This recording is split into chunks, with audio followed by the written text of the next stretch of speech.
Hello, everybody. We're going to be getting started in just a second here. Let's see.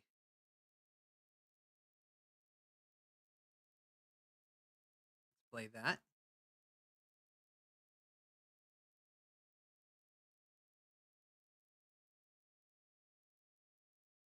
And there we go.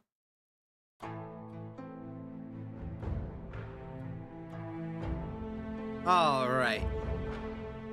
That is a tad loud, but I'm pretty sure I can be heard over it. All right. Hello, everyone. Welcome to Detective D, the Silk Rose Murders. Thank God I didn't call it the Silk Road Murders. I've been doing that way too much lately. This is a point-and-click detective game that takes place in ancient China. And that's basically all I know about it. It's supposed to have a very, very familiar art style. Hold on, let me turn this down on my headphones so I can hear myself talk. And apparently, it's really, really well received. So let's get started in it. I also want to take a quick moment to mention that we've reached 300 subscribers, but then we lost a subscriber. I'm still going to do the 300 sub special because you guys deserve it. Thank you all so much.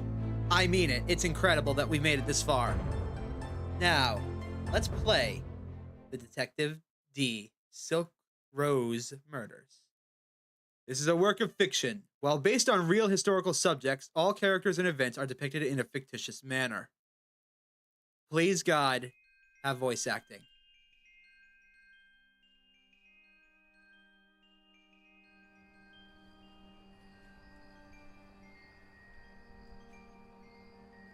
Penglai, the Tang Dynasty, China.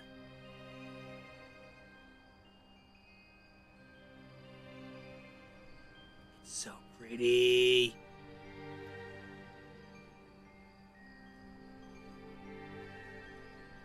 The messenger said I would find an officer standing guard. This must be the right place.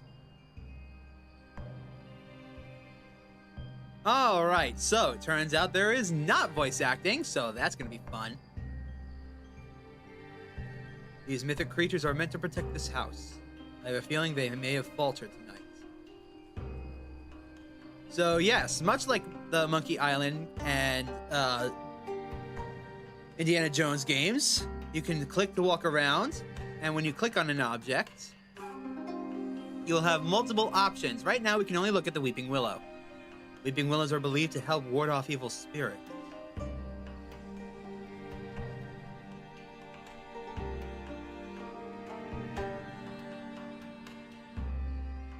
Now we can look at this guard. You must be the officer the messenger spoke of. My name is D. Renjie. I am the newly appointed investigating magistrate of Penglai.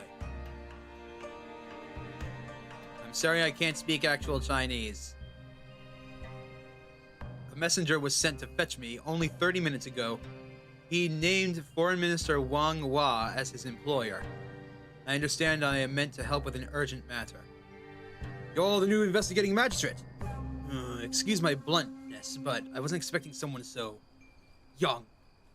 You have a keen eye. I just recently completed my studies in the capital, and this is my first appointment as a county magistrate.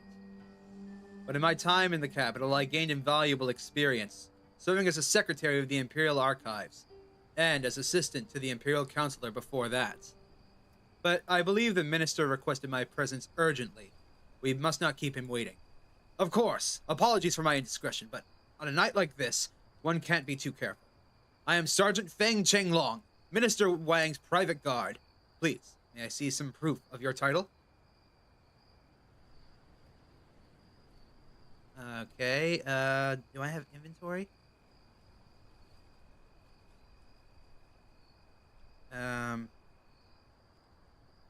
Options, here we go.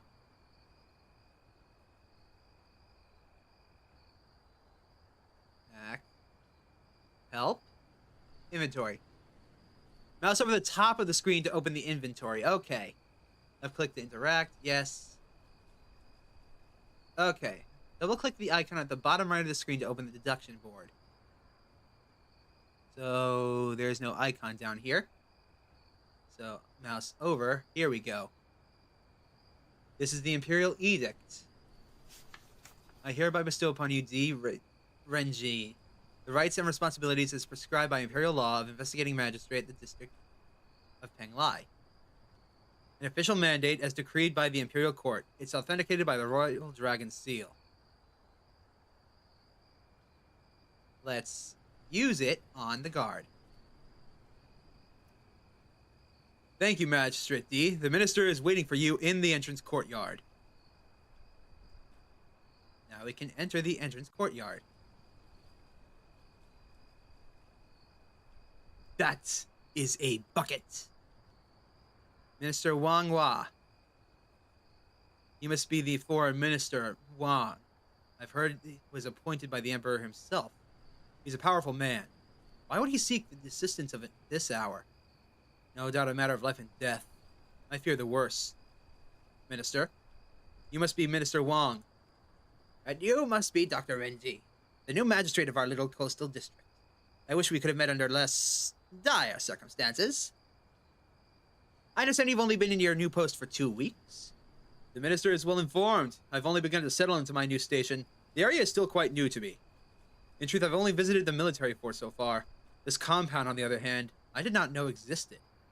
Indeed, this estate was built just recently to serve only the most exclusive guests of the Empire. Its existence is strictly on a need-to-know basis.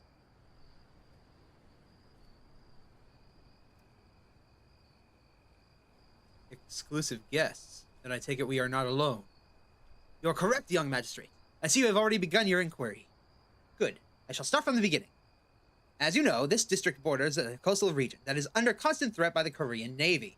Yes, back in the day, Korea and China were at war with each other. They hated each other. China wanted to take over Korean Peninsula, I think. That's how it went. And then Japan showed up and started throwing wrenches into everyone's plans, and it just got really messy. I was sent here and tasked to conduct secret negotiations with my Korean counterpart, Ambassador Choi. The Emperor himself summoned me to help deliver his proposed border treaty, a move that would undoubtedly help him regain favor in the eyes of the court and the kingdom. So he was trying to end a border conflict. Alright. Needless to say, there are factions that would love nothing more than to see the Emperor fall.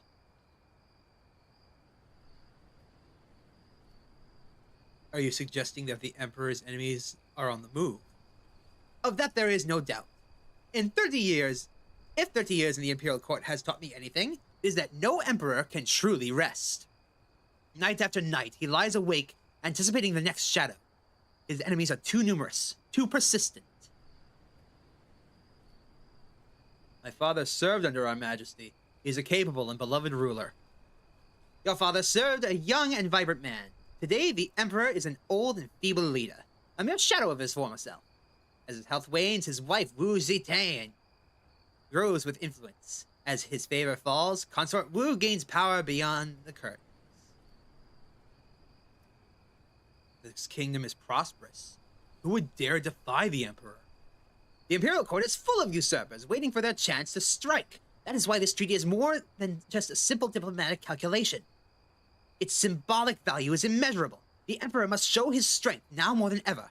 I'm afraid his legacy will end badly. And what of you, Minister Wang? Where do you stand? Barely 5 months ago, I was still enjoying the life of a retired official. But who refuses the Emperor? Clearly, he needed an outsider like me for the job. A loyalist unlikely to be influenced by his detractors. Yet tonight I stand at the precipice, looking clumsily at the bottom of this ravine. Perhaps you can save me. Now come with me.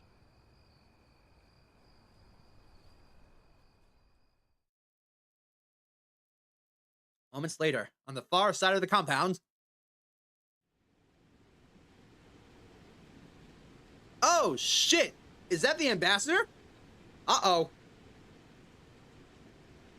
The unfortunate man you see before you is Choi Yong-jun, Korean ambassador to China.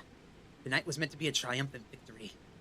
But fate has a cruel way of shuffling the deck just as you begin to believe in your own destiny. Tell me what happened. Ambassador Choi and I have been meeting here secretly for weeks. Our work on the treaty was almost complete, and we arranged to meet this evening to finalize it. It started innocently enough. Choi and his private guard arrived in time for supper, as usual. After a light meal, our business began in earnest over some jasmine tea, since it had many times before. But what follows is a terrible blur. I remember suddenly becoming very dizzy.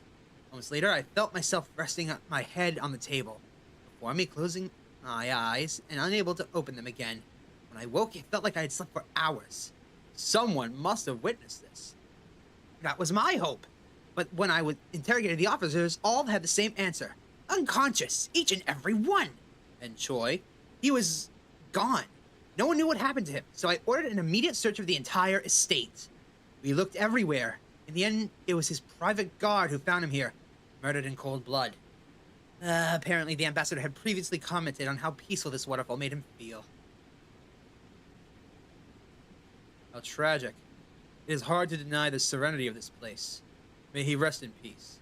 Let me remind you that if we do not find a suitable explanation for the ambassador's death, tonight's events could create a rift between our two nations that no diplomatic means could mend.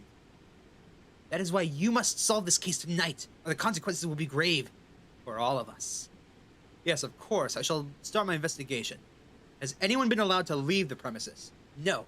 I've ordered everyone to stay until this matter is resolved. I myself walked to the nearby military outpost to request a messenger to be sent to you. Otherwise, none have been permitted to step outside of this gated compound. Very well. I shall interview each person and search the area for clues. So, the ambassador from Korea is dead. That's not good. That's very not good. That could escalate into war. Let's start our investigation.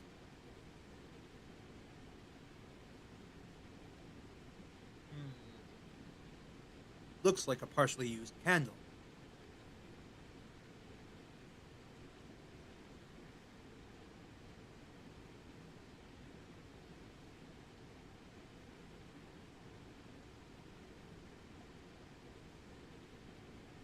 It looks like a hat. A bloody cap belonging to the ambassador. His body is partially underwater. If any forensic evidence existed, it's likely been washed away. I won't be able to rely on an autopsy, so I'll need to examine him carefully. The back of his head has been smashed by a narrow, jagged object, likely killing him on impact. Narrow, jagged object. Like a rock. Something is tucked under his undershirt. A silk handkerchief with the ambassador's seal. No defensive wounds or any signs of a struggle. Could he have known his attacker? Or perhaps he was unconscious at the time. Some footprints are still visible on the edge of the water. Curiously, it seems he was faced away from his attacker when the assault happened. The blow to his head was fatal, but why was he facing away from his killer? I need to find that murder weapon. Unless he was threatened or carried here, it seems the ambassador came on his own volition. But why? Perhaps he knew his killer.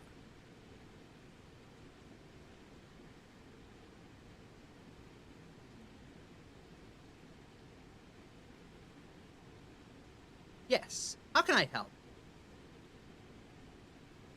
Can you tell me more about the compound and the people present tonight? This compound is comprised of a small house and a private garden, which itself surrounds this waterfall.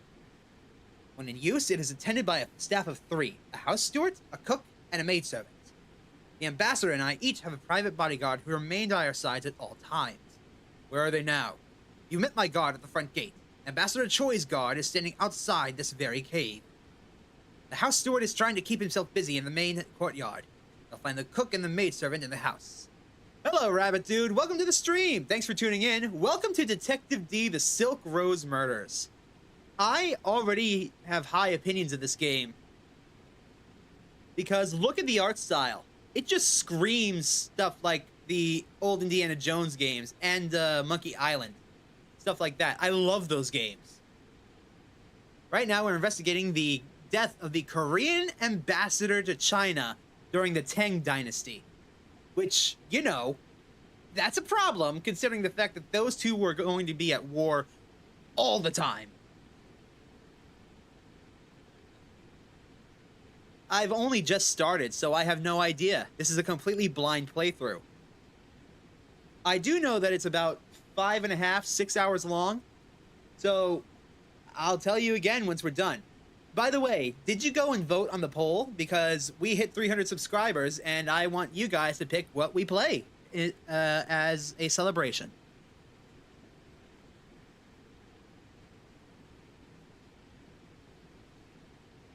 Okay.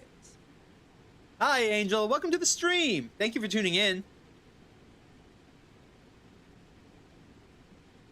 All right.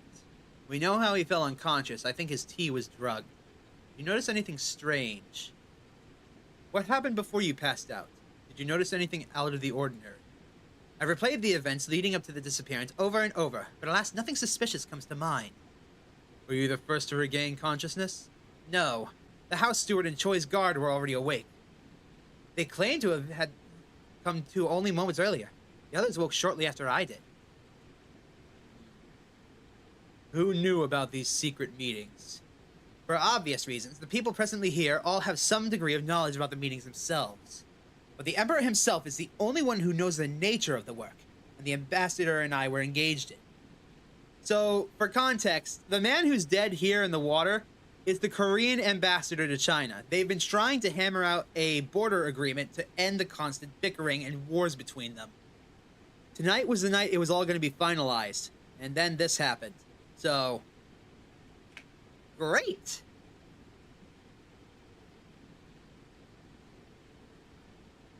The treaty was only to be made public after we had finalized it. Evidently, we were not cautious enough. What's so important about this treaty? Our work here would have ensured a decade of prosperity between our two nations. Who do you think benefits the most? The Koreans? No, they have no stomach for war against our empire in the first place. Make no mistake, our emperor is the one who would have gained the most from this agreement, allowing him to recapture the hearts and minds of people in the twilight of his reign. But he will be the one paying the most dearly for its failure.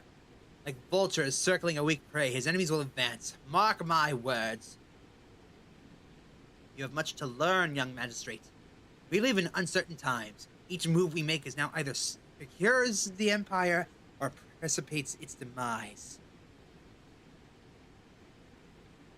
So why did you ask for me specifically?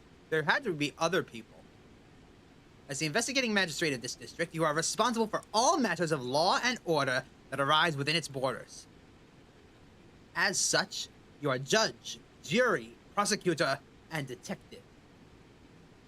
Notwithstanding the secret nature of these meetings, you alone have the jurisdiction to investigate and solve this case.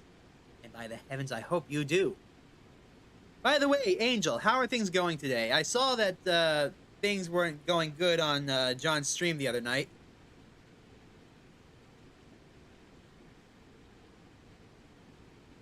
Any idea how you were rendered unconscious? Some sort of sleep-inducing drug, I imagine. At first, I thought our food might have been tampered with. But since dinner was served only to the ambassador and I, this would hardly explain why the others had succumbed as well. After waking, I examined the candles that were lit earlier in the evening. Judging by their condition, it seems we passed out for just half an hour. Yet the remarkable thing is, if all accounts are true, everyone in the house passed out at the same time. Okay, I'm glad to hear that. Sorry that you're sick. I hope you get better fast. When I worked as secretary of the Imperial Archives, I once read of a case when a powerful sleeping gas was introduced into a closed room. All within it were knocked out minutes later. What you say is true. It's highly possible that a similar method was used here. As a matter of fact, at the time of the dinner, all doors and windows were indeed closed. By the way, Angel, if you can, please go and vote on the poll that's currently up and running, because we've hit 300 subscribers, and I want my subscribers to decide what game I'm going to play to celebrate. It's really close. The difference between the first, second, and third place is 1 vote. Second and third are tied together. Alright, are there any suspects? You have any reason to suspect anyone here? I wish I could say I do, but to my knowledge, no one here had any motive to kill him. I will investigate further. Good. I will be in the sitting room if you need me. Thank you for voting. My best guess right now is that the candles were somehow used to render him unconscious. It's a handkerchief made of expensive silk.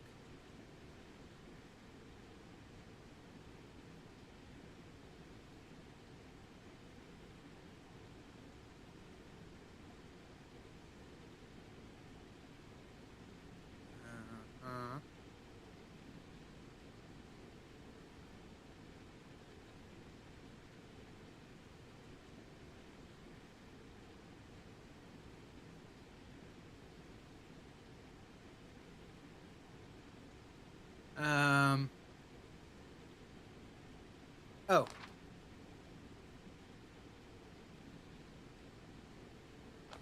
I just need to find evidence, right?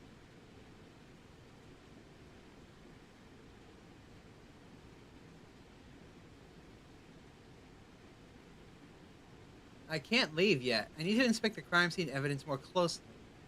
Okay. A fitted imperial cap worn by high-ranking Korean officials. There appears to be a small bulge on the inside. A secret pocket is sewn into the lining. There's a small piece of folded paper inside.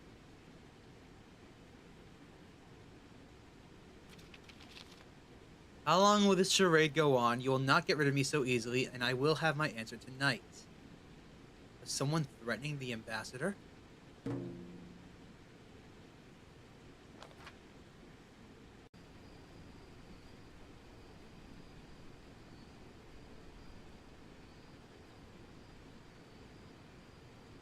The death of his master will undoubtedly carry severe consequences upon his return to Korea.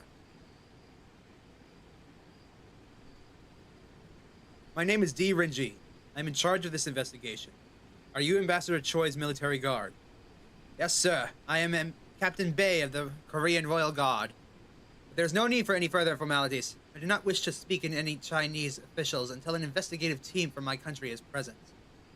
What do you mean? Why should I trust a Chinese detective when it is under Chinese care that the ambassador has been assassinated? Do you think me that naive? I need your help in order to solve this case. Your testimony may contain vital clues.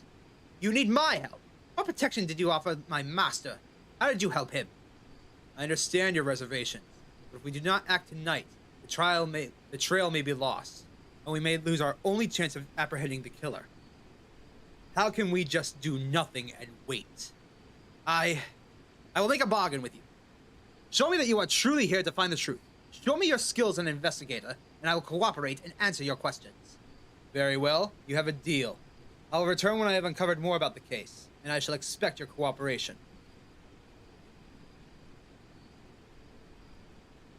Tree hollow, huh?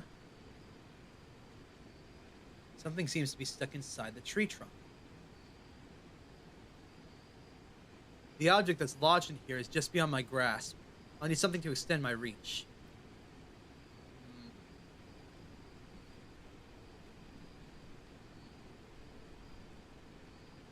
These large stone lanterns help illuminate the garden. So, to give you context on this game, Angel, we are currently playing as the detective Renjie in the amazing Tang Dynasty of China, which took place, hold on,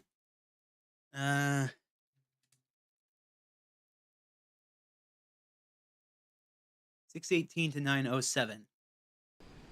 The year 618 to 907. Hi, Reserve. Welcome to the stream. Thank you for tuning in. Things are going great. We've hit 300 subscribers. And I put a poll out to ask you guys what you want me to stream as a celebration. Other than that, things are going good. I've got work tomorrow, and there might be a snowstorm. And I'm enjoying this game very much already. And it's been... wow, it's only been 20 minutes, and I already love this game. How's your day going? I can feel its mist brushing against my skin.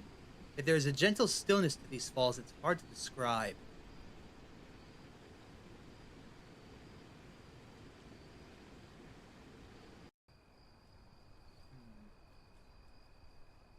Okay, let's investigate.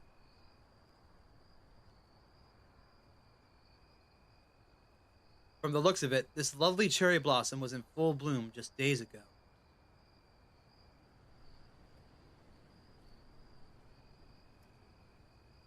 A piece of cloth has been dropped on the ground.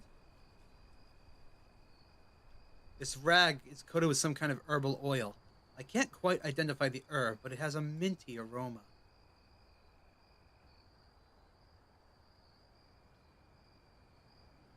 A stone bench perfectly placed for talking in the sun on a warm summer day.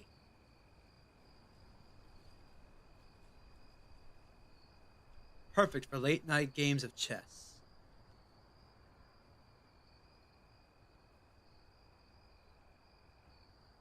His blank expression suggests a man looking for a distraction. But sweeping the floor doesn't seem to be helping.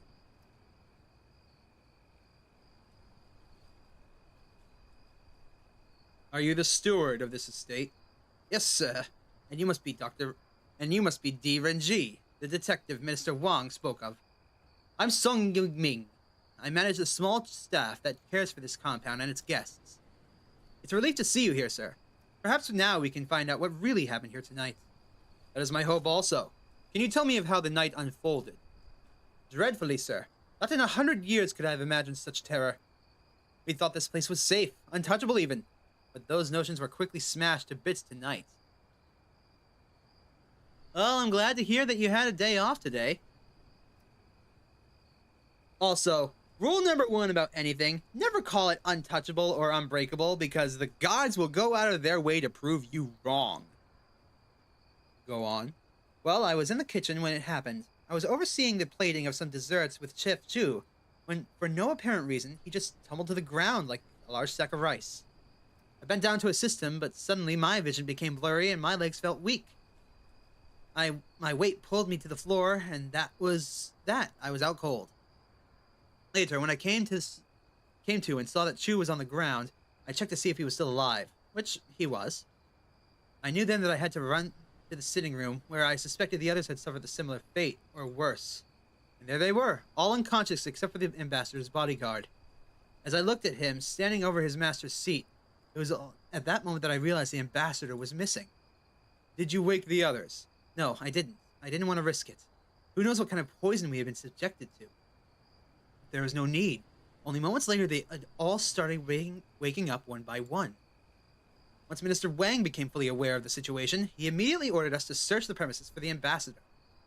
I was as shocked as everyone else when his own guard found him dead in the garden grotto. What manner of sorcery could have lured him to that cave? It is indeed a vile question. But for now... Tell me about yourself and your staff. Well, the staff here is small, but we manage. Chef Chu and I have been working here since the beginning. Sun Ying, the maidservant, came on board last spring. We had to replace the first maidservant because her mother was sick, and she wanted to return home to care for her. The rules and routines here are very strict, with all the secrecy and all, so there's little room for error or improvisation, and tonight was no exception. How did you prepare for tonight? Did everything go according to plan? Yes, sir. Our preparations were meticulous as always. We first greeted Minister Wang, followed by the ambassador shortly after sundown. I set the tables and lit the evening candles, and we promptly began serving supper and then tea. That's when I headed back into the kitchen to help prepare the desserts. Well, you know what happened next. Did anyone else eat besides the minister, myself, and the ambassador? Because I'm still eating lunch. I apologize if you hear that.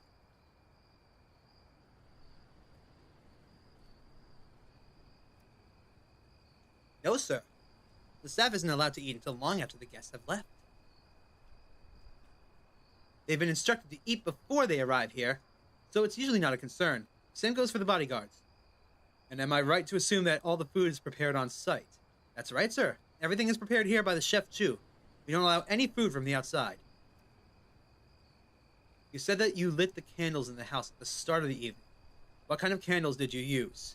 Ah, for that you'll have to ask Sun Ying, the maidservant. She manages our candle supply. And did anyone change or handle the candles after you initially lit them this evening? No, sir. Our candles usually last well into the night. Even now, they still burn in the house. Why are you sweeping? Under the circumstances, the minister has surely given you the leave of your regular duties. Oh, yes, sir. This is just for me, or rather, for my nerves. Keeping busy helps me stay relaxed. Mood. Besides, after all these years doing this job, I'm not used to sitting around waiting. Old habits die hard, I suppose. Thank you. I'll leave you to your work. It's no trouble, sir. What I think happened is that the candles were drugged somehow, so that when they were burned, they would release the knockout stuff into the air.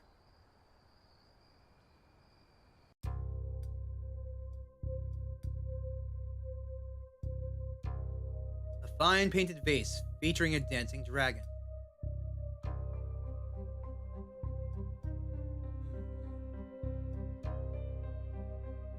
I don't have the means to analyze the contents of the meal that was served.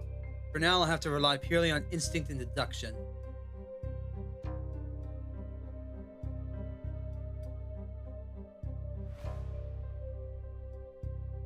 They look like ordinary candles. Mr. Song said that the maidservant Sun Ying is responsible for the candle supply.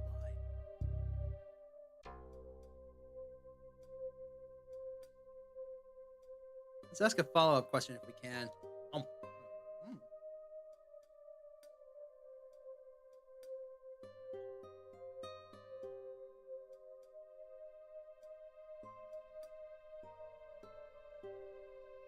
Do you have any other thoughts on the case?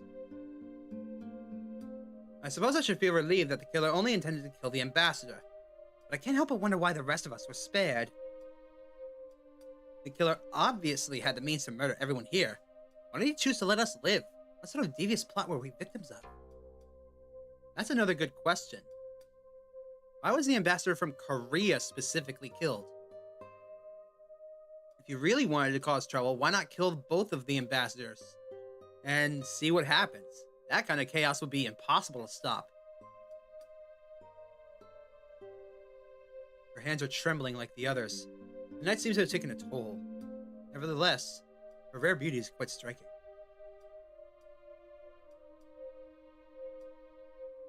I am Magistrate D. Renjie.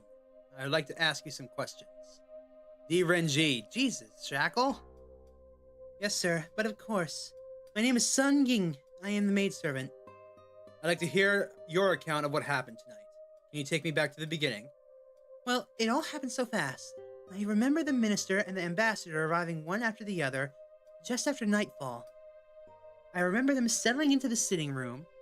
The minister sat here against the wall. And the ambassador was over there to his left. We began the dinner service soon after that. So the minister sat next to her, and the ambassador sat over there. Later, I remember Mr. Song saying he was going into the kitchen to check on the desserts, and that's when things took a terrible turn.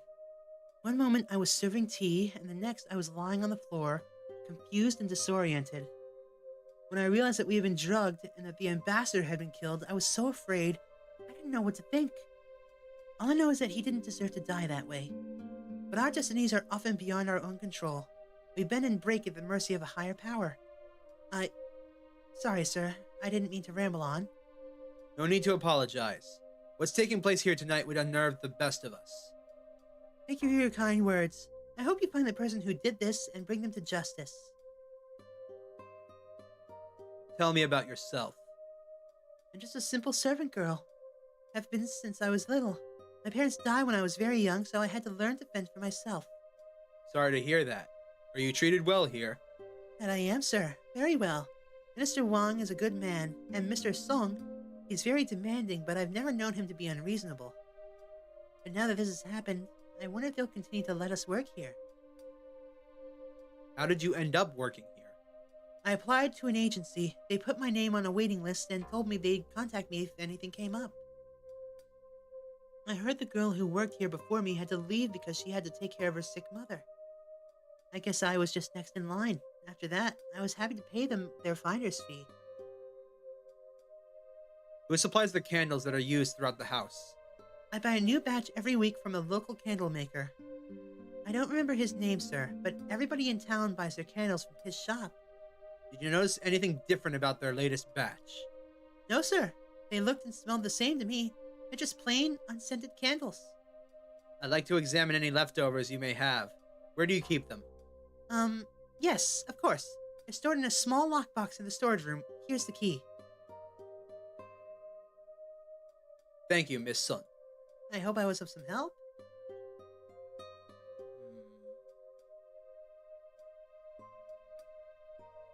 An antique vase. Judging from the style and shape, this piece may be dating back as far as the Zhou Dynasty. The entrance courtyard to the kitchen. Alright.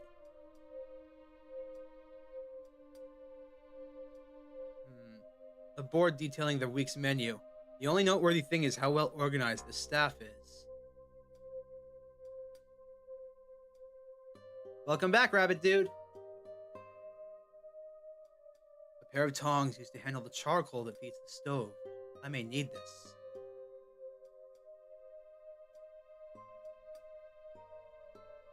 Onion, ginger, garlic, the usual assortment of dried vegetables.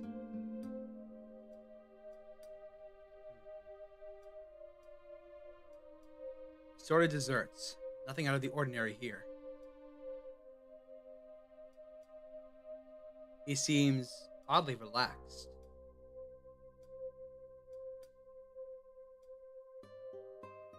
Are you the chef?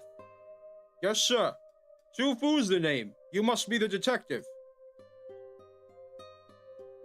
Hold on. Yes, I'm D. Renjie. I'm the newly appointed investigator. Ah, the investigative magistrate of Pengley. Alright, Angel. Have a good rest. I've heard about you. Is that so? Yes, my cousin Singh is the cook at the military fort. He told me all about your recent visit there. He even told me he prepared his specialty pork dumpling. But between you and me, I wouldn't be a bit surprised if you had better. That cousin of mine, he's always been a bragger. You seem strangely undisturbed by tonight's events, Chef Chu. Tell me, have you been drinking wine? Well, I suppose I have a sip of wine here and there. It's been such a long and stressful night, I was just trying to calm my nerves a little. I see. And do you think you're fit enough to answer a few questions? Fit enough? Ha! I'd wager I'm the sharpest one here, sir. You needn't worry anything about 1 second. Fire away. Very well. What were you doing before you fell unconscious? Let's see. I was standing over there, plating those custard tarts. Mr. Song was standing right beside me. I swear that man wouldn't know the difference between a tart and a pie if his life depended on it. But don't get me wrong, he's a hard-working man and everything, but he doesn't know heads from tails in the kitchen. Well, anyway, it was about then that I started feeling dizzy. Like I was in the drunken haze, but without the drinking. I think I must have been blacked out after that. The last thing I remember is a distinct metallic smell in the air. Regrettably, I passed out before I could identify it. You think you could have identified it? Didn't I tell you, at the risk of sounding boastful, I am blessed with a nose, or should I say precise instrument, capable of recognizing any ingredient only by its scent. It's... in culinary school, they used to call me the Hound. One whiff of someone's breath and I could tell them the contents of their last meal. Would you like to give it a try?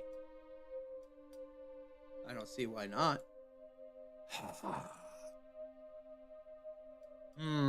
Smells like you had some steamed chicken. Prepared with ginger and chives, am I right? That's correct. It's quite a talent you have there, Chef Chu. Aha! I knew a man like you could appreciate such fine senses.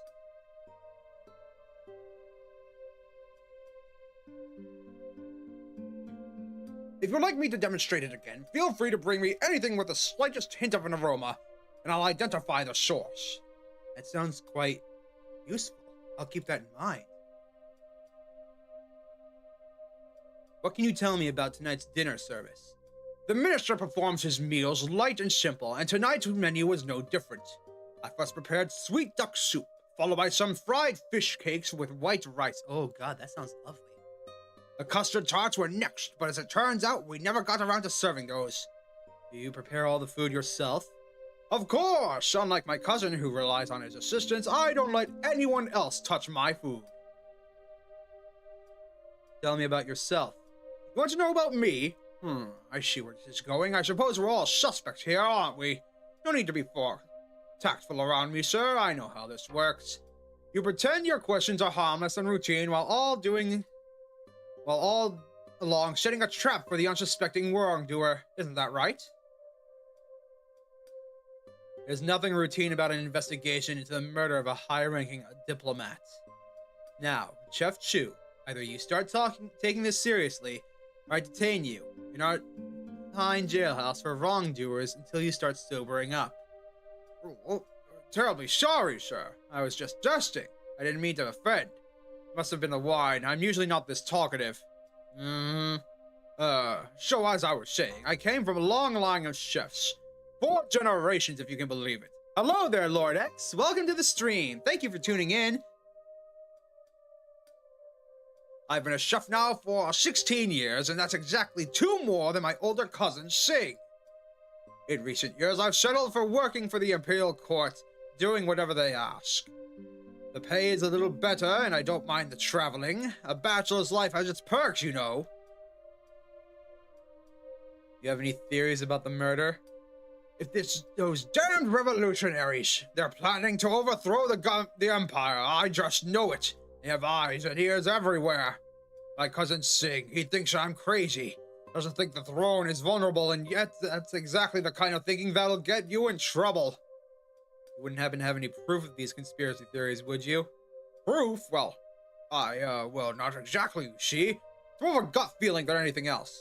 All these years cooking for scholars, aristocrats, and officers, one picks up on these things. I see. Well, unless your gut can muster up some actual evidence relating to the situation at hand, I'd rather we leave those grand theories for another day. Ah, yes, of course. You seem quite fond of your cousin. Fond of him? You must be joking. He's been a nuisance all my life. He's more like a rival, a nemesis. Who am I kidding? Sing's the only family I got, a true friend. Wait, you're not going to tell him I said it, are you? You can't. You mustn't, or I won't hear the end of it. Thank you for the congratulations, Lord X. No need to worry. I won't tell a soul. That's all for now. Thank you.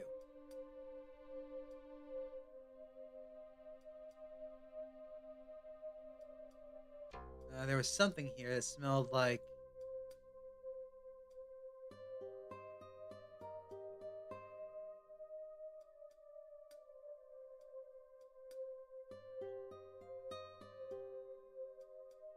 No. Here we go. Can you identify the origin of the oil on this rag? It's peppermint. Peppermint. Are you certain? Positive. Granted, I don't generally cook with it, but it's a fine medicinal oil. Perfect for clearing a mild headache, or perhaps a severe case of drunkenness. One whiff of this stuff will wake you right up. Yes, of course. The killer had planned to put everyone to sleep, including the ambassador, but needed a way to wake him up. Thank you, Chef Chu. That was very helpful.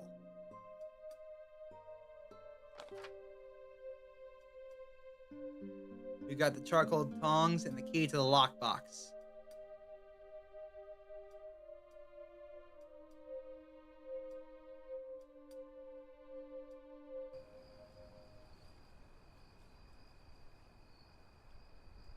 Let's see. I love the music on this in this game, by the way, so far. Just ordinary supplies for the house.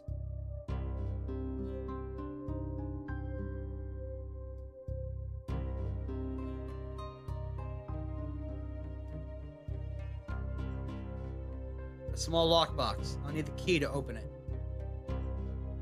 Luckily, I have the key to this lockbox. Oh, hold on. Use. Lockbox.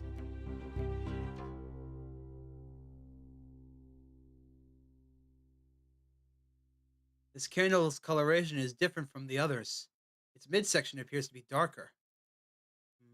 The rest of the candles are unscented, but this one has an unusual odor. Fortunately, I can't make out what it is. We'll take it. Perhaps Chef Sung can help us with that.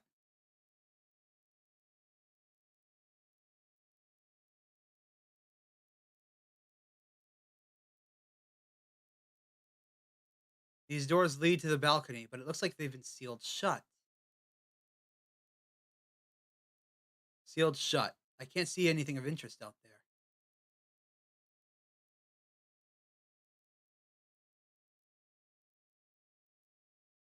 My grandfather had a chest just like this one. I'd say it's easily 200 years old. Hmm, Just three key. These three slots look like keyholes. Alright. Won't budge. Looks like I need a set of 3 keys to fill these slots. Alright. For now, let's go back and talk to the chef and have him identify this candle scent, whatever it is.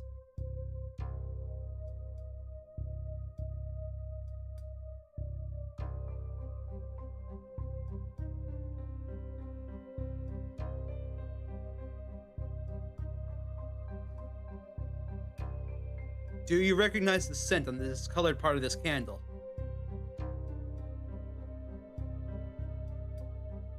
Yes, that's the faint metallic smell that I detected in the air just prior to falling unconscious. It's hard to pinpoint since the substance is meant to be burned, but I'd wager a full purse that we're dealing with some form of opium. Opium? Can it be used to induce sleep? I suppose in the hands of a skilled chemist or herbalist, it could be harnessed in such a way. I called it. I didn't think it was opium, but I freaking called that. They used the candles to knock everybody out.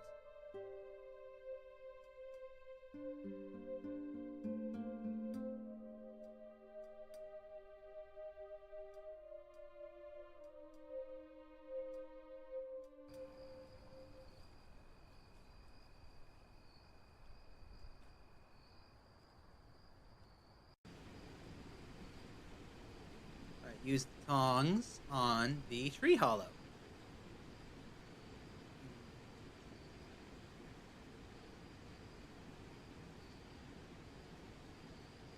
A bronze candlestick. It must have been dropped into the water and carried by the current into the tree trunk. There are small traces of blood, and its shape matches that of the wound on the ambassador's head. This must be the murder weapon.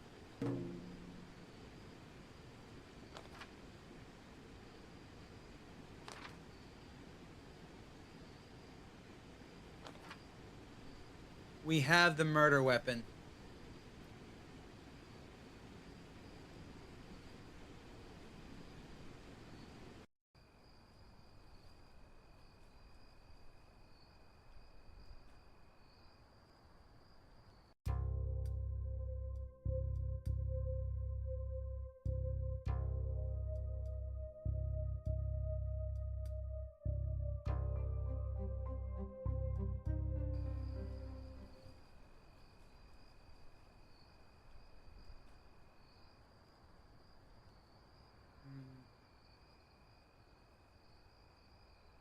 This must be the compound's main water supply.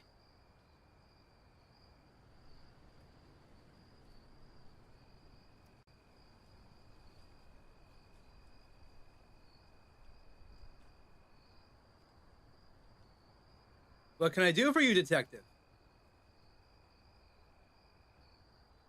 Tell me about yourself. Before I was reassigned to protect Minister Wong, I was a guard at the Imperial Palace. Frankly, I didn't even know I was being considered for this mission when my superior told me he had picked us for a job. I can't complain, though. I'd much rather be out here in the countryside than roaming the halls of that sultry, stuffy palace. Excuse my bluntness again, sir. What are your thoughts on the ambassador's murder? Truthfully, sir, I think the rest of us are lucky to be alive. I know I'll be thanking the gods in my prayers tonight. If I may be so bold, sir, something tells me Ambassador Choi was up to no good. Why else would someone go through all that trouble just to get to him? And whatever it was, they sure knew what they were doing. What can you tell me about Minister Wang? Minister Wang is an immensely disciplined man. His dedication to his work is remarkable. Although I don't know the details, I know that whatever treaty he and Ambassador Choi were working on was one of great importance. And he poured himself into it. I just hope that after what happened tonight, some part of that work can still be saved. Have there been any other incidents since your time here in Penglai? That's just it, sir. There have been no disturbances until today. Everything had been going so well, and all that was left for the two sides to sign the agreement, and the mission would have been complete. What are the security arrangements for this compound and its guests? My job is to ensure that the security of the minister. Where he goes, I go. This compound simply acts as a secure meeting place. Since it's situated behind the military base, just north of here, and its location is kept top secret, there's no need for additional guards, which would only raise suspicion. I see. The dignitaries such as the Ambassador Choi also travel with guards. Yes, sir. They travel alone. They do so at their own risk. In fact, many officials will travel with a larger contingent of bodyguards. But for these meetings, I heard the Emperor himself requested that the security be the top priority. Secrecy be the top priority. That was... Alright, Sergeant, that's all. Thank you.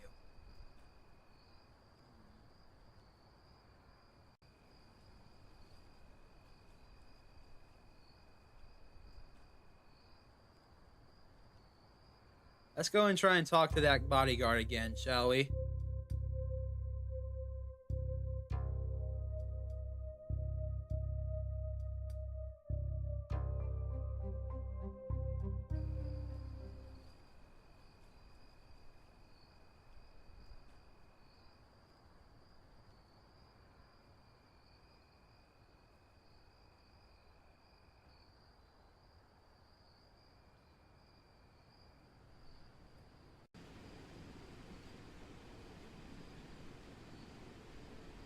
Alright, Captain, let's chit-chat.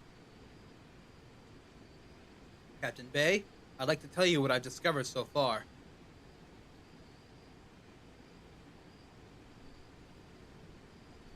It appears that I have misjudged you, Magistrate D. And I trust you understand the gravity of the situation. I certainly do, sir, but the truth is I have failed at my job. Now the Ambassador is dead. The Ambassador was a strict man, but he was always fair and honorable. But I have failed him. I have failed my country, and now my family will know shame for generations because of it. If only I could face the killer right now, I would surely... Calm yourself, Captain. Thoughts of vengeance will get us no closer to the truth. Much more hangs in the balance than just your pride. Sorry, I shouldn't have let my emotions take over. Tell me what you remember. Truthfully, I am just as confounded now as I was when I first fell unconscious. I was standing in the corner of the sitting room, observing the ambassador and the minister, when suddenly I could no longer support my own weight. My head was spinning and my balance was gone. I fell to the ground and then blackness. You see this? This bump on my head was not there earlier today, I can tell you that. And what happened after you awoke? When it became clear that the ambassador was not inside the house, I had a hunch that he might be here. So I came running immediately. That's when I discovered his lifeless body inside the cave. How did you know he would be in the grotto? It was just a guess, sir. You see, the ambassador spent much of his time here when he wasn't working. He enjoyed this garden very much, in particular this waterfall. He would often spend entire afternoons out here and inside the cave. On those days, he seemed peaceful. Did anyone ever join him in the cave? No, sir, never. This is the only entrance, and I was always standing guard at this very spot, in fact. No one else could have gone in without me knowing. What about you? Did you ever join him inside? No. The ambassador made it very clear that he was not to be disturbed. Did you notice anything unusual about the ambassador? Ambassador Choi was a very private man. We rarely talked about anything other than official business. But from my vantage point, he did strike me to be especially preoccupied in the recent weeks. How so? I can't explain it really. There was just this look in his eyes, like his mind was drifting, you know? Like that look on someone's face when they're daydreaming. And of course, all that time he spent in that cave by himself was so strange. I could never understand why he liked it in there so much. Have you seen him like that before? In all my years of service as personal bodyguard, I can't recall a single time when he appeared so distracted. For these last few weeks, something seemed to be bothering me. Are you aware of anyone who wanted to harm the ambassador? In Penglai? I find that very hard to believe. Since our arrival 5 months ago, we have resided in the Chinese military base down the road and have rarely ventured beyond these walls. Aside of his regular visits here to work on the treaty, the ambassador was very careful to avoid all unnecessary contact. You say he spent a lot of time in this compound. Did he have much contact with the staff members? He really spoke to them directly. Most of the time, if he had any requests, they were delivered by me. Those were usually the mundane type, like asking the cook to put less salt on his meals or requesting the maidservant to put his cap out to dry. Oh, that reminds me.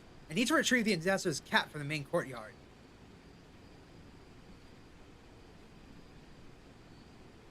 Are you sure you're not mistaken? There's already a cap near the ambassador's body. How can it be in the main courtyard? Ah, yes. Well, you see, the ambassador is a rather portly man, and on human nights such as this, he has a tendency to perspire, causing the underside of his cap to become damp. He used to complain about the discomfort, so he usually carried a spare cap with him. It was customary for him to switch to the fresh one before a meal. Did you ask the maidservant to take it out this evening? Yes, in fact, the maidservant usually came to collect the cap as soon as we arrived. I suppose she had picked up on the routine pretty quickly. Interesting. So the cap in the cave is the replacement. The one in the main courtyard is the original that he was wearing when he arrived. Yes, that's correct. Where exactly can I find the original? I think that the maidservant usually puts it on the stone bench by the north wall in the main courtyard. In that case, allow me to retrieve the hat for you, Captain. I'll be sure to return it to you after I've examined it. Of course. Thank you, Magistrate. Thank you. I may have more questions for you later on. That was very helpful. I think there's a way behind the waterfall into the cave that he doesn't know about. And he was meeting with someone secretly.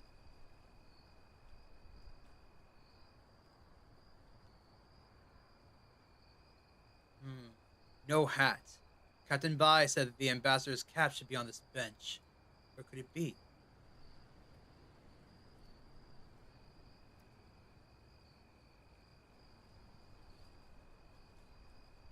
I'm looking for Ambassador Choi's cap, the one that the maidservant would have taken out to dry upon his arrival this evening. Have you seen it? I'm afraid I haven't seen it, sir. Better off asking Sun Ying, but she's a clumsy girl, that one. It wouldn't surprise me if she misplaced it. And between you and me, I don't think she'll last here much longer. What makes you say that? Well, I suppose I've seen her kind before, sir. Careless and too cunning for her own good. I can tell you the good ones from the bad ones, you know. I served in many distinguished houses, like the Liangs or Duji province. You must have heard of them. I served the great Liang family for over 10 years. That is until 2 years ago, when the eldest son threw away their fortune in the gambling halls. I thought then that my fate had been sealed, destined to wait tables in tasteless inns and wine houses. Fortunately, the Liang matriarch was good enough to write me a letter of recommendation before things got even worse. That's how I ended up here, sir. So you were acquainted with Minister Wang? No, not at the time, sir. But as you can see, Minister Wang was once very close to the Liang. And when I presented him with the proof that I had served the Liang household with distinction, he was quite swift in his decision to hire me. Ah, yes. I remember now. I heard the Liangs while I was taking my final literary examination in the capital.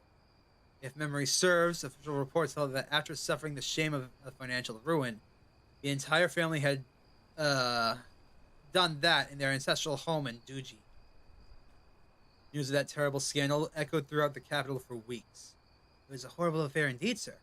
Simply horrible.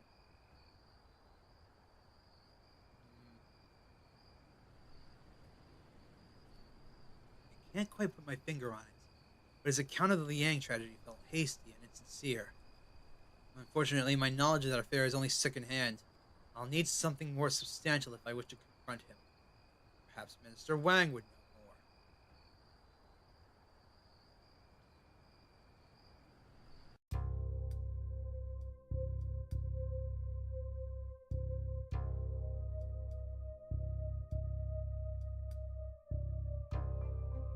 How can I help, Detective?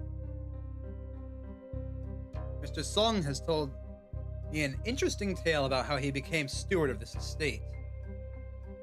He credits a letter written by the late Madame Liang of Duji. Yes, that's true. I did hire him largely on the strength of that recommendation. Liang Tao and his wife were a formidable aristocratic couple whose influence reached far and wide. I was fortunate enough to call myself a friend, but over the years I had lost touch. Truth be told, even at a young age, their firstborn son was an incorrigible troublemaker who had left an unsettling impression on me. Perhaps I distanced myself without even knowing it. In the end, that his gambling addiction was the cause of their downfall did not entirely surprise me. Even so, when I heard the news of their tragic demise, I was deeply saddened. I made many inquiries, holding out hope that the rumors surrounding their ritual suicide were grossly exaggerated. Perhaps some members of the family had survived the ordeal. I understand that it is a sensitive personal matter to you, Minister, but I assure you I wouldn't be asking if it wasn't important. Very well. My initial inquiries were fruitless until one day, months later, I had received word from a reliable source that someone had indeed escaped unharmed. Although Madame Liang had accepted the path that her husband had chosen, her compliance did not extend to taking the life of their 3-year-old granddaughter. She's secretly noble. She secretly made sure that the young one was spared the lethal dose of poison that killed the rest of them. Remarkable. Indeed. That little girl, she is nothing less than a miracle. With luck, she will live on the rest of her life peacefully in Chengdu, where we were able to locate a distant relative willing to take her in. So you see, when Sung came to me with that letter of recommendation, I took it as an act of providence. One last opportunity to do right by my old friends. Thank you, Minister. Now that I know more private details about the Liang affair, I can confront Song to see if his story holds up. But I'll do that after I confront Sun.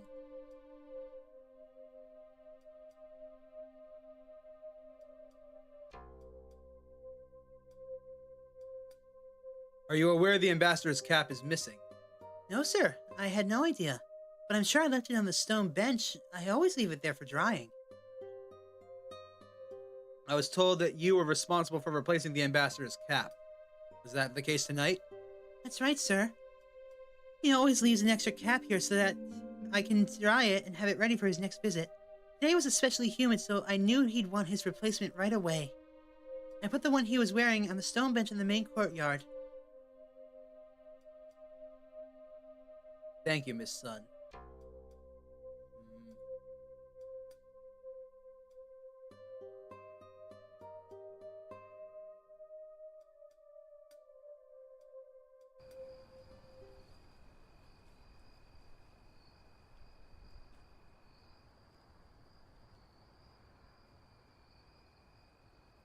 You mentioned your service for the Liang family in Duji.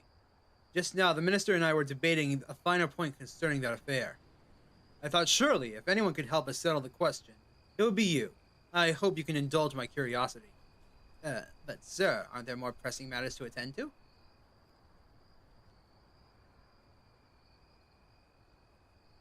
I'm afraid you misunderstood me. That was not a request, it was an order. Very sorry, sir. I did not mean to suggest... No apology needed. Simply answer me this. When faced with ruin and shame, the entire Liang family retreated to their ancestral home and committed that. No one was spared, except for one. Can you tell me who survived? But they all died. I'm sure of it. It was common knowledge. It was indeed common knowledge that their entire family poisoned themselves, but only select few knew the entire truth. As luck would have it, Minister Wang is such a person. The Liang matriarch knew her husband's plans, and had no choice but to follow his wishes. But she could not bear to see the family's youngest, her 3-year-old granddaughter, suffer the same fate. Madame Liang made sure the girl was spared the lethal dose of poison that killed the others. But you could not have known that, since contrary to your false claims, you never worked for the Liangs at all. But, not another word. Your crude and callous retelling of the Liang affair never did sit well with me. How could a man devoted to the same family for so long recount such a tale with such utter lack of sentiment? You're an opportunist, but not a very smart man. Like everyone else at the time, you heard the stories about the Liangs, but you decided that you could use that knowledge to your advantage. You forged the letter you claimed was written by the matriarch, and lied your way into the current position. What are you playing, Song? Come out with it now! It's true that I lied about my past, sir. I won't deny it any longer. I was desperate for a job, and although I had worked as a servant before, I knew that I lacked experience for this position. But I assure you, I had nothing to do with the ambassador's death. I'll be the judge of that. What else did you lie about? The ambassador's cap. I was the one who took it from the stone bench earlier this evening. Just as the maidservant got it out into the courtyard. Explain yourself at once. It was nothing nefarious, sir, I swear. I just needed something to protect myself from Sun Ying. Like you, she somehow found out about my dishonesty. She said that she would keep quiet, but warned me that she would one day ask for something in return. I didn't want to take any chances, so I thought that if I could get the masters to distrust her, I could even the odds. So you stole the cap as an insurance policy against your own deceit.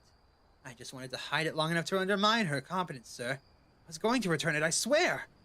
I know how foolish that was now. Please have mercy on this humble servant, sir. Your petty squabbles are of little concern. As you said yourself, there are more pressing matters at hand. Now tell me where you hid the cap. It's in the storage room. I placed it in the locked wooden chest. But in all the commotion, I seem to have lost the only key. So I've been sweeping the floors all night, sir. I've been searching all over for it. Look, I was able to find a piece of it. What do you mean, a piece? Well, that chest is a very antique, unique locking mechanism, sir. Its key is actually made up of 3 discrete pieces. It's an old Han Dynasty relic, but Master Wong is fond of antiques. I must have dropped them earlier, but I've only managed to recover one of the 3 pieces. Look everywhere, sir. The only explanation is that the other 2 pieces must have been picked up by 1 or more people here. Very well. I will speak to the others about the 2 missing pieces. Alright, just a second. I need to go smack a bot on Twitch. Be right back.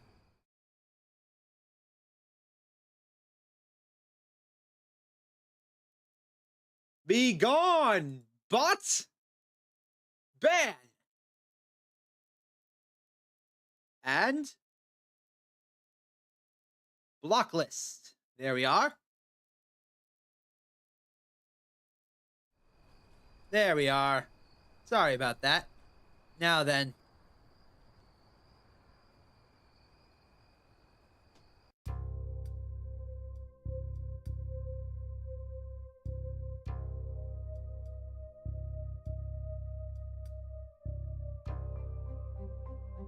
Did you happen to come across a key that was dropped somewhere on the premises earlier tonight? No, I can't say that I have. To the kitchen!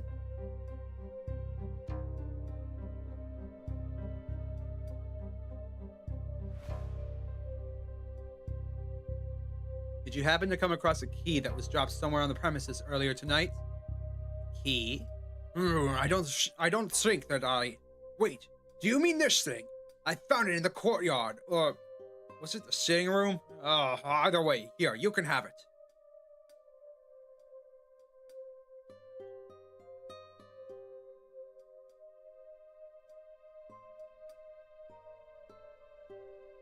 There's only 2 people left.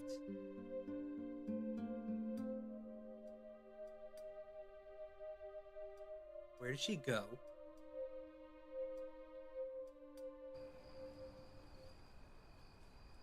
Actually, there's a 3rd person. Hold on.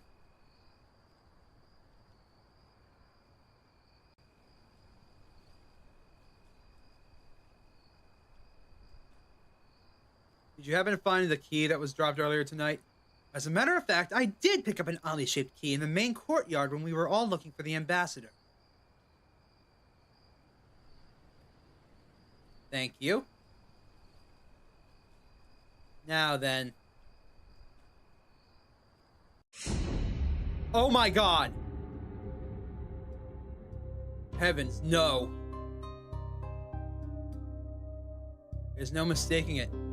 She committed suicide right under our nose.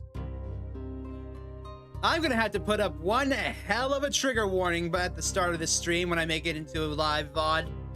Oh, good God. I am so sorry for the jump scare. Clearly, suicide. But why? Dead, yet her body is still warm. She was alive only minutes ago.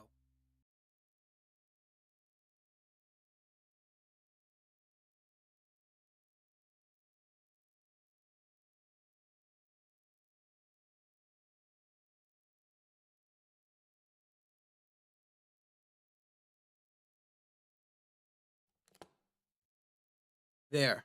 All 3 keys are in place. It's still locked. It looks like I have to rotate the dials to the right position.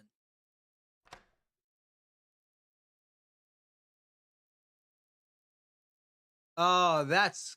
Oh, God. Okay, I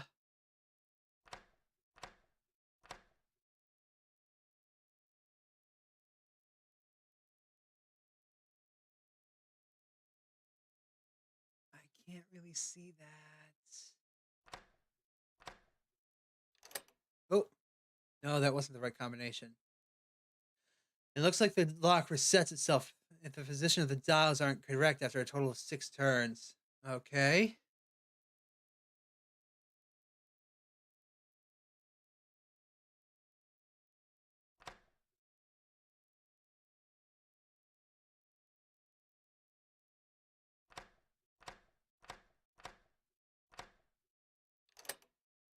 Crap.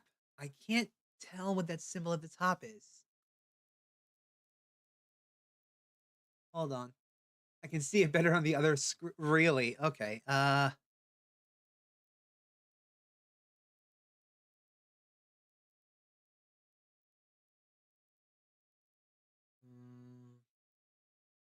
Well, I know for a fact.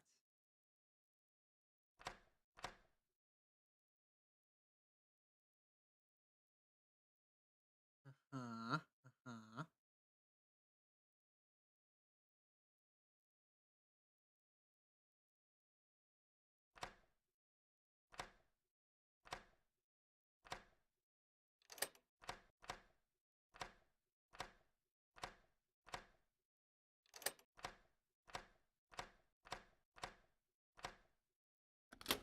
Aha!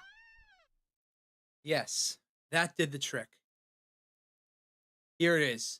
The cap the ambassador was wearing before it was exchanged for the replacement. Let's see if this one has a secret compartment too.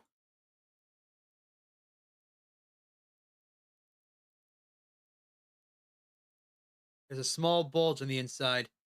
As I suspected, a secret pocket is sewn into the lining. This one also has a small piece of paper folded inside. My beloved son Ying, though you may despise me for it, my duty to my country compels me to choose against my own heart. These past few weeks by your side have ignited a fire within me that will never die, but now I must return to Korea. It is with great regret that I cannot take you with me. I hope you can someday forgive me. Yours, Choi Young-jun. Sun Ying and Ambassador Choi. How clever. The cap replacement was just a way for them to exchange messages.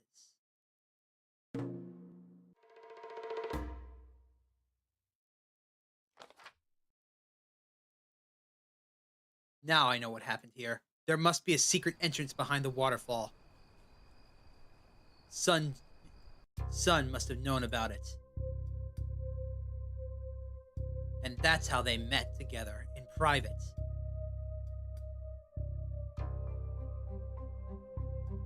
It's time to solve this case. I believe I have the facts of the case. Here's what I think happened.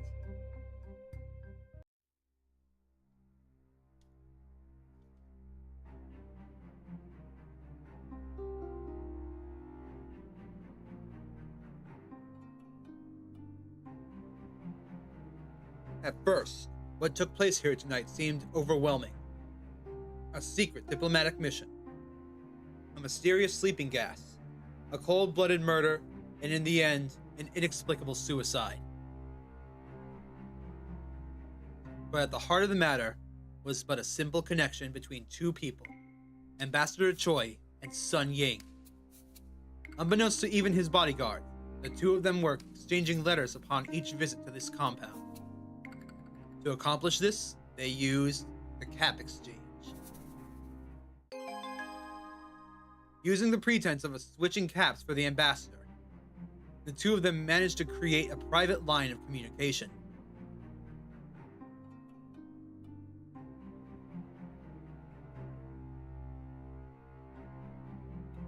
Over the course of many secret exchanges, an illicit affair grew into a loving bond. I suspect many of the messages exchanged contained directions for each time the pair would meet. All that was needed was an agreed upon time, as the place was very surely always the Garden Grotto. Knowing his guard would stay outside, the ambassador asked his lover to wait patiently inside. But their love story was doomed to fail. After all, how could a high-ranking Korean diplomat return to his homeland with a Chinese servant girl as his mistress? It is a bitter truth, an all too rigid view of love, but a truth the ambassador had come to accept. But Sun Ying had no intention to comply.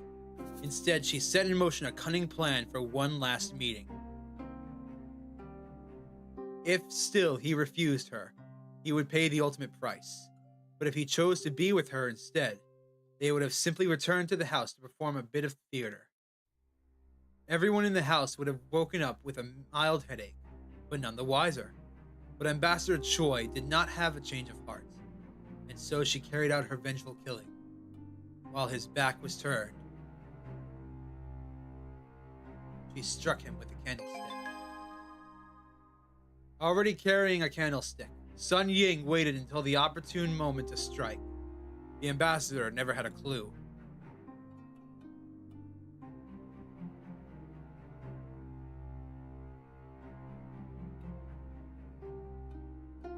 She had managed to fool everyone into thinking that she had fallen unconscious as well, so likely using a rag or a handkerchief to cover her nose and mouth, so fleeing was not necessary. But like all murderers, she had left a trail waiting to be uncovered. When she realized that I was close to identifying her, she did what perhaps she had planned all along. She committed suicide to join the ambassador. What took place here tonight was a love affair gone wrong. There were no political machinations at play, no revolutionary plots to unravel. It was a simple tale of passion and rage.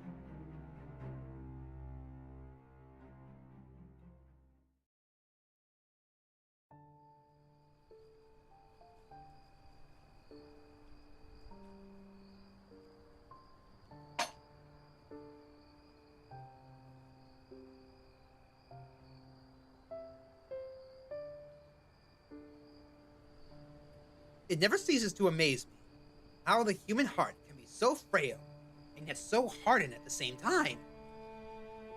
I'm in your debt, young magistrate. Your handling of this case was impeccable. Thank you, sir. I'm happy I could be of service. Then why the long face? By solving this case, you've given this treaty a chance of revival.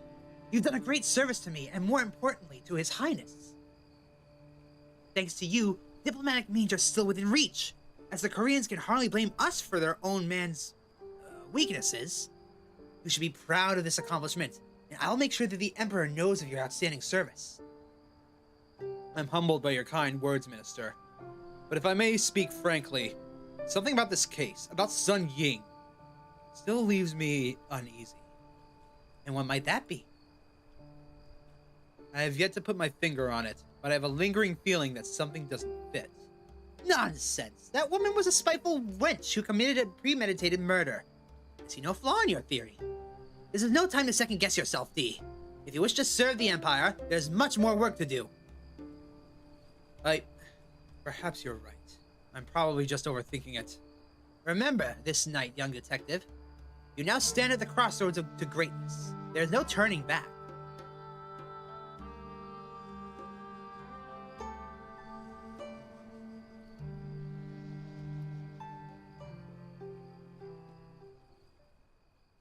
I am so sorry about that jump scare thing. I had no idea. This is why I kind of don't like blind playthroughs, because I don't know how to warn you guys about stuff like that. 10 months have passed since then.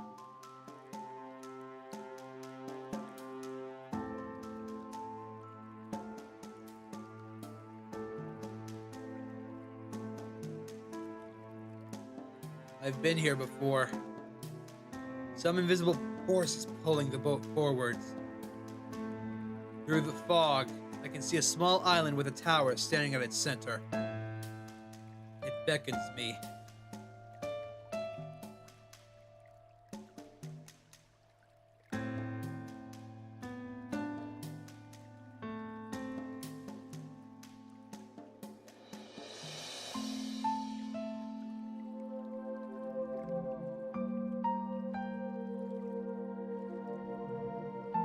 A deer is blocking the passage to the tower. What a magnificent animal. I wonder if it will let me pass.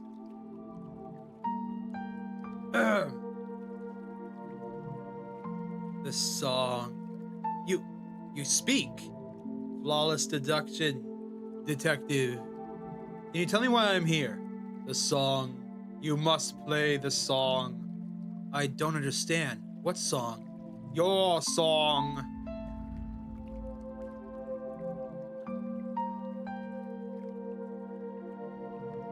It's an olive-licking drumstick.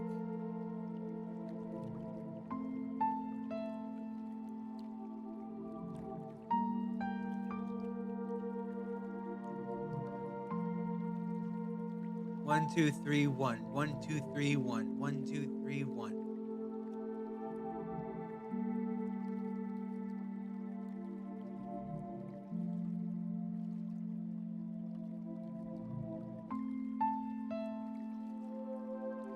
A large drum. It resembles the toy pellet drum I cherished as a boy.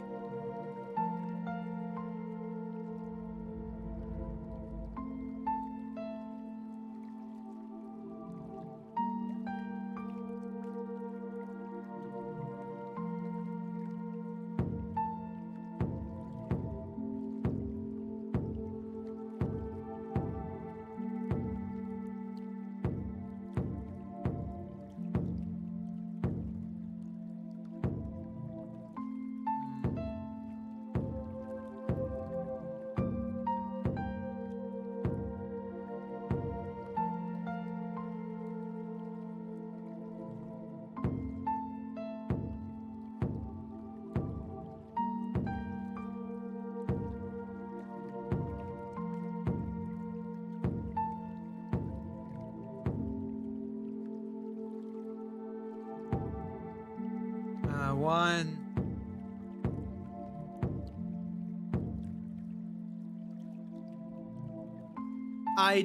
I did notify you on Discord, though. I swear I did.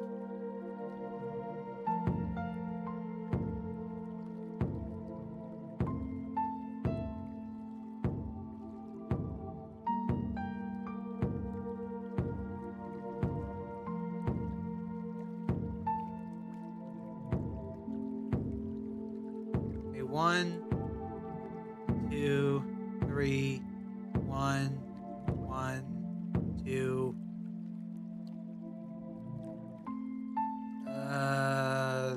This one? No.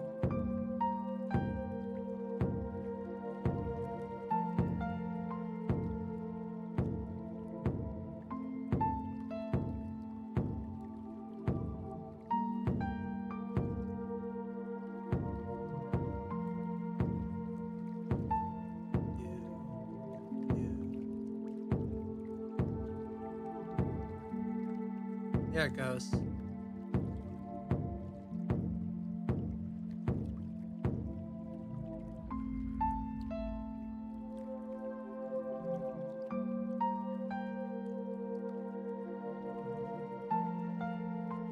Nah, it's cool.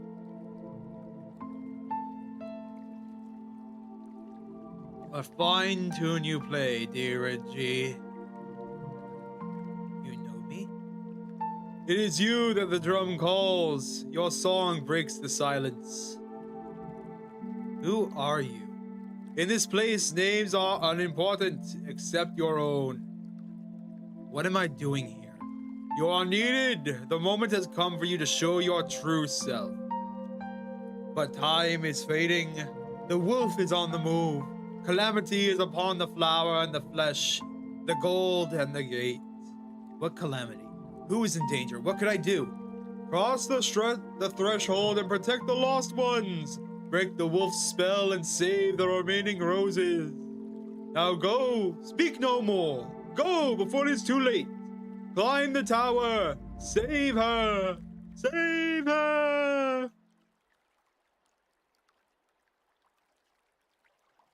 I have a bad feeling about this.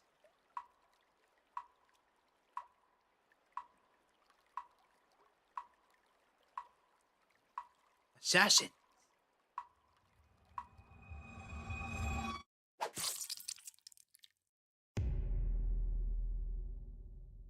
The same dream. Again. No matter how many times I run up that tower, bloodshed is all that ever comes from it. And one of the talking deer who seemed to speak in riddles. I must not dwell on that now. My new assignment awaits. So, I know for a fact that there are 3... Oh, hold on. Before I go, I should add an entry to my journal about the dream. Alright, so... I know for a fact that there are 4 chapters total for this game. We've already completed one of them, and it's only been an hour and a half. At this rate, we should be done in 4 or 5 hours, something like that. Either way, I'll be back in a minute. I'm gonna go grab myself a drink. I suggest you all do the same. So, be right back.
Alright, I am back. Hi, Hans. Sorry I missed your message. Welcome to the stream. Thank you for tuning in.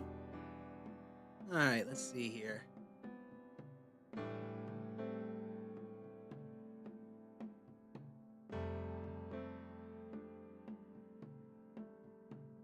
The capital city of Chang'an. I am fond of the time I spent here during my imperial examinations. Father served here as an imperial counselor for some years, but despite all that, this city never quite felt like home. A promotion as the magistrate of such an important region will come with a lot of responsibility. I hope I can live up to my father's good name.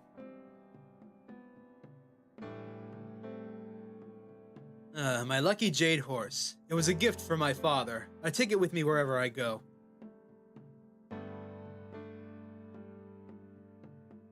Most of my belongings are in that travel trunk. I didn't have much time to pack my things, but the essentials are in there. It's my journal. I should add an entry about last night's dream. Late spring, 689. I solved my first major case in Penglai. At first confounded, I needed to peel away the onion's many layers to find at its center a simple story. A prideful man murdered by a scorned lover. Yet again, I'm reminded of the fragility of the human heart. But it seems the minister took notice of my work.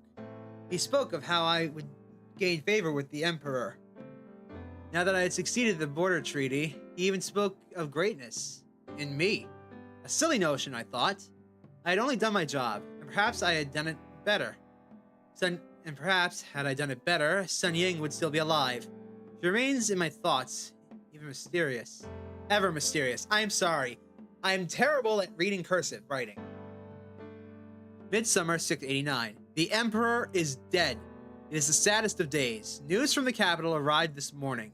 A mysterious illness said to be caused by lingering health issues took hold and never let go.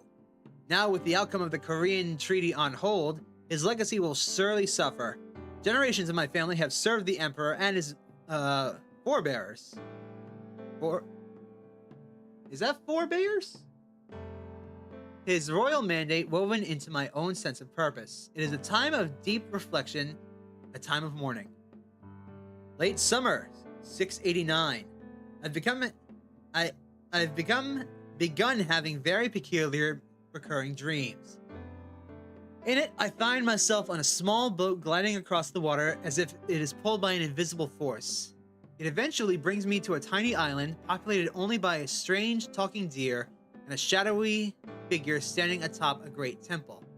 But just as I manage to convince the creature to allow me passage up the tower, I sense a grave danger looming over me. What happens next is unclear, but one thing is certain. No matter how hard I try, I fail to overcome this sinister threat. Late winter, 690. The Emperor's still grieving wife, Consort Wu, has now broken with tradition and proclaimed herself the Empress and rightful heir of China. There are rumors of her brutal tactics. Brutal tactics. Is that never benating? What? Something across the Imperial Echo Chamber. Stories of ruthless reprisals and a secret police force used to silence her opposition. But what am I to believe? Was her rise to power illegitimate? Or are these aspirations nothing more than exaggerated hearsay spread by envious detractors?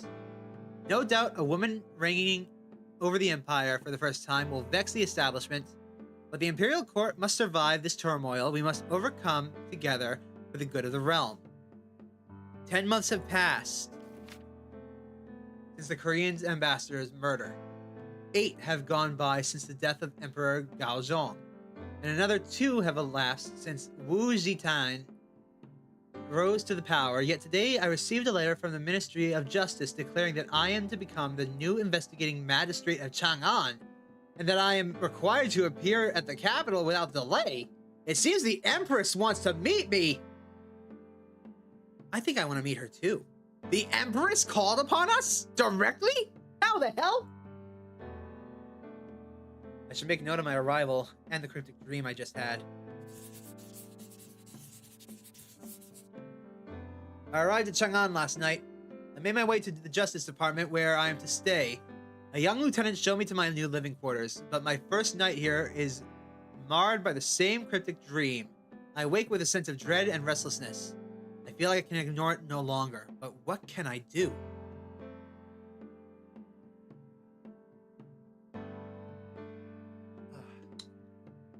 That is good elixir.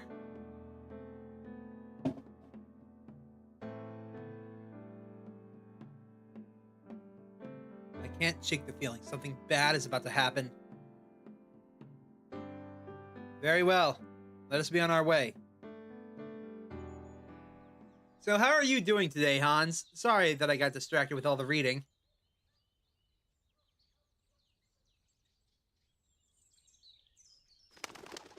Burb.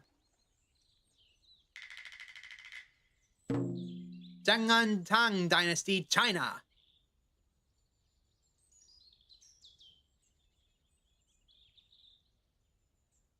A rather frail-looking plant to place by itself in such a large courtyard. All the more sun for it, my friend. The Justice Department. A new workplace. A hammer. A sturdy-looking hammer. I may have a use for this.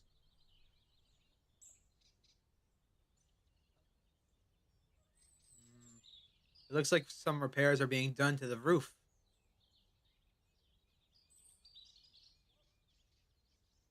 Ooh, pardon me. I hope you guys can't hear that. To the lobby! I should meet with the Empress before I do anything else.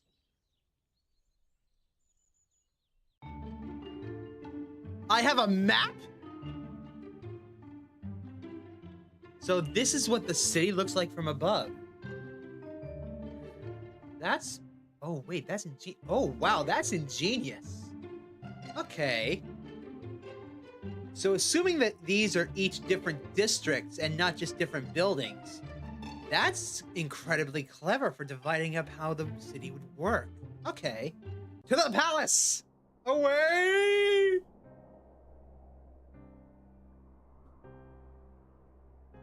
Ah, yes, story time.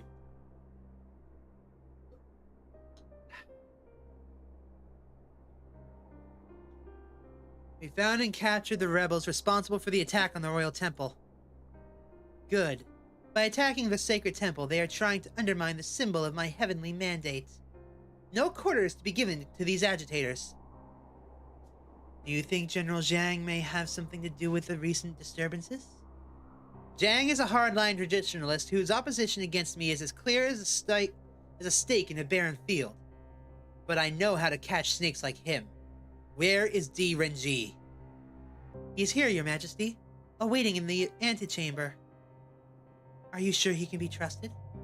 That is what I intend to find out. Bring him in.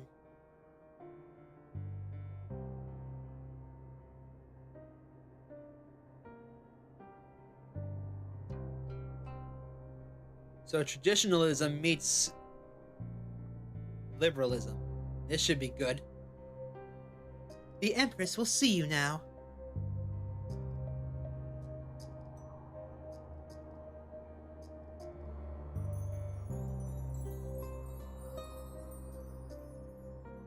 Welcome, Renjie. I have been looking forward to meeting you. This humble servant is honored by your Majesty's reception. I trust that you had the chance to rest last night. I understand that you left Penglai 3 days ago to undertake the long journey to the capital. Yes, but the road was kind to us.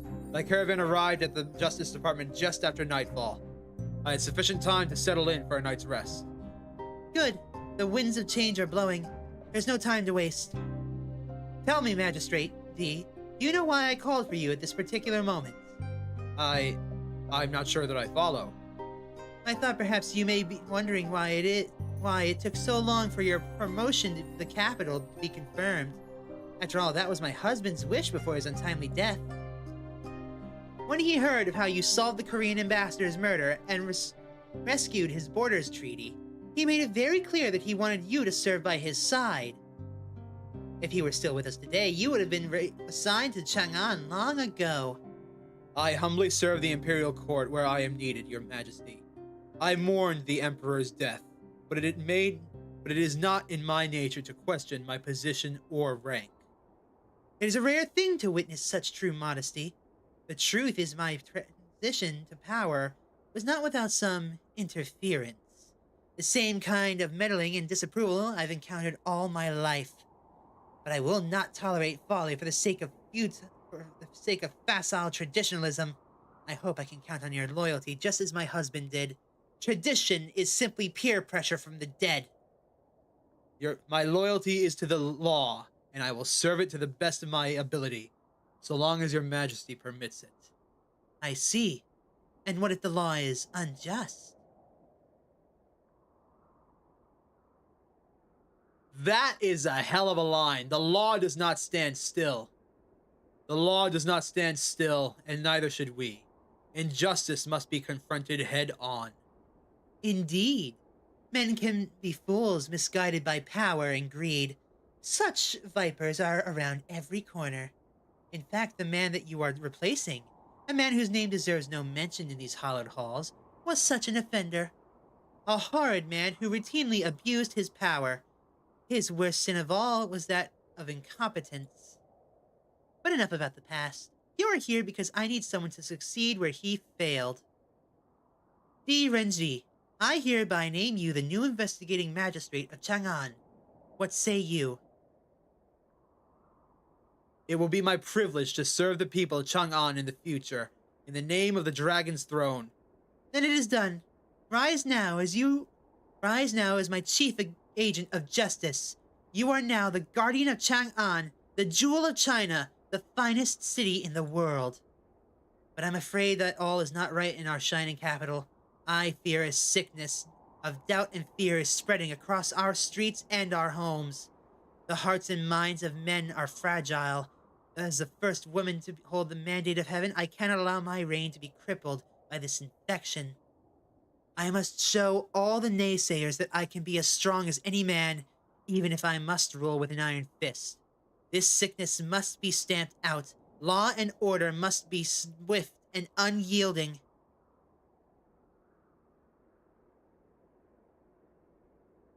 We must govern virtuously if the hearts and minds your majesty speaks of can be redeemed, or indeed cured.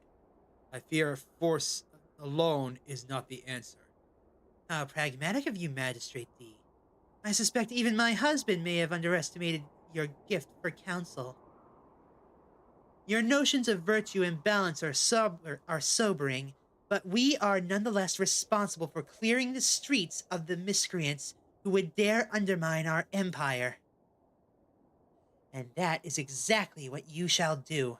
I'm at your majesty's command. Before I relieved him of his duties, your predecessor was working on a case that, shall we say, overwhelmed his limited intellect. Alright, take care, Lord X. Thanks for tuning in and watching so much. Please don't forget to go and vote on the poll. A young woman by the name of Zhu Linfei was viciously murdered in her own home 9 days ago. A short inquiry ended with the poor woman's blind father detained and charged for the crime. But I sense a grave injustice is being done. Your immediate task is to reopen this investigation and find out the truth behind this heinous crime.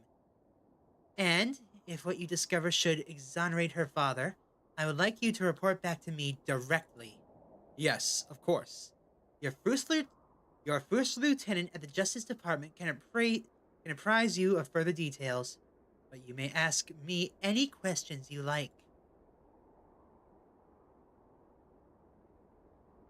I wish to offer my condolences for the passing of the Emperor. Although I had never the privilege of meeting him, I was an admirer of his reforms. Your sentiment is appreciated, Magistrate D. My husband was indeed a great man. He led our country onto the world stage, and now it is up to us to fulfill this destiny. Now is the time to look to the future. Does your majesty have special interest in this case? Surely only weeks after your enthronement ceremony, police matters are the least of your concerns. On the contrary, there is no greater threat to the Empire than the spread of fear and hatred from within. Without law and order, this house of cards is but a tremor away from collapsing. Very wise words, your Empress. Whatever the cost, I will see to it that those seeking to disturb the peace shall never find any of their own. Can I get that on a hold on.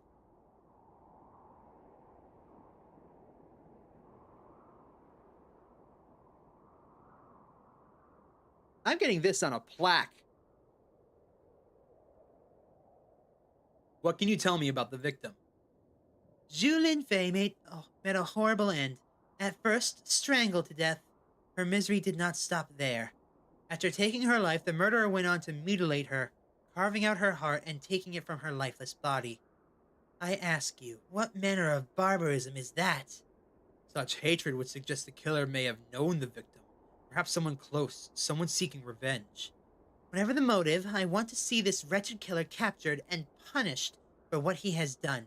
I will not stand for such depravity. The whole of the country watches my every move. I will not have my mandate tarnished by a deviant. What can you tell me about the accused? Your predecessor believed that the victim's father, Zhu Dan, came to resent his daughter for abandoning him for several years. She eventually returned, but by then his heart had soured and filled with hate, igniting his violent outbursts. But your majesty does not believe this theory. Not for a second. Setting aside the fact that the father is an old blind man, only a fool could theorize that a woman so obviously devoted to her father could deserve such retribution. Even during all those years away from his side, she made sure to send money for his care. Besides, your predecessor would have sooner forced a square peg into a round hole than do any police work. I told you everything I know. As for what is still unknown, I expect you to uncover it and return the favor. You may speak to Commander Yao if you need any additional assistance. She is my most trusted officer. Thank you, your majesty. I will not fail.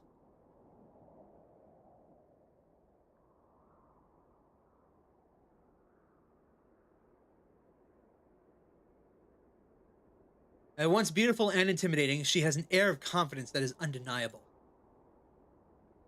I didn't get a chance to introduce myself before. My name is Renjie. I know who you are. Yes, of course. You must be head of Her Majesty's security force. I am no mere security personnel. I am Yao Mei, commander of the Imperial Guard.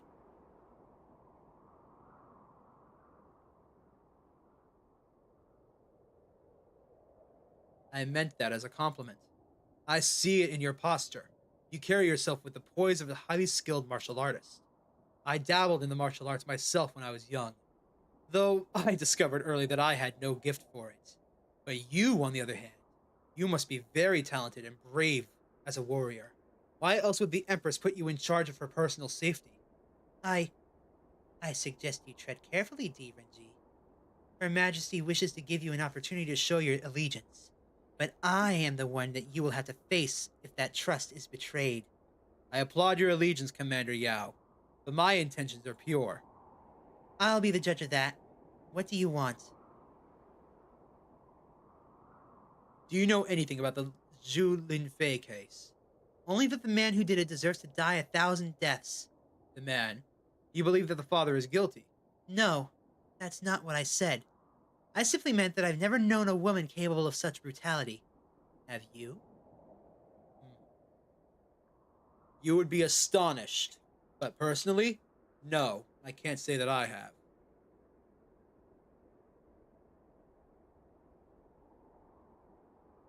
I feel like I'm treading old ground here, but what can you tell me about the Empress? Her Majesty is a strong and fearless leader. What she has endured and overcome is a shining example for all of us. But I would think a detective of your stature could easily detect such qualities.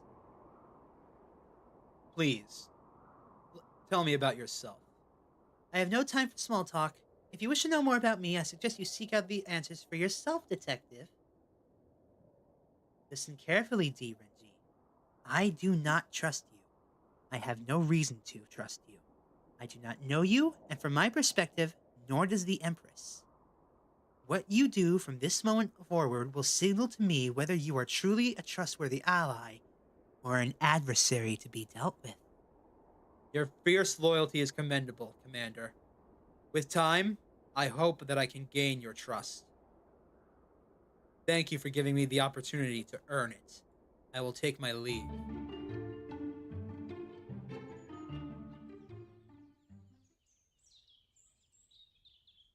Okay, so we've got a brutal murder. Magistrate D, you're back! I'm your first lieutenant, Mao Daiwei. We spoke briefly last night when you arrived. I take it you just returned from your visit with the Empress. How did that go? Meetings like that make me so nervous. I just start babbling, and one moment I'm all quiet, and then the next I'm going on and on and on, and about heavens knows what. I'm doing it right now, anyway. I'm doing it right now, aren't I? I'll shut up now, sir. You don't have to be nervous around me, Ma. I was at ease in Her Majesty's presence. In fact, the meeting was very productive. It seems we have a lot of work ahead of us.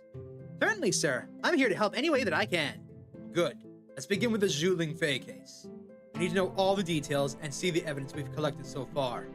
Ah, yes, of course. I was hoping we could get to another crack at that case, but I'm afraid there isn't much to look at, sir. Everything we have is inside that evidence box. I've laid it out on the desk behind me. It's a shame, really, but Magistrate Liu, he wasn't one for paperwork. Liu? Do you mean Liu Zilin? He was the previous magistrate? That's right, sir. Do you know him? Yes. He was a classmate in my time at the Imperial Academy. Sadly, he was the kind of person who enjoyed preying on the less privileged. A bully through and through. But owing to his father's position as a powerful minister, Jilin's misconduct was routinely ignored.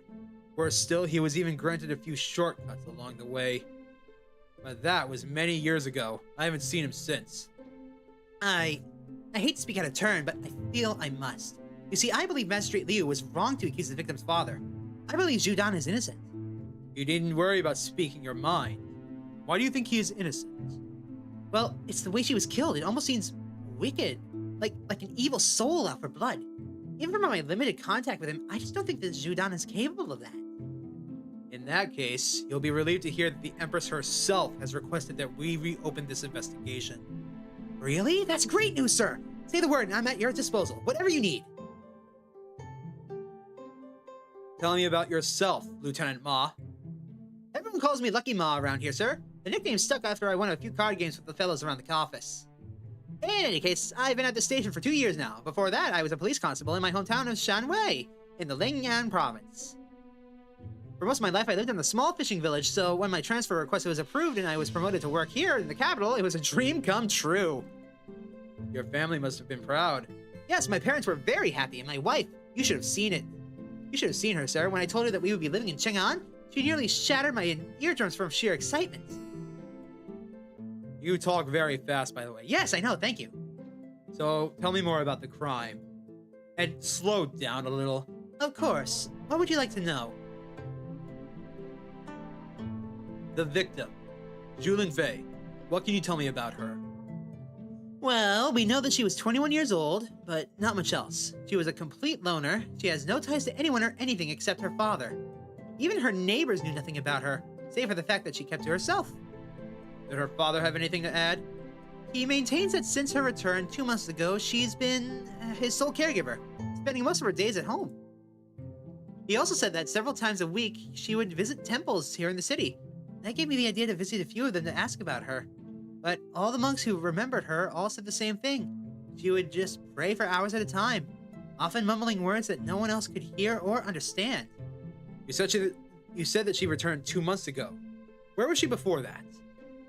All we know is that for 5 years, she worked as a maidservant for a wealthy family living outside the city. During that time, she sent money back to her father through a messenger, but she never visited him herself.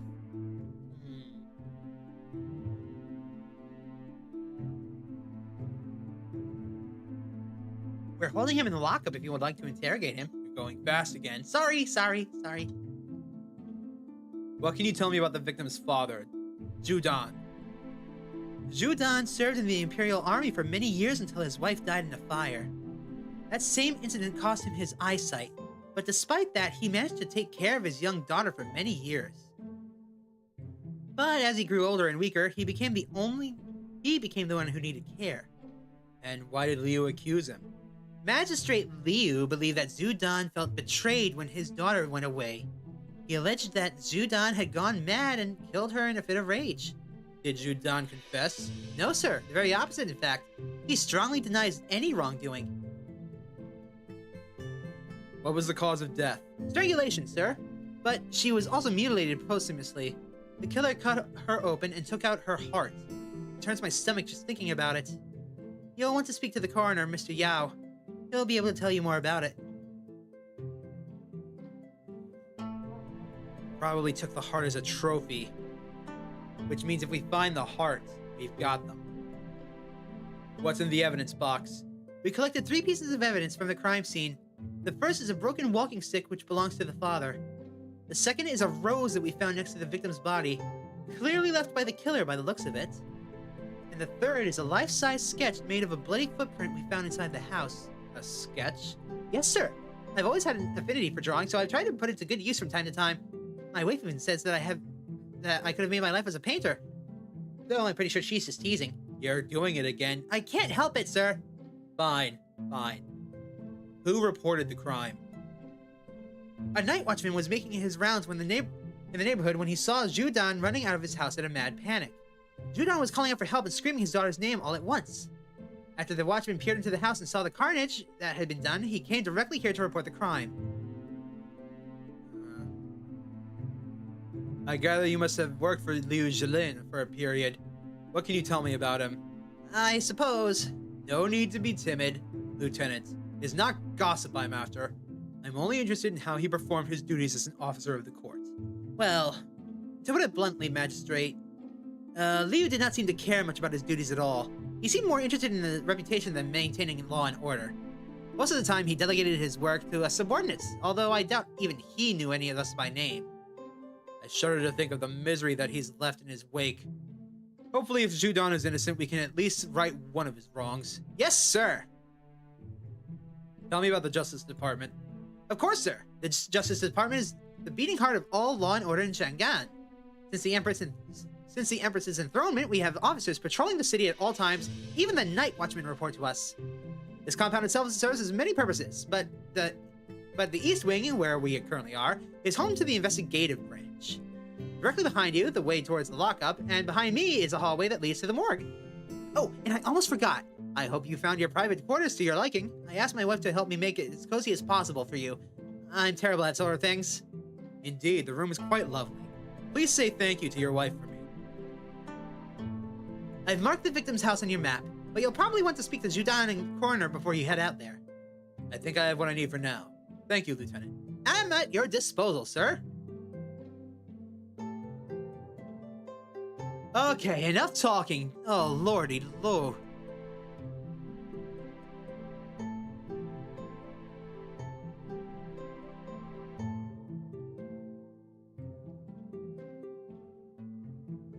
Lieutenant Ma said there's 3 items were collected at the crime scene.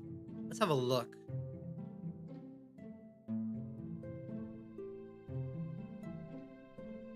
A rose, a walking stick, and a footprint sketch. Strange.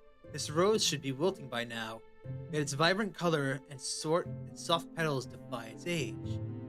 If this didn't belong to Zhu Lingfei, then the killer purposefully left it behind.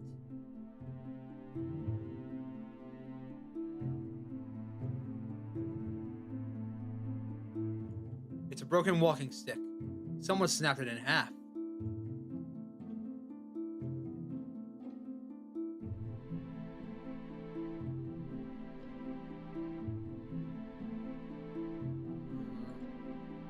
Impressive. Lieutenant Ma's wife was right. He does have an eye for illustrations. This footprint is fairly average in size for a man, but probably a bit large for a woman. Okay. We've solved cases with less than shadows of doubt. Let's see what we can do here.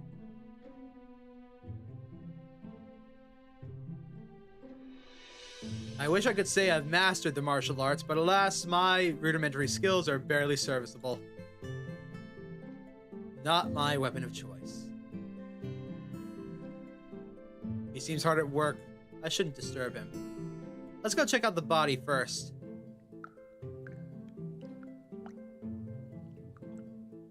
The sort of tools of the pathologist's trade.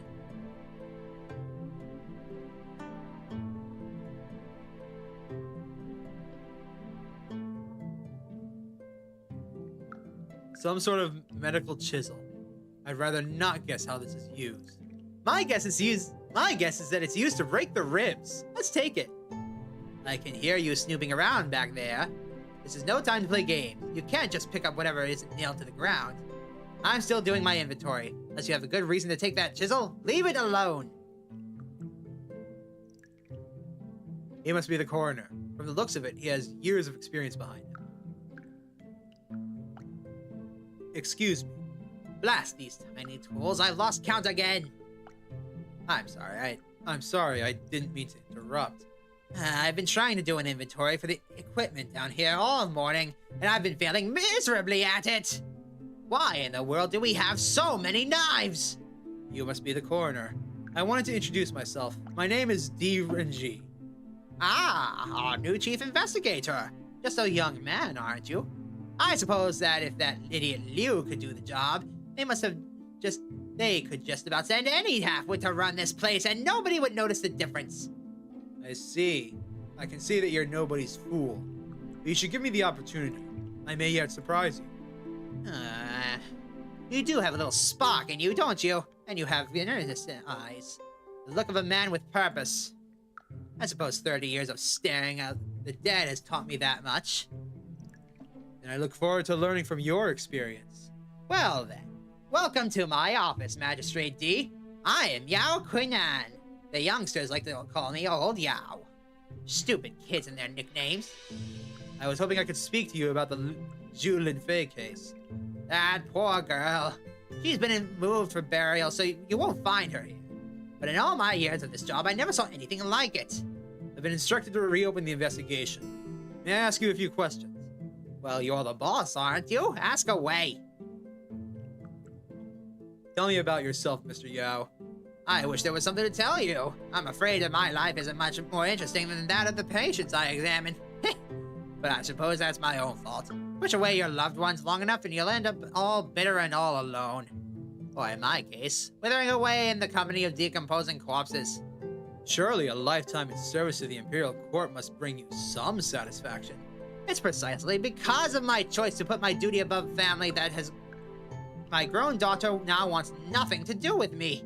When her mother passed away a few years ago, I buried myself in my work, thinking I could stuff my sorrows into the ground. I neglected the needs of my grieving daughter, and now, even as she makes her own path in the world, she can barely stand the sight of me. Don't make the same mistakes I did. Young magistrate, hold on to those you cherish. Let them know what they mean to you before it is too late. It's not too late for you to make amends. Speak to your daughter. She will listen. I wish I could be so naive as to believe that, but my time has passed. No matter. At least down here, I can perhaps still make a difference.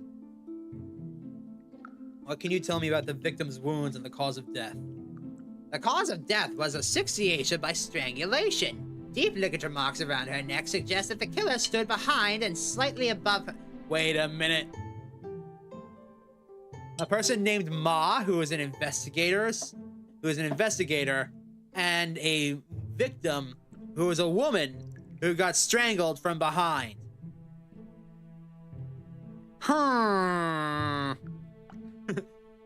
No murder weapon was found at the scene, but if I were to venture a guess, I'd say the killer likely used a long piece of cloth to strangle her.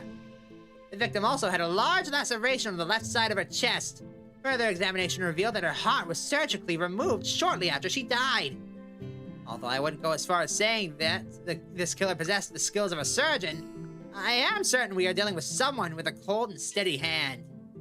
Someone who knew what they were doing. Why do you think the killer took her heart? It's hard to say. Perhaps he wanted a souvenir, or maybe he just thought that she was heartless and didn't deserve one. Or possibly, just because he's a deranged psychopath? We may never know why he did it, but based on the depth of the abrasions on her neck, I'd wager good money our killer is a man. Was the victim violated? No, I found no evidence of that. In fact, she had no other bruises or injuries at all, which I found odd. What do you mean by that? Well, usually in cases of strangulation, when we we often find some signs of a struggle between the victim and the assailant, such as traces of skin under the fingernails or bruises caused by the resistance from the victim. But from what I can tell, Zhu Linfei did not fight back. From your previous comments, I take that you and the magistrate did not get along.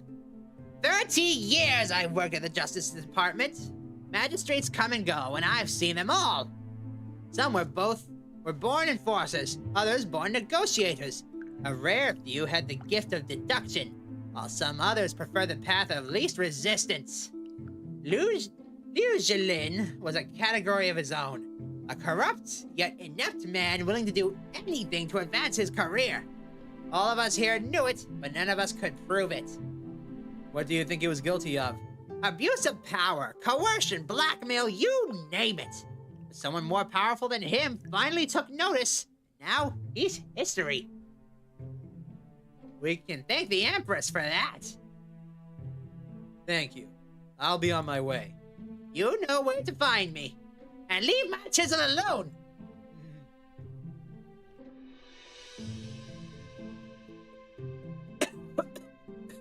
Sorry.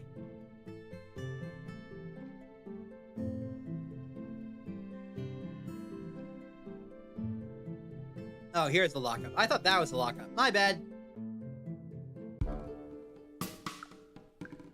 Yo, the vibe change. Who goes there? Is that you, Liu? You'll not break me with your threats and your beatings. I will never admit to killing my own daughter. Never, you hear me?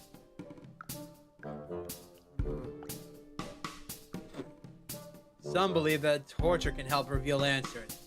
But can this so-called truth be held up to the light of day? I'd rather not.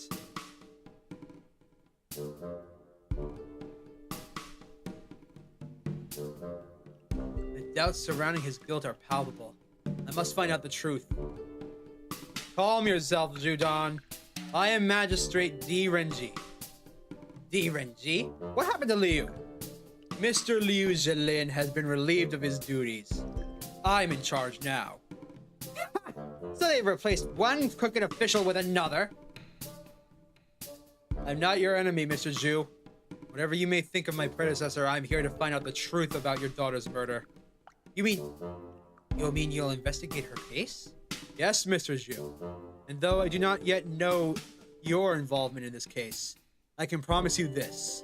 If you are indeed innocent, you will not sit in this jail a day longer than is necessary. I'm sorry for what I said before, but that man Liu, he accused me of killing my own daughter. Despite everything that's happened in my life, I've never felt anger at my own fate. But what was done to Ling Fei, it burns me up inside, knowing that the man who hurt her is still out there. You have to help me, Magistrate D. My daughter deserves justice. Tell me about yourself. I was a patriot once, not unlike you, I imagine. I fought and sacrificed for my country. I gave my youth to protect it on the battlefield. Now I'm but a decrepit old man, disposable in the eyes of men like Liu. You were in the army. I was an imperial soldier in the Tiger Regiment, until the accident changed everything. Tell me what happened. Hold on, let me take a drink. Yeah? Ah, damn it. No more drink. Stupid bottle. Alright, where was I? For the first time in a long time, I was home. They gave me a short break between tours of duty, and I was glad to be back with my wife and my daughter. That morning, I'd taken Lin Fei for a walk in the park. She was only 5 years old. The sky was blue and pure. I remember looking upon the heavens, thankful and content. Out of nowhere, blackness billowed into the air. I do not know how the fire started. All I know is that by the time we had made it back to the house, the flames had already engulfed everything. But I was fearless back then. I ran inside, hoping to save my wife, but the gods were angry that day. They spared my life, but took my wife and my eyes. Now I look upon the sky no more. And your daughter, she witnessed this. We've never spoken about that day. Deep down, I've always hoped that she was too young to remember. But sometimes, I could hear it in her voice. The horror of the flames of the ashes. Tell me about your daughter. After her mother died, I tried my best to take care of her. We managed for a while. The Imperial Army kept me around, gave me odd jobs here and there, but eventually they decided that they had no use for a blind soldier anymore. But even as a teenager, Lin Fei was headstrong and rebellious. She stormed into the Imperial Army base demanding an explanation for my discharge. I had to plead with my superiors to spare her any punishment. I told her we never needed to accept our fate.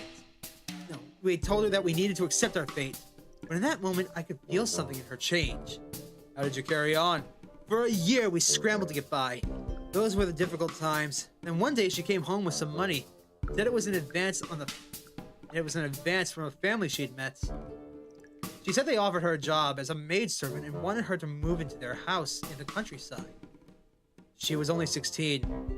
I didn't want her to go, but she made up her mind.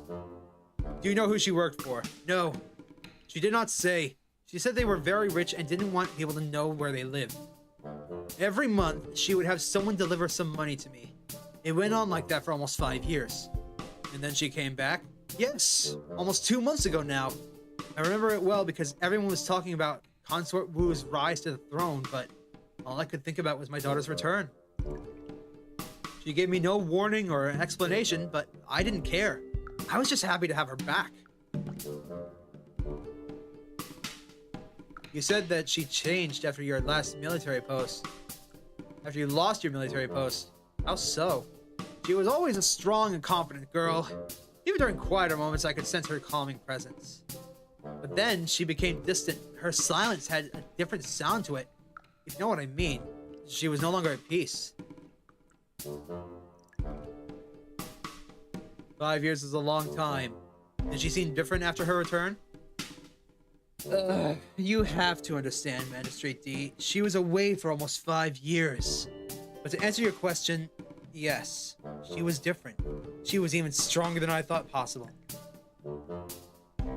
Did she have any friends? No. Lin Fei always preferred to be alone.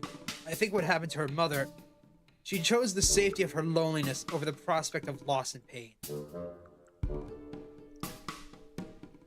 Take me back to the night of the murder. What can you remember? I remember it perfectly well. Earlier that evening, I decided to go to the waterfront to take some tea on the boardwalk. It's usually quiet at dusk, so I stay to enjoy the sunset. People ask me how a blind man can appreciate such a thing. I tell them it's the heat.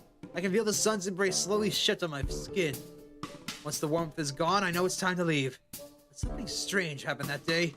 I reached out for my walking stick, which I had placed on the table in front of me, but it wasn't there. I searched for it, even asked the tea house staff for help, but it was gone. You were certain you had it with you. Of course! Without it, I would lose my way. I had to convince one of the waiters to escort me home. A nice young man with a kind voice. He said he could help me, but only after he finished his shift. So I waited. About an hour later, he came back and did as he promised. So the waiter took you home. Did he go inside the house? No, we parted ways outside. I entered the house alone. But the silence inside bothered me immediately. As I approached the middle of the room, I could feel the wet surface under my feet. I was standing in my daughter's blood, and I fell to my knees and extended my arms, reaching out for her. My heart sank when I felt her cold body. I cradled her head in my arms. I vaguely remember calling out for help. I don't know, the rest is fuzzy. Her daughter's murder was senseless and deeply unsettling. Heaven willing, justice will be done. You have a kind voice, Magistrate D, much like the young man who helped me get home that evening. Like him, I hope you will keep your word. That's all for now. We'll speak again soon. Thank you, Magistrate. Let's go find the truth, people.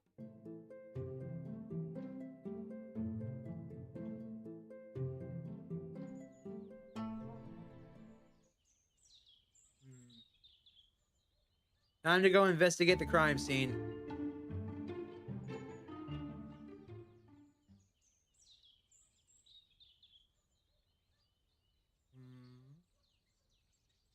This is one of Chang'an's poorer neighborhoods. The people who live here are usually traders and artisans.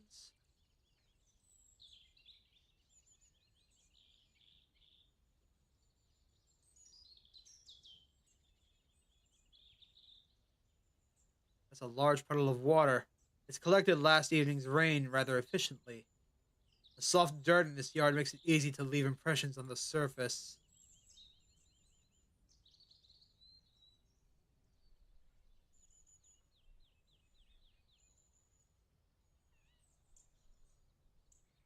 From this vantage point, I can see a large part of the interior of the house.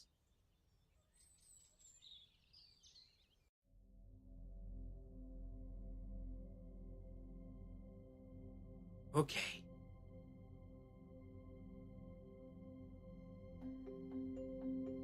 Contains ordinary personal belongings. I can see part of the front yard.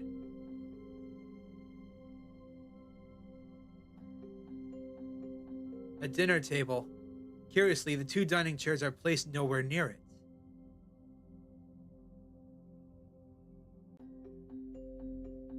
The blood is dried, but the large, gruesome stain that was left behind. It's an unsettling reminder of what took place here. It's unmistakable. This is where the murder took place. As expected, the posthumous removal of the victim's heart caused profuse bleeding, but there's no discernible pattern to any of it. A dining chair in the middle of the room. This chair must have been placed here for a purpose. Coroner Yao said that the killer was likely standing above and behind Lin Fei when she was strangled. Perhaps the killer forced her to sit here before he strangled her. But why would she cooperate? What's this? There's a small fragment of wood under the chair.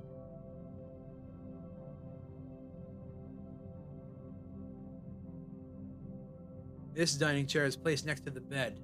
But why? Did the killer use it while he was waiting for her? According to this scene, the killer somehow managed to draw Zhu Linfei into the house and onto that center chair. It also appears as though he sat on the chair next to the bed while waiting for her arrival, no doubt further hinting at the threat he posed on her father. But why are there no signs of a struggle? Why didn't she run or fight back? A rolled up straw mat. This must be where Zhu Linfei slept.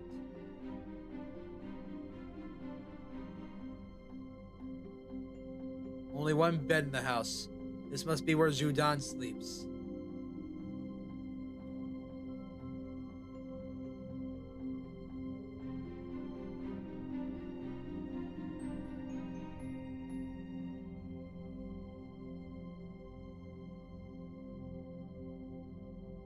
Ordinary kitchen utensils. Nothing noteworthy here.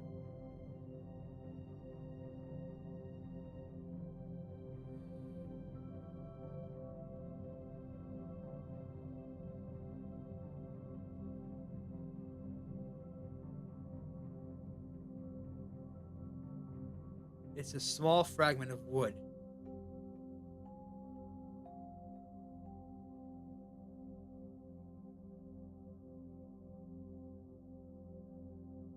It's a perfect fit. This fragment of wood must have splintered off when he was... It's a perfect fit. This fragment of wood must have splintered off when the walking stick was broken. That means the walking stick was broken in the house at the time of the murder.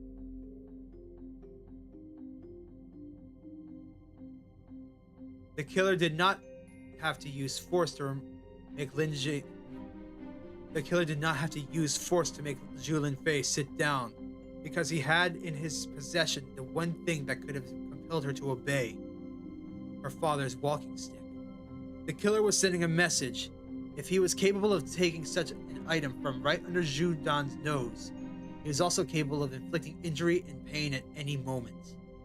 He reinforced that point by breaking the stick in front of Zhu Linfei, but doing so caused a fragment to splinter off. Coerced into submission, Zhu Linfei bravely did what she thought was the only way to protect her father: sacrifice herself.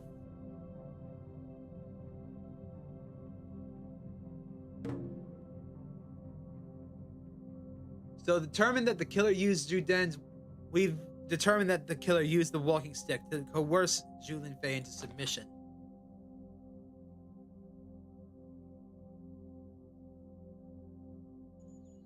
I cannot wait to find this sicko.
Maybe he's done with his inventory by now? Let's go see.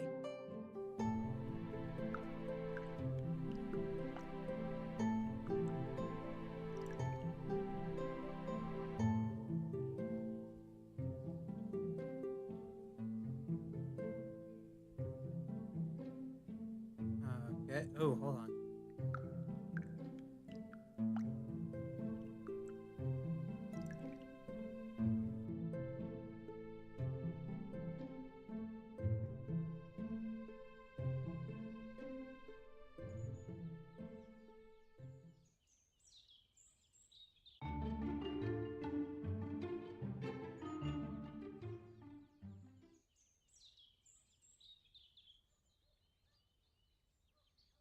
Ah, here's what I missed.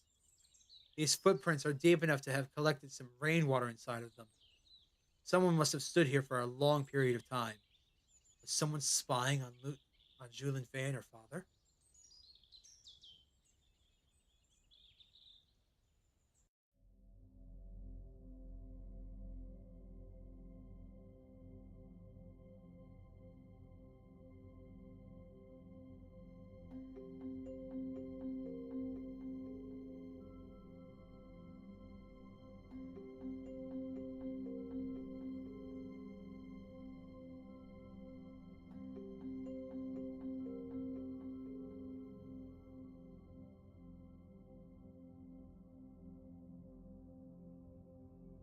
It's an odd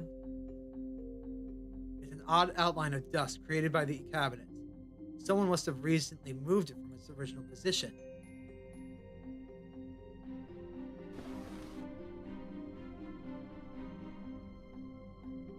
A note was lodged behind the cabinet. Was the killer deliberately leaving clues behind?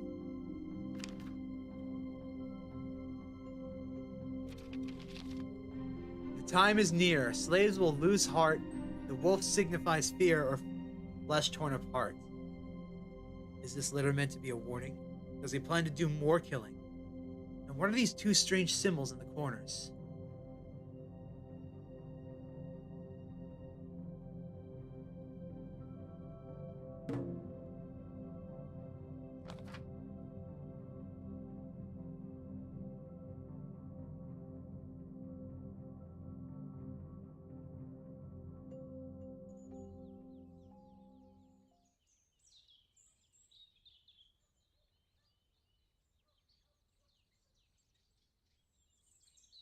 It's a match. These footprints are almost identical in shape and size to the footprint sketch drawn by Lieutenant Ma. The killer must have spied on Julin Fay and her father from this spot to study their movements and their routines.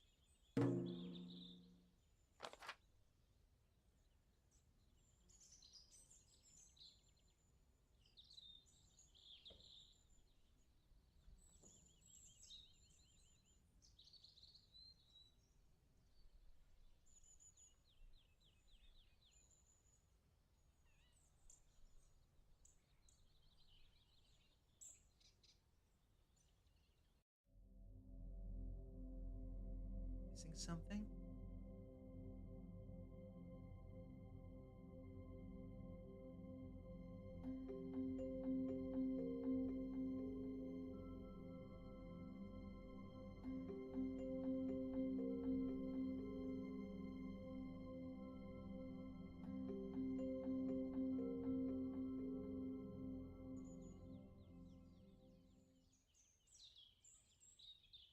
It's a young boy hiding behind the fence.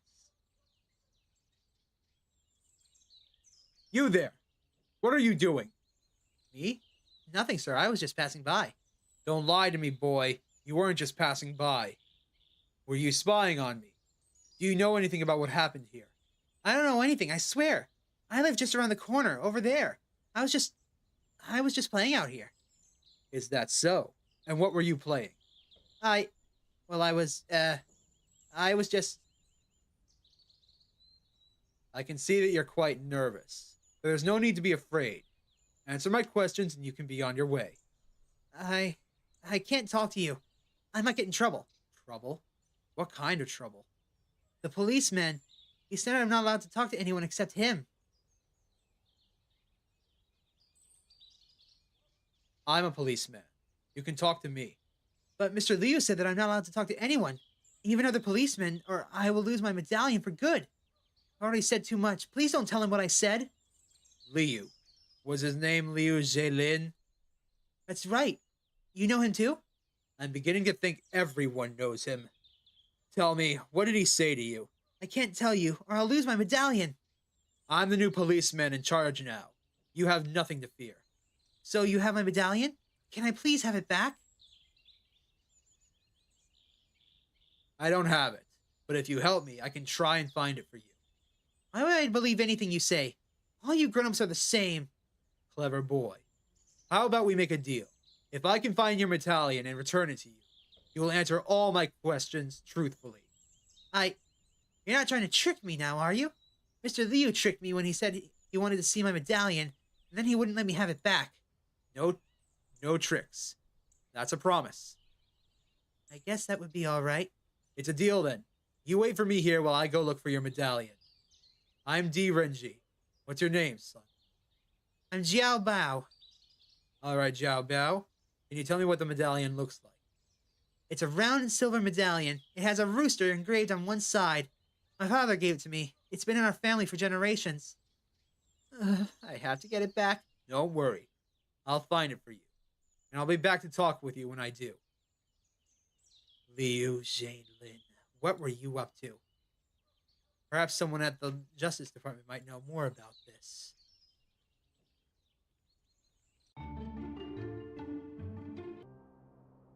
Oops, wrong place.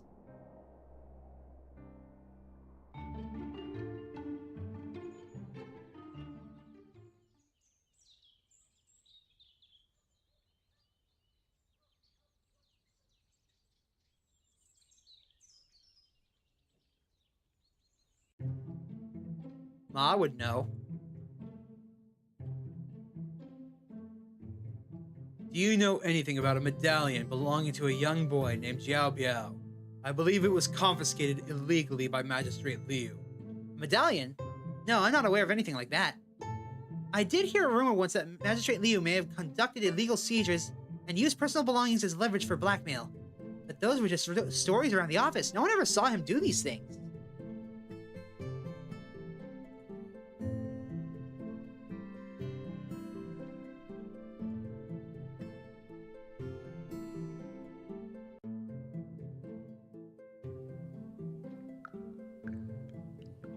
Perhaps the old man knows something. Do you know anything about a medallion belonging to a young boy named Jiao Biao? I believe it was confiscated illegally by Magistrate Liu. How should I know? I'm not privy to any secrets or hidden stashes. But like I said before, the man was a vile leech. It wouldn't surprise me if all the corruption rumors about him were true.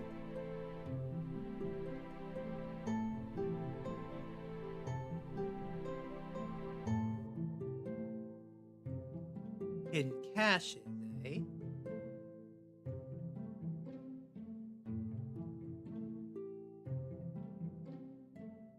I bet he's hiding it somewhere inside here.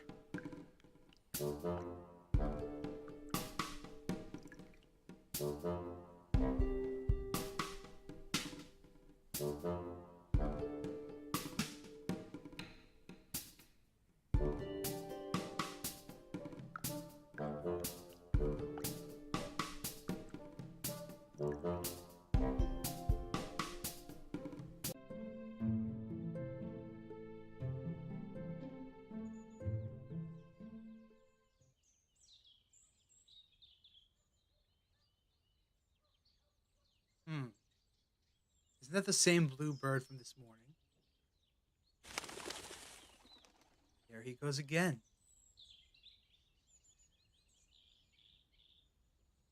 Old leaves that have been here for a while. One plant, two sets of leaves in two different spots. Wait a minute. What if... Aha! What do we have here? It looks like someone tampered with the bricks in this section of the wall. I can't pull the brick out without loosening it first. I need the chisel.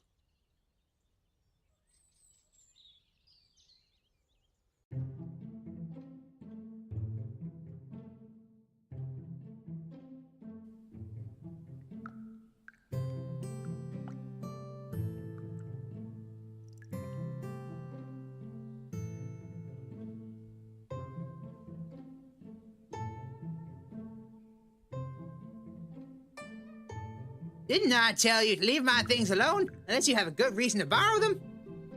Actually, I do have a good reason to borrow the chisel. I needed to loosen the mortar surrounding the suspicious brick I found in a wall.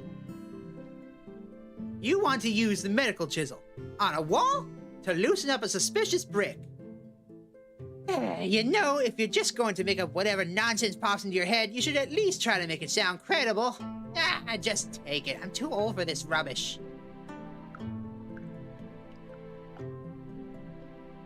All right.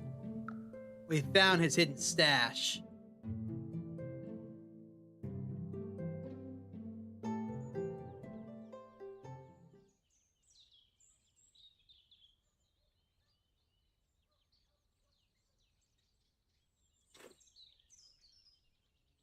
The chisel alone won't do the trick.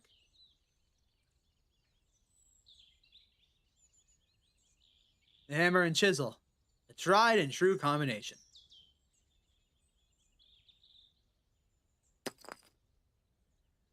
It seems the others were right about Liu Zhelin.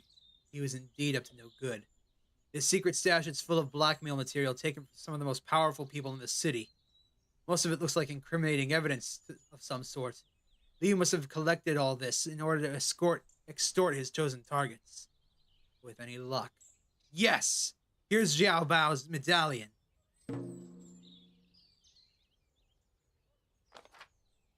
Now the question is, why on earth would he need to blackmail Xiao Bao? What did the boy see?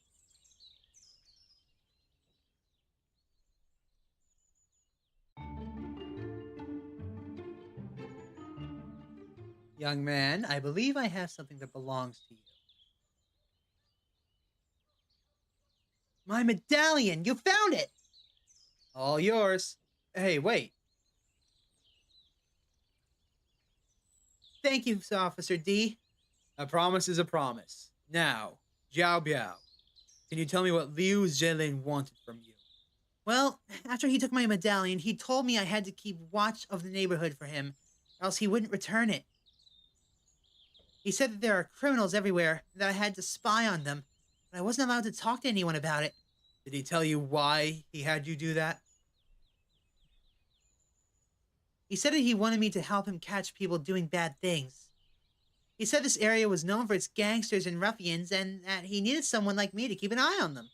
He came to see me every week to ask about what I saw or heard, but every time he refused to give me back my medallion. I see.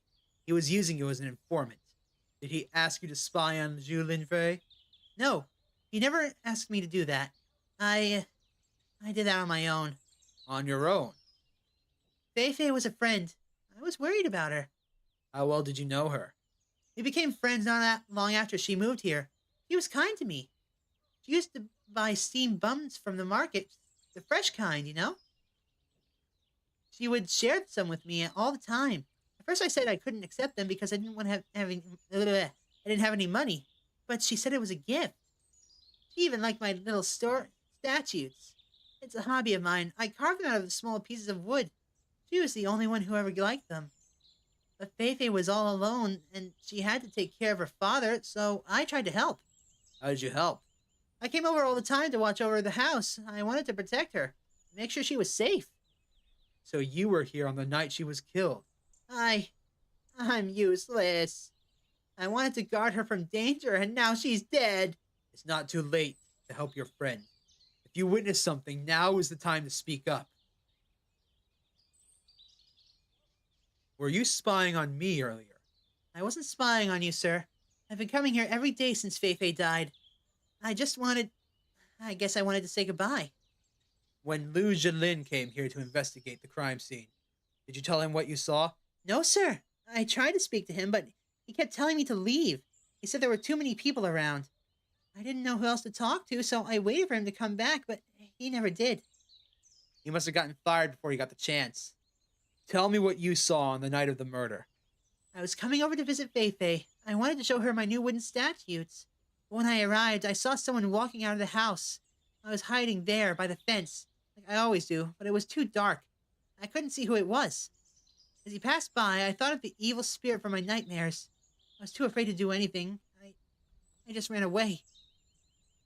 It was only later that I found out that Fei Fei was murdered. He was right there. The killer was right there, and I did nothing. I should have done something. Was Zhu Dan the stranger? Mr. Zhu? No, sir. The person I saw was tall and fast. Mr. Zhu can barely walk around without his stick. It couldn't have been him. Besides, Mr. Zhu loved Fei Fei. He's been so happy since her return, he would never hurt her. Can you describe him? It was dark. I couldn't see his face, but he was tall and moved very fast, almost as if he was gliding. Did you see what he was wearing? He was black all over, like some sort of shadow. He didn't even seem to have any legs. Don't blame yourself for what happened, Zhao Bao. Take solace in the fact that your testimony will help free Zhu Dan. You've done well, Zhao Biao. Thank you. Black from head to toe, gliding across the darkness. The killer could have been wearing a very long black cloak. Although the evidence doesn't point us towards a new suspect, we can at least prove that Zhao Dan is innocent. I should speak to the Empress.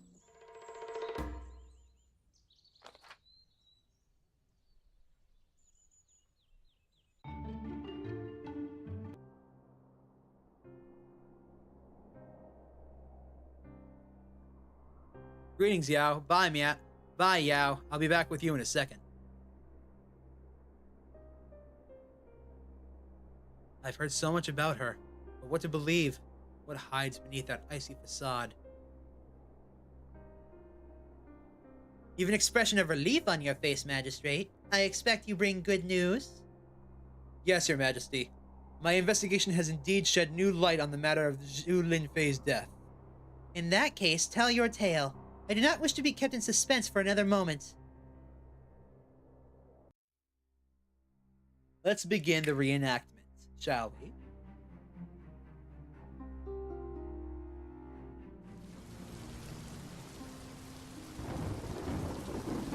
Whoever killed Zhu Linfei did so with ruthless premeditation. He stalked his prey with patience and purpose. He knew their routines, their habits. He knew their weaknesses. He was aware of Zhu Dan's customary visits to the waterfront for the late afternoon tea. He familiarized himself with Zhu Linfei's schedule and knew when she would return from the temple she often visited. He obtained this knowledge by spying on them. For days, maybe even weeks, the killer followed and observed the Zhuns. At night, he stood by this very window. Still and silent, he demonstrated an obsessive dedication in this state. Darkness and ruin were his allies. And rain.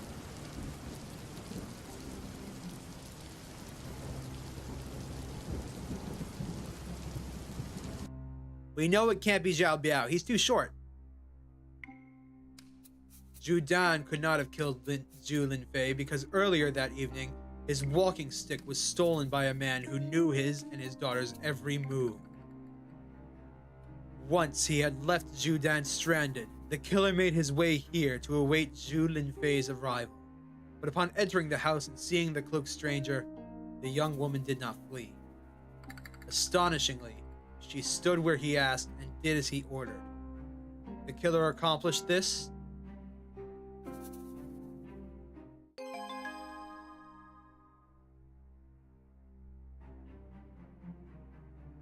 By now, the killer knew the Jews intimately. By breaking the walking stick, he was sending a chilling message. Unseen and unheard, he could get to them anywhere he wanted, anytime he wanted. Zhu Linfei chose not to fight and risk her father's safety. If it was her the killer wanted, she was willing to sacrifice herself for a chance to save her father.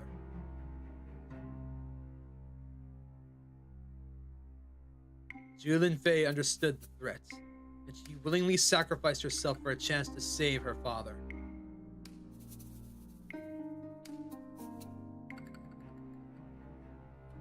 The killing of Zhu Linfei was a calculated move, but I fear it is only the first of many. I believe our killer is only at the beginning of his grand vision. It wasn't enough for him to taunt us by leaving a rose, or even by taking this victim's heart. He wanted us to know precisely that his journey of destruction has just begun. The note he left behind was designed to be a warning. In his note, he speaks of a wolf on the prowl, of slaves losing their hearts. In his mind, for reasons we have yet to understand, Zhu Linfei was one of these slaves. He is warning us that more victims are to come.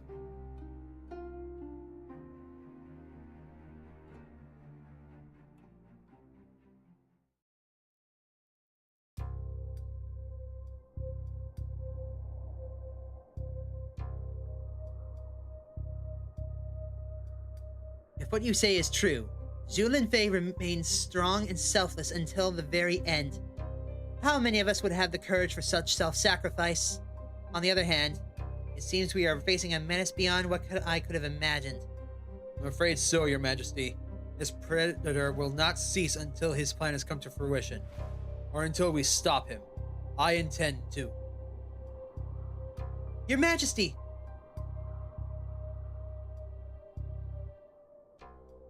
Your Majesty, I have news from a night watchman in the central quarter. A woman. Another woman was murdered in her own home just an hour ago. So it is true. A predator is indeed among us. What else have you learned? Hey, thanks for tuning in, Meg. I hope you enjoy it. It's called Detective D, The Silk Rose Murders. I think it's on Steam for... Hold on, let me check. It is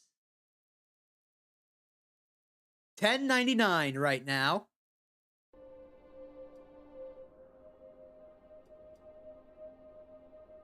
You can check it out with the link in the description below. Not much at the moment. Only that she was the newly wedded wife of Lam Haifeng. The late General Lam's son? The one and the same. Your Majesty, General Lam would have been a strong supporter of your regime had he not succumbed to the pneumonia last winter. His only son, Lam Haifeng, was also a gifted army captain who still commands the loyalty of his father's troops. Yes, I recall hearing of his abrupt wedding last month. He retired from his official post and vowed to lead a life of a civilian. And now his wife has been murdered? There's more, Your Majesty. According to my sources, the treasonous General Zhang has recently courted Lam Haifeng's allegiance. Zhang is no doubt attempting to strengthen his rebellious coalition. Could it be that Zhang is trying to terrorize the young captain into obedience? That thought has crossed my mind. But if that were true, Zhang is even more despicable than I gave him credit for. Killing innocents is a line that he will regret crossing. If I may interject, Your Majesty, I think we should proceed carefully and avoid jumping to conclusions. If we are wrong about General Zhang's involvement and accuse him openly, that could give your opposition an excuse to unite and start a civil war. Allow me to investigate the matter. If a thread is to be found that connects the killing of these two women to a plot against you, then I will find it. On the other hand, if this killer is but a single deranged man, we must not lose sight of his trail by choosing conspiracy theories. You are right, Magistrate D. We need evidence. We must remember the stakes before we place our bets. You will go to the Lam residence, investigate what's happened to Lam Haifeng's wife, and report back with whatever ties you find between her, Zhu Fei, and General Zhang. If Zhang is indeed involved in any of it, he will pay dearly for his brazen treachery. Yes, Your Majesty. Yeah, this game's great. Sadly, it's also pretty short. I'm already more than halfway done, I think. Somewhere around the halfway point, I'd say.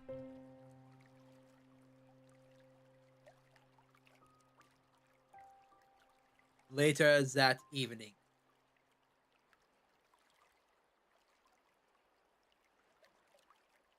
Yo, this is a new perspective. Lieutenant Ma! Magistrate D, I'm so glad to see you. As you no doubt heard by now, it's happened again. Sometime between 2 and 3 hours ago, the lady of this house was brutally murdered while she was reading in the study. Go on. It's a horrible mess, just like what happened with Zhu Fei. It took me a moment to gather myself after I saw the body. It was like a flashback, except it wasn't. These two women, they've been murdered in the exact same way. What else have you found out? This place belongs to Lam Haifang. The victim was his wife, a young woman named Shi Wei Yang. Apparently, they've been married less than a month. The Lambs employ an elderly house steward and 2 servants, but all 3 live on a small adjacent residence south of the main compound. As far as we know, the 3 of them have had completed their tasks for the day and have returned home to their residence when the murder took place. By the way, don't forget to go and vote on my poll in the community tab. We just hit 300 subscribers a couple days ago, and I'm trying to figure out what you guys want me to stream in celebration. Please don't forget. Now then. The front gate has a rather flimsy lock, which our killer seems to have picked without difficulty. Coroner Yao is inside examining the body now. He can tell you more about the crime scene. Did you speak to the husband? Only briefly. He seemed quite shaken, but he seems to have a solid alibi. He's in the study now, waiting to speak to you. Thank you, Lieutenant. You stay here and make sure no one goes in or out. And slow down your speaking. Sorry, Captain.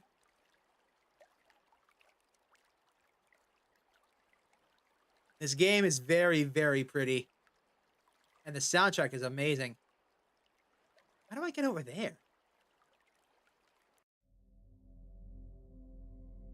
Alright, before we continue on, I'm going to go grab myself a drink real quick. And you guys should prepare yourselves for what's about to come. So, be right back.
Alright, I'm back. Let's continue.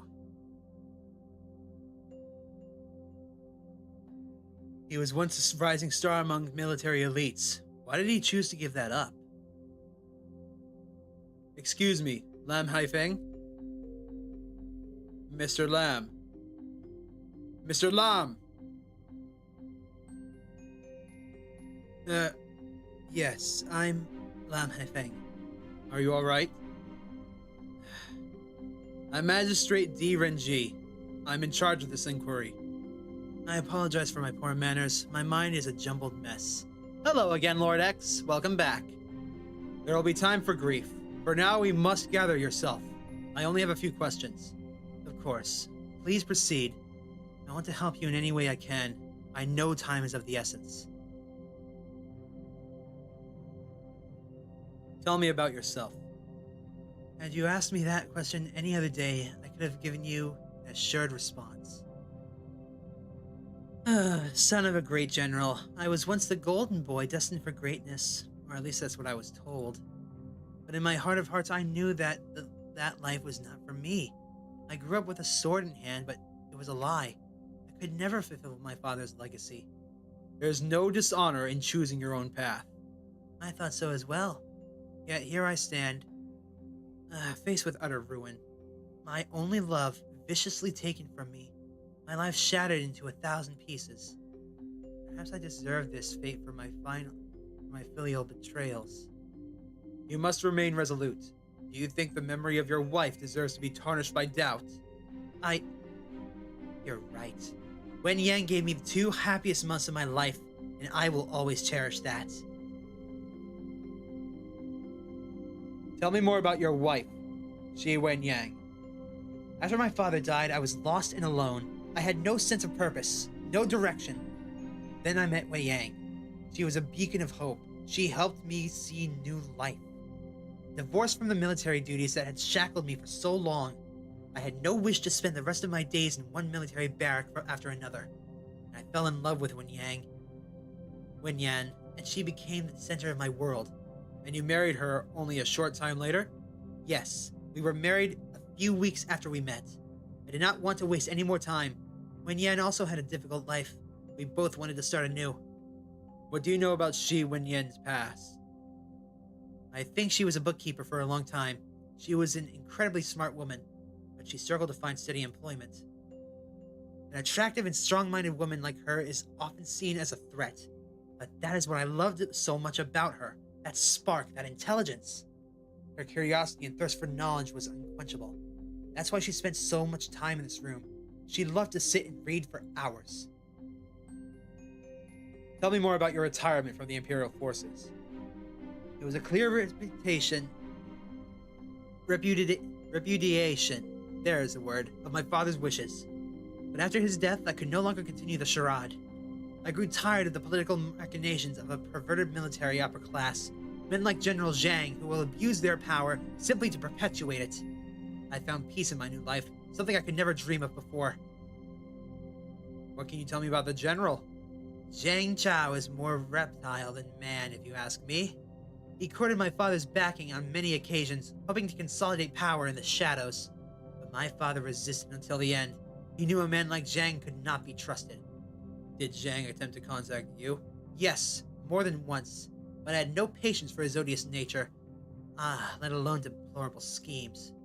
No, there was nothing for us to talk about. His advances were squarely rejected. As a matter of fact, I had to turn away one of his lackeys just this morning. What was the purpose of the visit? He came to remind me of some kind of a special meeting taking place tonight. A gathering of so-called patriots assembled by Zhang himself. Apparently, an invitation was sent to my father before he died, but I had long ago lost interest in such political antics to pay any attention to it. The gathering is tonight. Do you know where your father put that invitation? No, I'm afraid not. Tell me what happened here. I had been out all afternoon. When I came home, the servants had already retired to their private residence.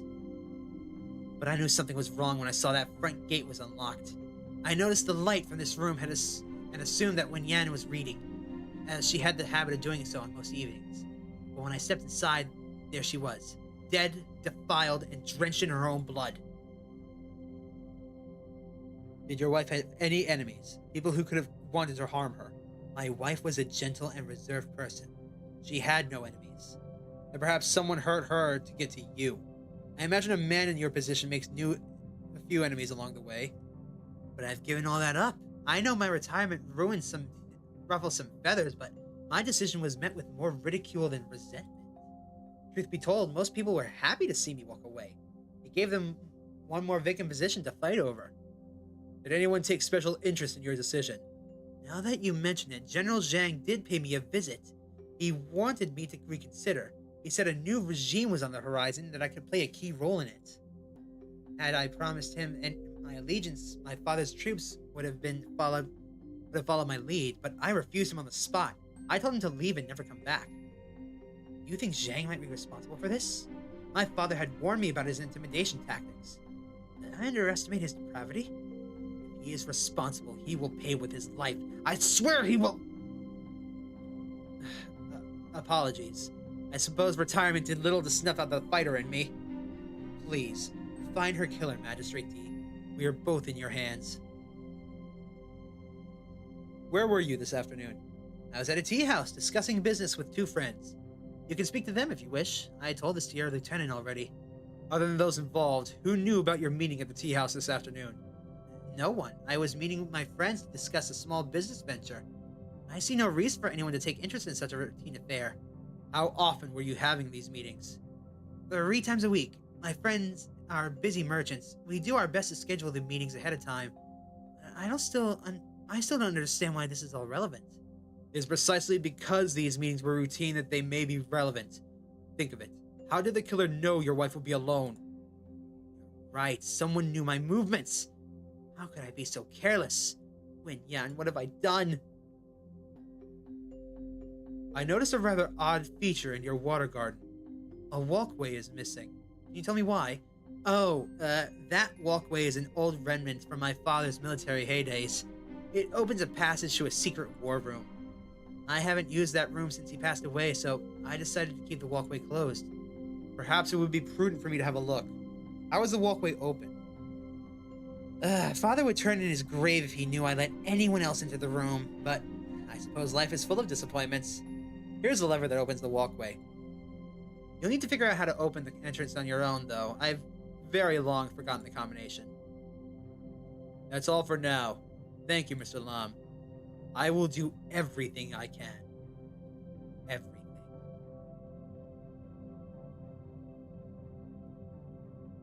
Hi, old man. Let's get down to business.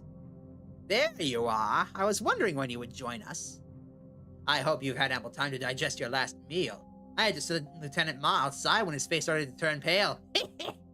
Thank you, Coroner. I think I will manage. Good. It's not every day one sees this kind of brutality. This poor girl has been eviscerated and left exposed. Thank you. Conveniently placed railing. As soon as we're done here, I'll have some constables take her back to the morgue. Of course. Let's make sure she's transported with care. Is a preliminary report ready? Yes, I finished my initial examination. This girl might be dead, but she's still got a lot to tell us.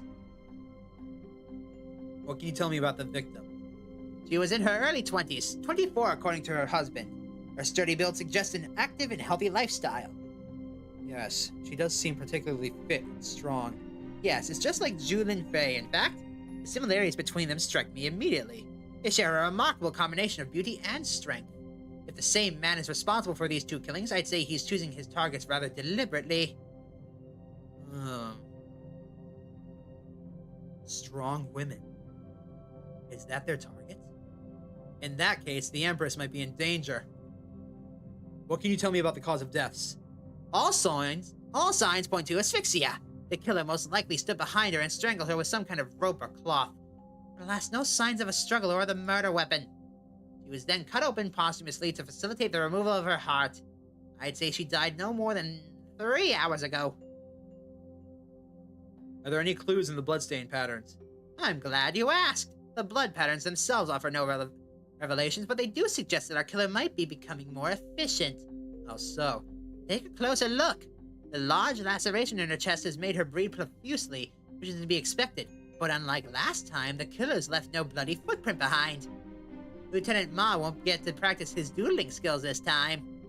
So the killer is honing his skills. Precisely. He must have used rags to manage the initial blood loss. Most of the blood you see here was likely discharged after he left the scene. Thank you, Coroner. Lieutenant Ma was right. Her wounds match those found on Zhu Linfei.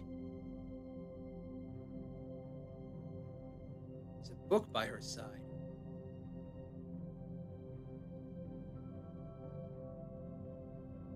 It basically was an MK fatality. She was strangled and then her heart was cut open. That leaves... That, honestly, strikes me as odd. I think we're dealing with an individual who resents strong women. Probably a weak man attempting to protect his pride or something. Something that Zheng Fang fits the bill of perfectly. Having had his honor usurped by the new empress, he sees her in every strong woman around.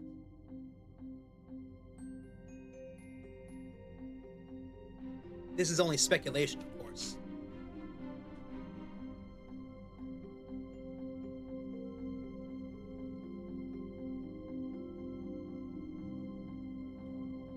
General Lam has collected a lifetime of knowledge in this room. This bookcase contains books and scrolls about the arts of philosophy and the game of Weike.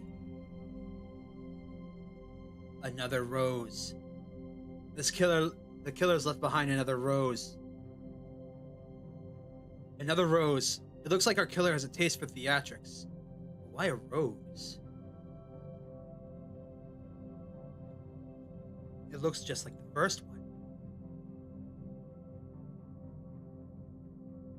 It's a book on classical literature. The interior pages have been torn up. There's an inscription. It reads, "To my dearest beloved, may your days be filled with lovely words and even lovelier thoughts. I Feng." Yeah, there might be a twist. Again, I'm going in this completely blind. I'm just making up my own thoughts on the fly. It's the criminal justice major in me. It won't die. Let's see. Once again, the killer's exploited a personal item belonging to the victim's closest relation. In this case, her husband. It's the same method he used to coerce Zhu Fei into surrendering to him. Both young women were unusually brave and selfless. Few could sacrifice themselves that way. My intuition tells me something is amiss. Why do they act so passively in the face of such a threat?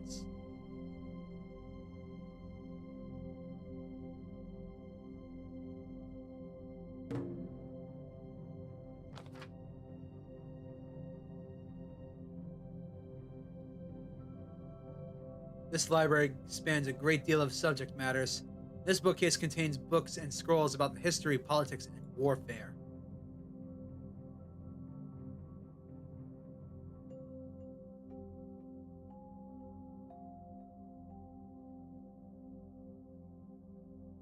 It's obvious that we're dealing with someone who very much resents strong women. That much is certain.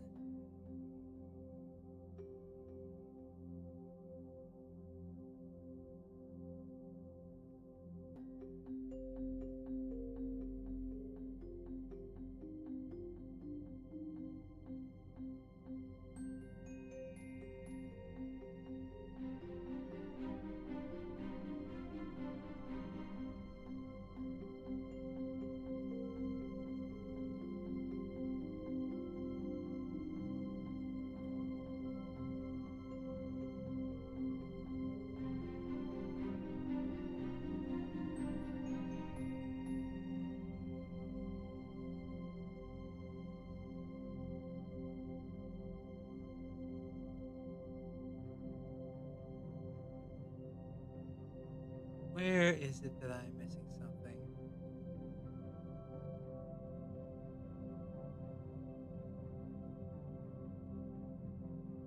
Here it is. There's a noticeable fold on this otherwise perfectly placed rug. Another note. Another one of the killer's notes. Why is he leaving a trail for us to follow? Is this some kind of a game to him? To those who obey, let prey be mine. I have no sway, but death shall align. Death shall align. How many are in his sights? Another pair of strange symbols. Still no hint as to what they mean.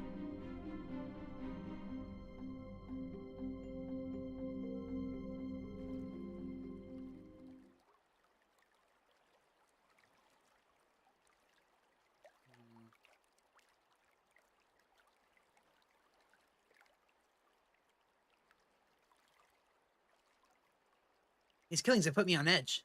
My wife is worried for me, but the truth is, I can't help but worry about her. I've arranged for her to stay with her parents while this case is still unresolved.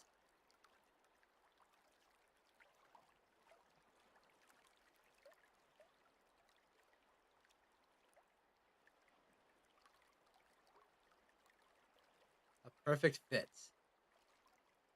Let's see what this lever does. I call bull? That is awesome, but I call bull.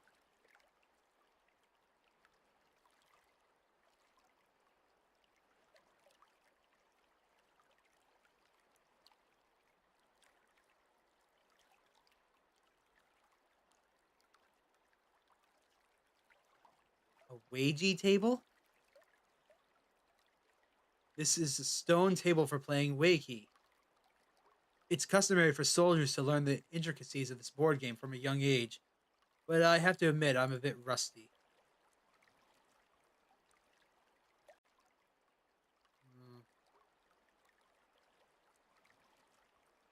Wakey is played by placing black and white stones on the intersections of the board.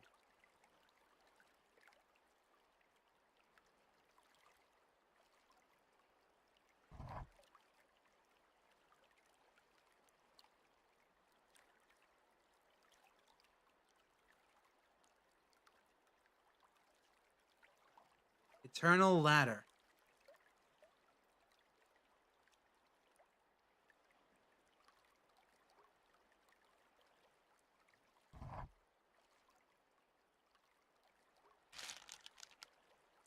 Uh...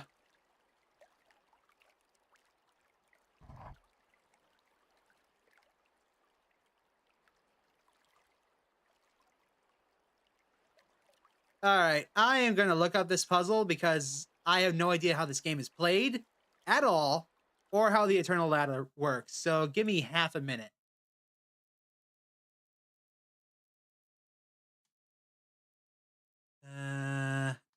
Eternal Ladder.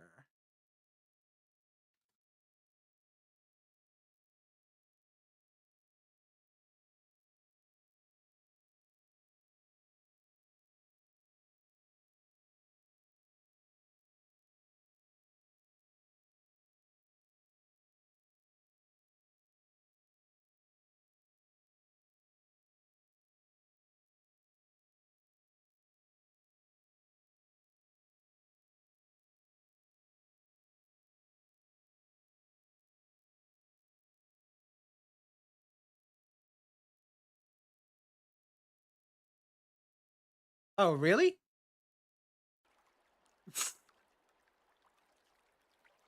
It's not really chess, I think. I don't know. I don't know this game, but the trick is... Something about the ladder?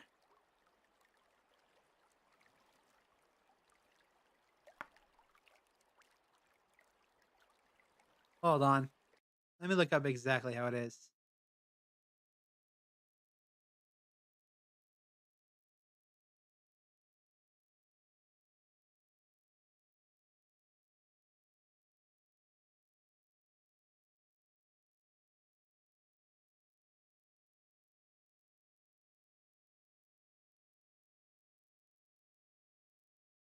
Eh?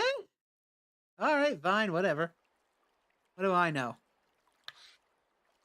Uh-huh. So apparently... Hold on.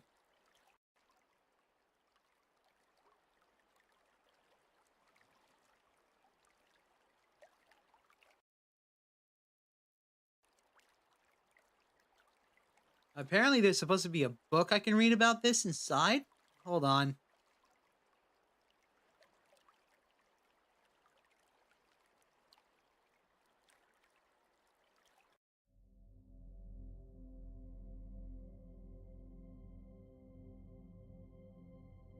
Let's see.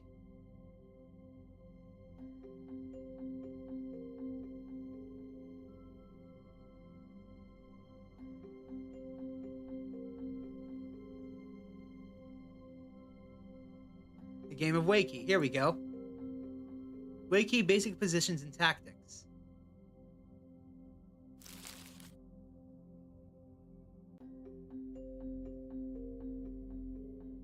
Ah, I see. I see. Okay. Now I understand.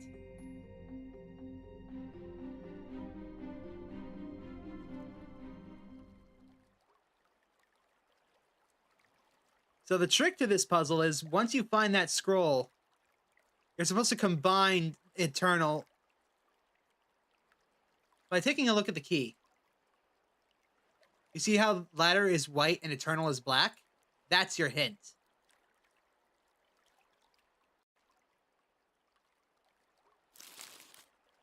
So we would put Ladder like this.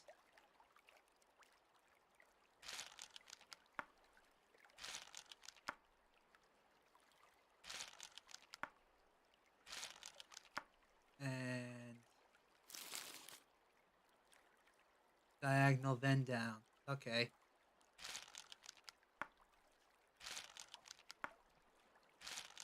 So this is Ladder. Right?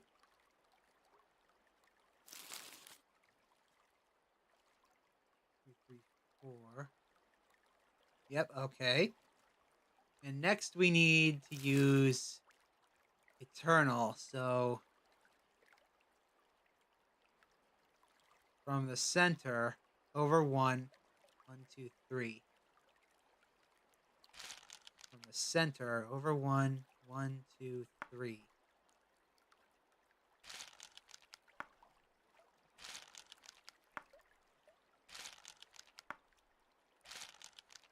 Like this, I think.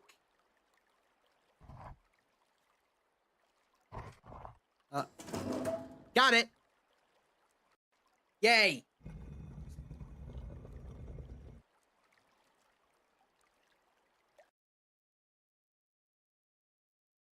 It's a bit dark in here.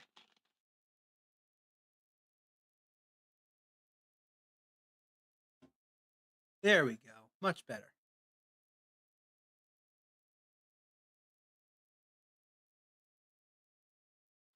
Yeah, let's go. All right, let's see. The Lam clan produced generations of warriors. No wonder Lam Hai Feng struggled so long to find his own way. I don't blame him. Choosing his own path over his destiny. That's quite strong, isn't it? A mace. This aged mace bears the dents and cracks of decades of combat.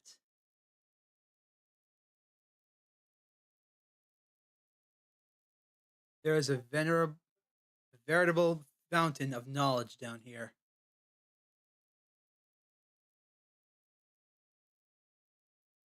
The invitation. It's an invitation card. This must be the invitation Lam Haifeng spoke about.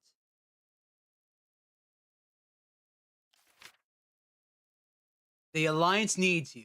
Where? The East Pier, aboard the Paradise Cloud. When? The next time our messenger visits you.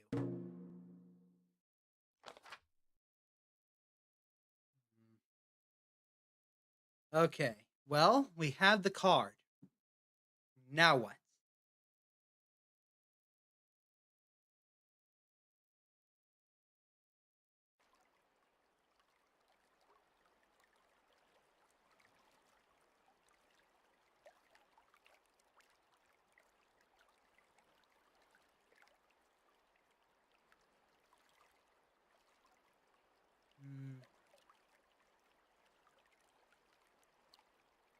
We still have a murder to solve.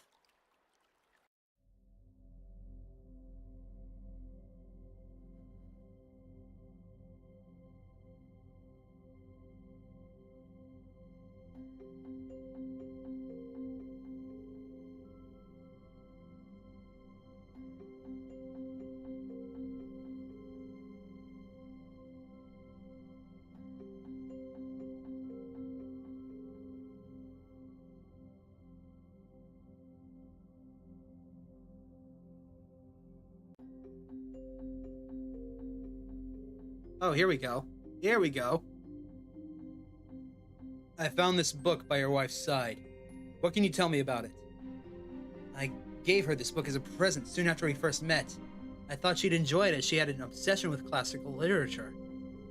She often lamented the fact that as a young girl she wasn't permitted a proper education. It was only through perseverance that she taught herself how to read or write. She loved this book. Why would someone want to tear it up?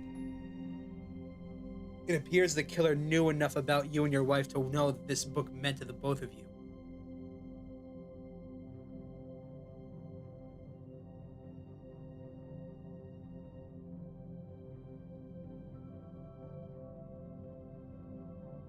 Okay, now what?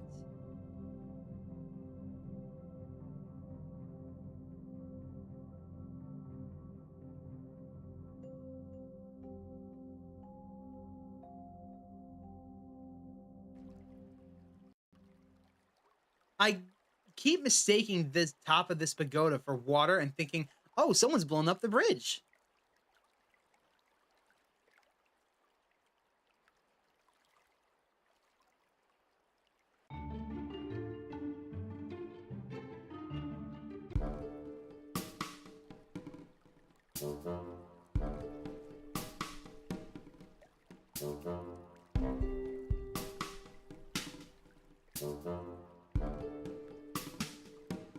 Alright, now we got that invitation.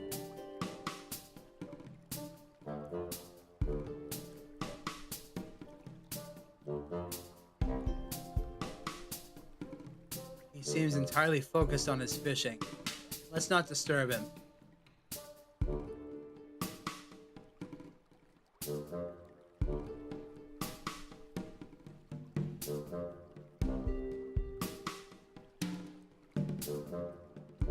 Her lanterns have dotted the waterway with a surreal golden hue. She seems heartbroken.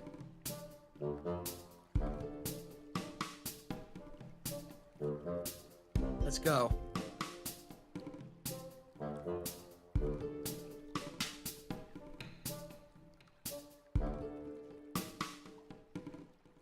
That must be the Paradise Cloud. Just as I suspected, it is a flower boat. I suppose there is no better way to win over men of weak morale with meek moral fiber than to seduce them with lavish feasts and beautiful companions. Unfortunately, the ship is no longer docked. I need to find another way to reach it.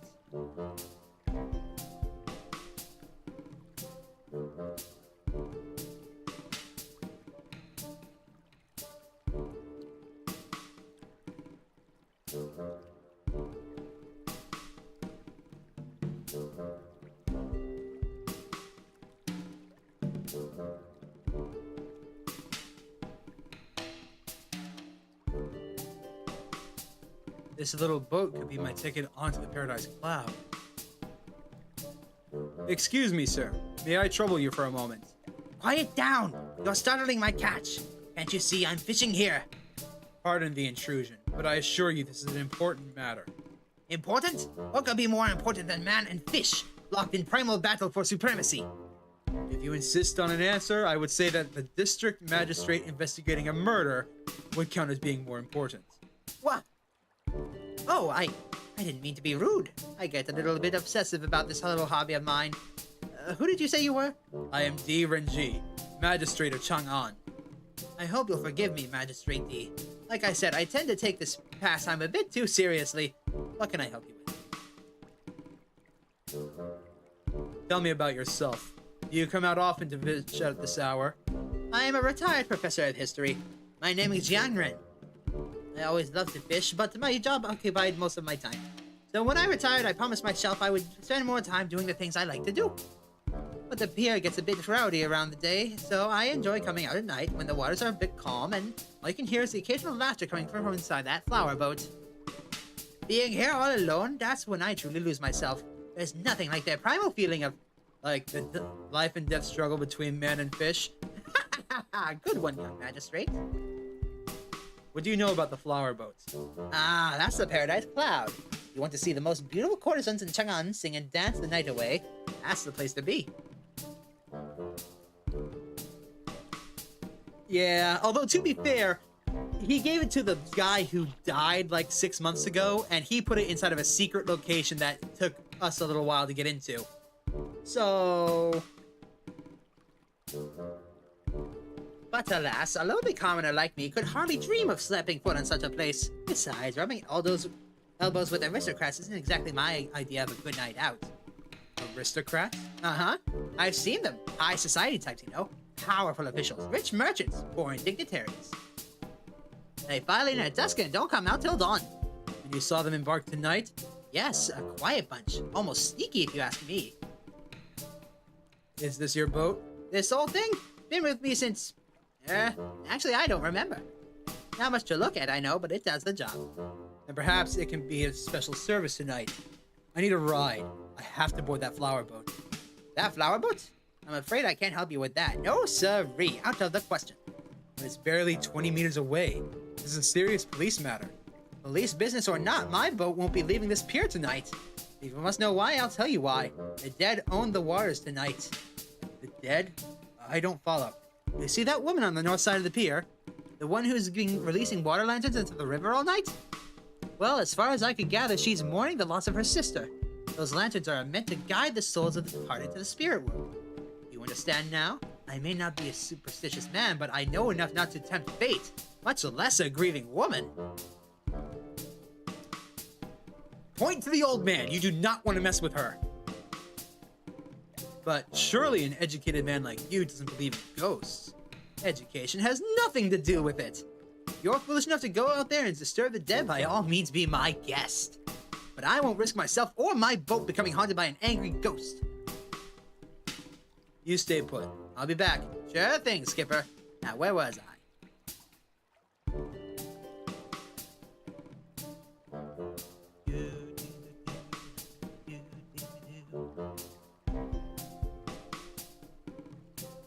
Pardon me.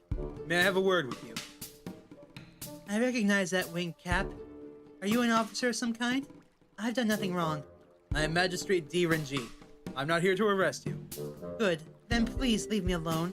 I need to go back to my ceremony. I'm afraid I can't do that. Not until you've answered a few questions. Fine, what do you want? Tell me about yourself. What are you doing here? My name is Mao Yi. I'm here because of my sister. She needs me. Your sister. Is her name Mao Wei? Yes? How did you know that? The envelopes you are holding in your arms so intently. They have her name on it. Oh, yes. These are the letters she sent me before she died. My dearest sister. She's the only one who ever understood me. She was younger than me, but she took care of me like she was my big sister. She was always so wise, so giving. Are these ceremonial water lanterns? Yes. People say they can guide lost souls to the spirit world, where they belong. I need to help my sister find peace. I know she's out there somewhere. I can feel it. I don't want her to wander the world of the living with no place to go. Tell me about your sister. What happened to her? After marrying last spring, my sister moved into the neighboring city of Luoyang with her husband. She wrote me a letter almost every week. At first they seemed happy, but then came the news that her husband had been in an accident. A heavy stone had fallen on him, crushing the right side of his body. Most of his injuries healed, but his arm was permanently paralyzed. A stonemason with a lame right hand. Can you imagine? They fell in hard times. That's when her husband, despite my sister's protests, decided to take their savings and try his luck in the gambling dens. Oh no. That fool threw away all they had left. Not only that, each time his pockets emptied, he borrowed from loan sharks to refill them. But the loan sharks didn't forget his debt. No, they didn't. Those ruffians have no conscience. They went to my sister's house and demanded payment. When her husband resisted, they beat him to death. After that, they made her responsible for the money he owed. They gave her 3 days to make payment, or else. That's when the letter stopped. Do you believe your sister met the same fate as her husband did? I would have heard news from her otherwise. I'm sure of it. I know my sister. She wouldn't have stopped writing to me unless something happened. Tell me about your sister's letters. A Like I mentioned before, she sent me a letter every week without fail. She wrote such lovely letters, too. She shared with me everything that was happening in her life, just like when we were young, when we would talk all night. May I see the letters? I promise to return them straight away. Alright, but please be careful with them. Thank you for sharing your story. All I want now is for my sister to rest in peace. Most of these letters date back to before the financial troubles and hold little interest. But this last one is quite interesting. The envelope it came with has a curious note written on it.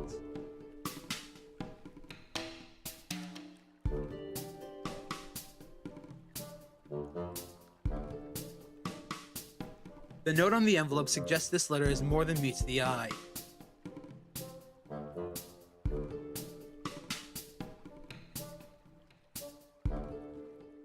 My husband is dead. Before my own eyes, those gangsters battered him into oblivion. They want me to settle his debt, but 30 days is all they've given me. How can I pay them? They ask for the impossible. Hiding is my only option. They can go to hell.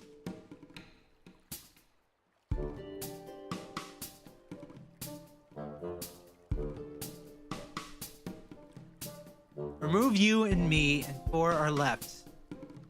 Count using mother and father's birthdays, and chosen words shall manifest.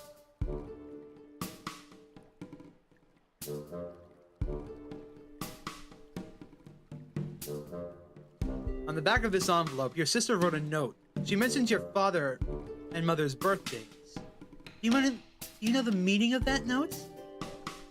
I remember seeing that. By the way, you do a good impression of me. But it didn't make any sense to me. My sister's never written anything like that to me before. I found it strange at first, but I didn't think much of it. Do you think it might be important? I haven't figured it out yet, but there may be something to it. Would you indulge me and tell me the dates? I suppose it can do any harm. Let's see. My father's birthday is on the 9th day of the 11th month. My mother's birthday is on the 4th day of the 1st month.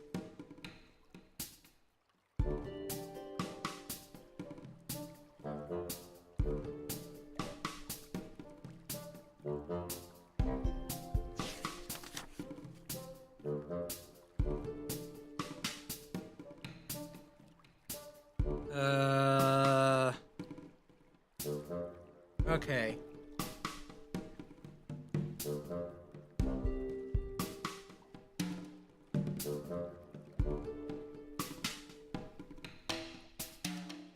Okay, hold on.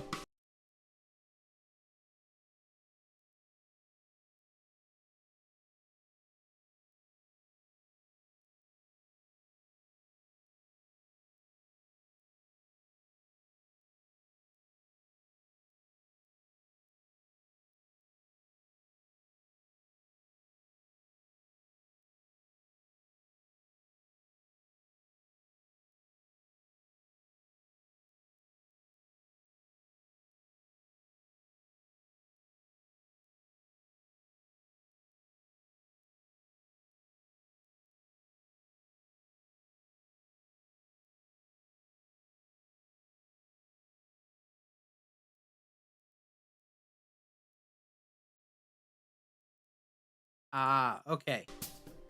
So, to explain this puzzle, first you remove you and me. So, remove this paragraph. And I believe this is also removed. So, let's see. The first month, I think, hold on.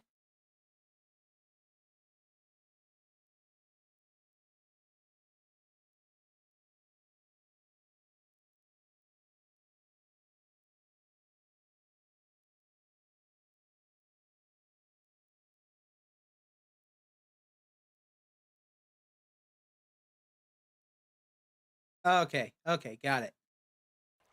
So, first off, my dearest sister, that counts as you.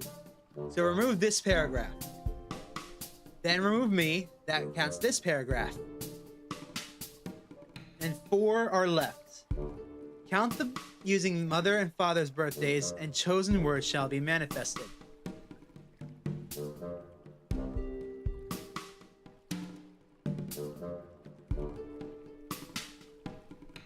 So the first, well, remove this top part and this bottom part. So,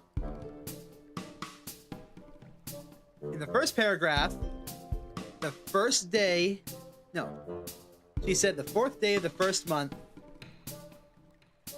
and the 9th day of the 11th month. So the first paragraph would be the first word, which is the first day, first month, whatever. It's not dead because 1 and 4.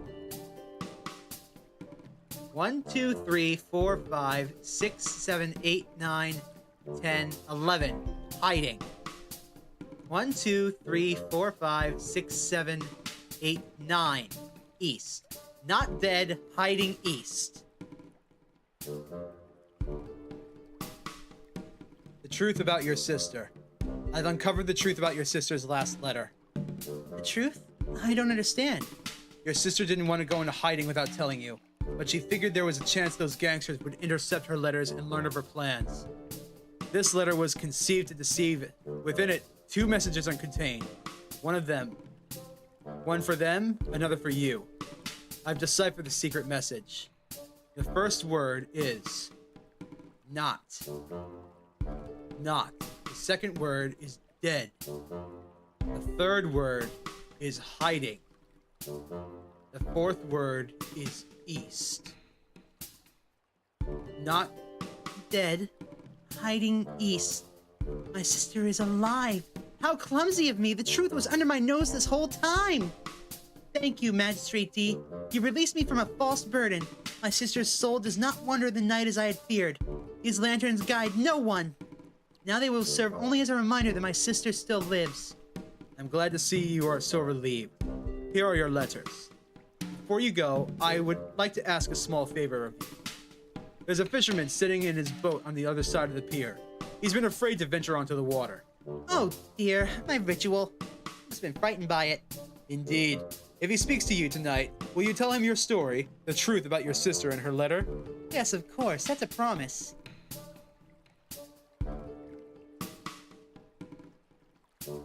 Okay, old man, let me onto your boat.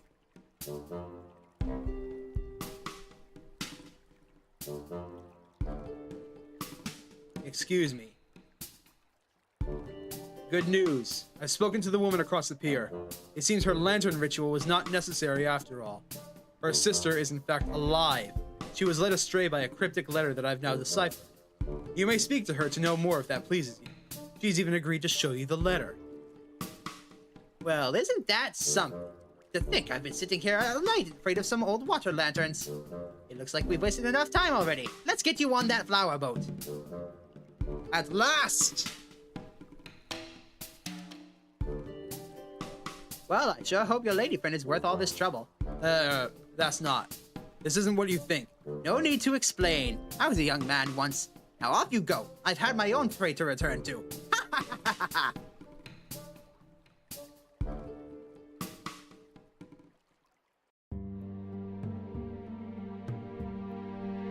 I need to find General Zhang.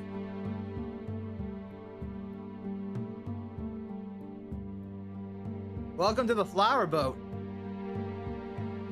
Isn't that the famous poet Lei Rumian? Now I know why he always writes about scorned lovers and broken hearts. He wears an insignia on his belt. It looks like he's the master of the Guild of Goldsmiths.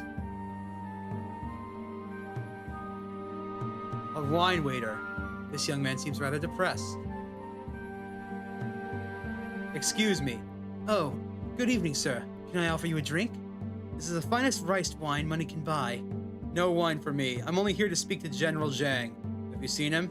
I'm sorry. General who? I'm sorry. I don't know who that is. You seem distracted. Is something wrong? Well, sir, it's just that I've had the worst spot of bad luck today. The absolute worst. This afternoon, as I was getting ready for work, I noticed that my uniform was missing. I turned my house upside down looking for it, but it was nowhere to be found. When I told Madame Ling, she said that she could find another one for me, but that I had to pay out for the replacement. Do you have any idea how much one of these things costs? 1 month's salary, that's what. I suppose that's why they've been so distracted. I just can't stop thinking about that stupid uniform. And you know what's worse? This replacement's one size too small for me. It keeps running up in the wrong places. Ow! I'm sorry to hear that.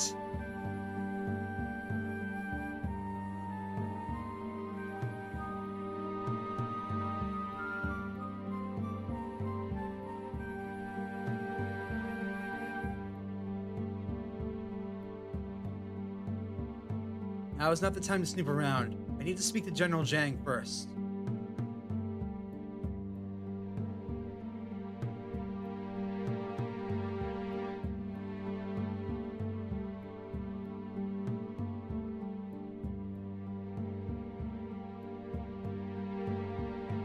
She refuses? I'm sorry, General. Your buyout offer for Yan Qi was more than generous, but the girl doesn't know what's good for her. Give me some time. I can convince her. Convince her? I am General Zhang Zhao, commander of the Eastern Fleet. What manner of persuasion does she require? You have to understand, Kiki came to me only 2 months ago. I accepted her into this house because of her singular beauty, but she carries a dark past. She's chosen a life of excess and luxury to bury that darkness. Why bother with such a damaged flower? If the general desires a concubine, I have many younger, more willing flowers that... No, that will not do. It is precisely because of Kiki's maturity that I seek her company. I understand. Leave it to me, General. I will speak to her again.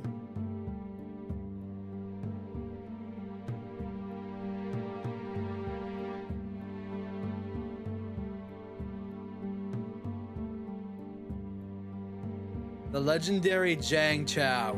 His storied battles as a naval officer are unmatched. He has many devoted supporters who would gladly follow his lead on or off the battlefield. General Zhang Chao. Yes? Who are you? My name is Renjie. I'm Her Majesty's newly appointed magistrate of Chang'an. I see. Quite the resourceful inquisitor, aren't you? It seems you've managed to invite yourself to our little private meeting. Are you here to arrest me? Only if I have cause to do so. Well, I assume that such a gathering outside of the Imperial walls must be making the Empress anxious. But in our defense, you should know that we assemble only to raise questions, not to rebel. You do not have intent to overthrow her? I see you succumb to the rumors that have been circulating about me. And yet you ignore the murmurs of surrounding our new Empress. By now you've no doubt heard the stories about her clandestine police forces and brutal retaliations. If Her Majesty intends to bend and break the rules of law to further her own agenda, her subjects will not stand for it, and neither will we. Do you have proof of this alleged abuse of power? Or this so-called secret police force? Or are your allegations based on nothing more than rumor? Tell me, young magistrate, did you come here to seek the truth or to listen to fairy tales? You don't have to answer that. I can see there is doubt in your eyes. You've come this far, don't close your eyes now. Find the truth for yourself. As for me, I've set the record straight. My goal, and that of the other patriots gathered here, is to simply stand as a check against Her Majesty's absolute power. And how did you intend to do that? By taking innocent lives and desecrating royal monuments? Don't be foolish. We do not manufacture crises. We want accountability, not bloodshed. Certainly there are those who want Her Majesty ousted at any cost, but we have no dealings with those fractions. If the Empress ever left the protective cocoon that is the royal palace, she would be perhaps better understand the concerns of her loyal servants. Yet a trail of blood and murder has led me directly to you, General Zhang.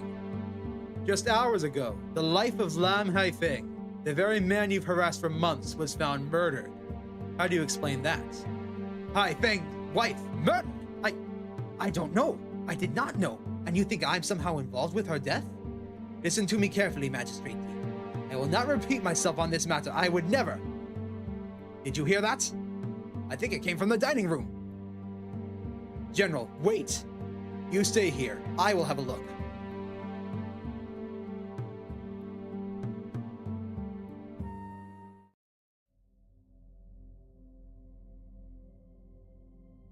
Stop there! Who are you?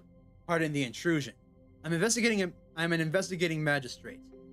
My name is D. Renjie. I don't understand. How did you get here so fast? I am on board the Paradise Cloud investigating a case. I was in the hallway just now when I heard a scream. That was me. I was so frightened. What happened? It's Yuan Kiki. I don't know exactly what happened. I was with her just half an hour ago. She said she felt nauseous and needed some fresh air, so she came here to use the balcony. She wanted to be alone, so I made sure she wasn't disturbed. But when I came back to check on her, Oh no. heavens, all that blood! No.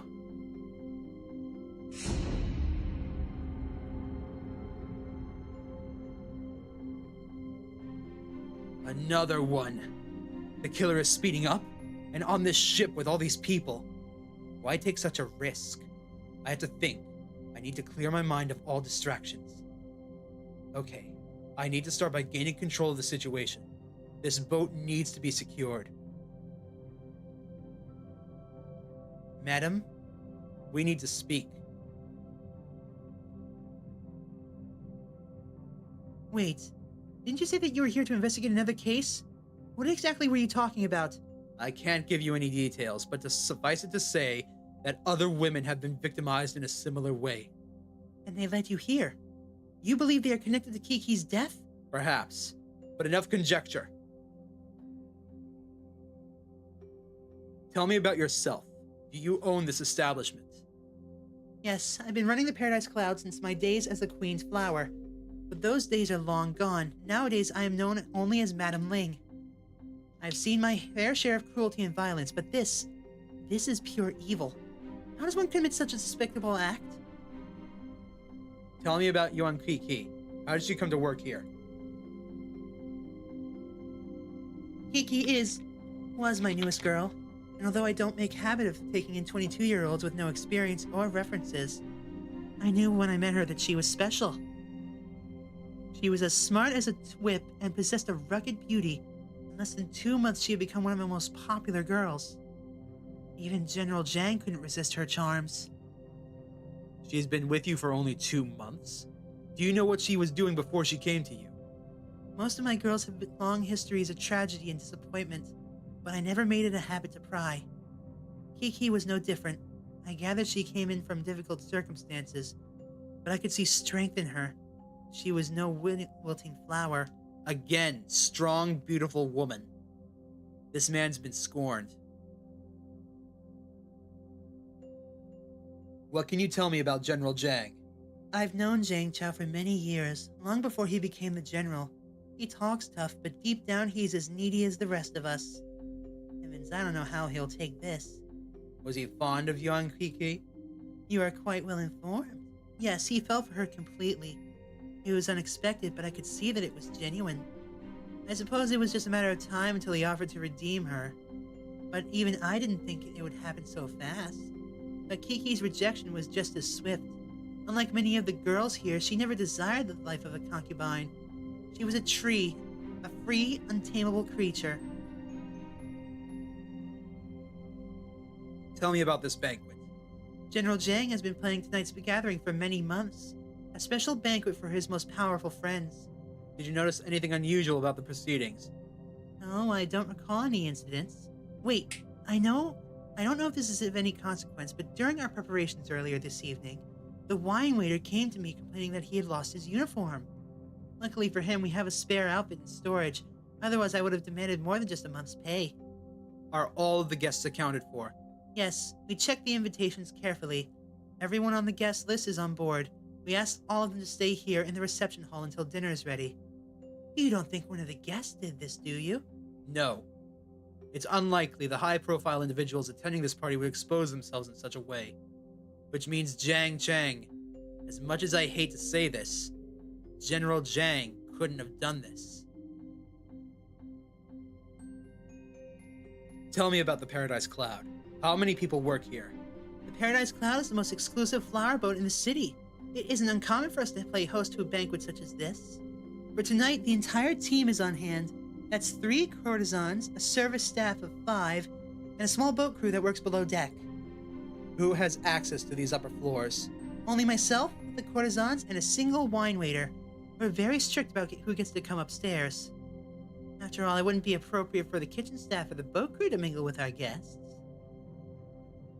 Thank you, Madam Ling. Now, I need you to do something for me. You must return to the reception hall, but you cannot let anyone know what's happened. But won't people start to suspect something? Not if you play it right.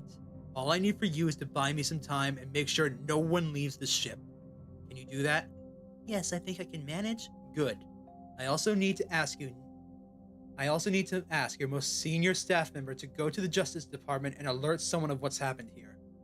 Constables will be on their way, but until they arrive, I'm counting on you to keep things quiet so I can start collecting evidence undisturbed. Have everyone gather on the main deck. No one is to enter the second floor. Yes, I understand. But what about General Zhang? Tell him to come in, but say nothing else. I will take care of the rest.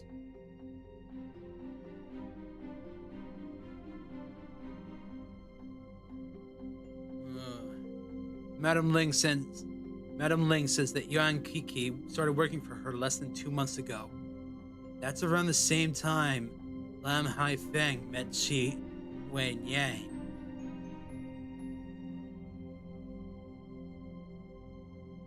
And Zhu Linfei, she also returned to live with her father about 2 months ago.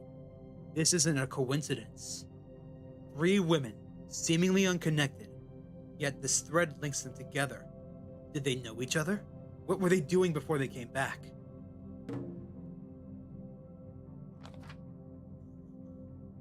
General.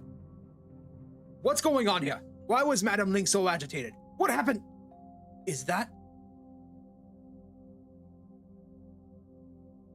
Kiki? No. Who did this? Why is she... General, please remain calm. Madam Ling just discovered her body.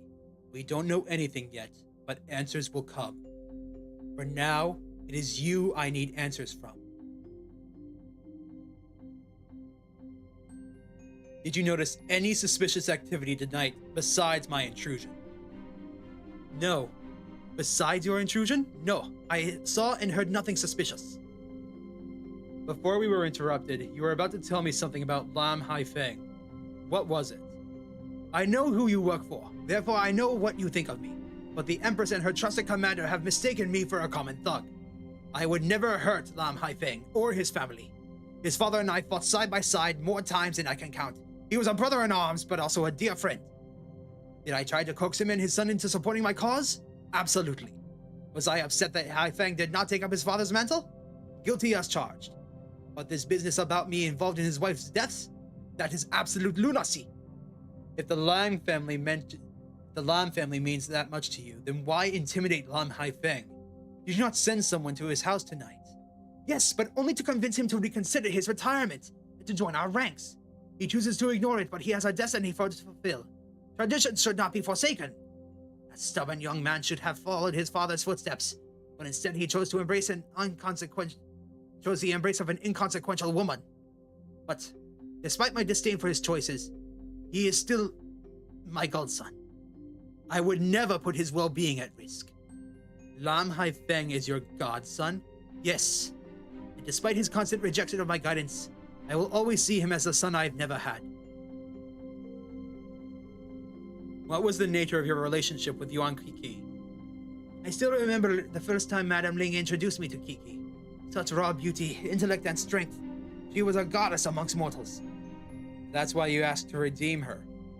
I suppose the news was bound to come out sooner or later. Yes, I had designs on buying her out and marrying her, but all of that is but dust in the wind now. Promise me that you will find your killer, the Renjie. You must be close if you follow his trail all the way here. You must find him.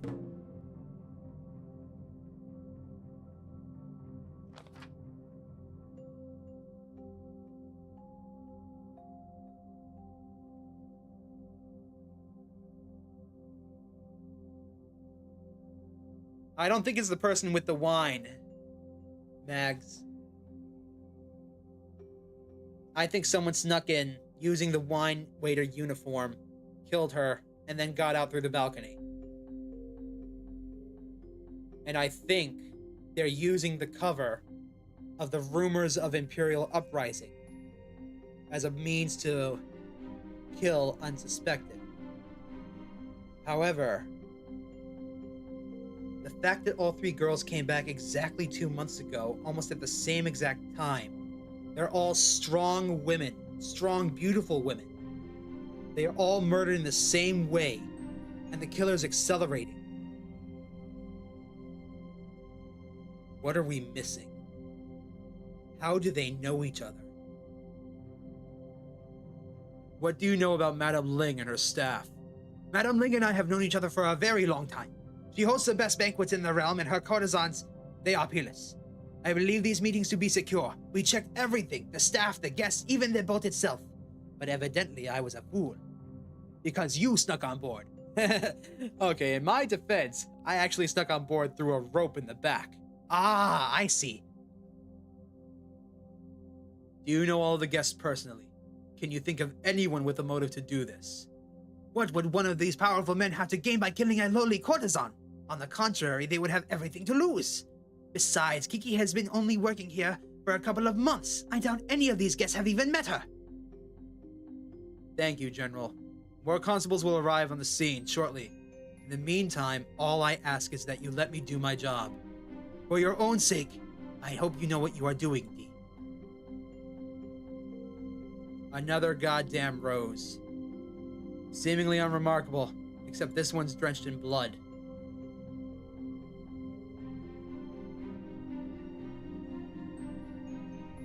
Three victims, 3 roses. This one is stained by the victim's blood.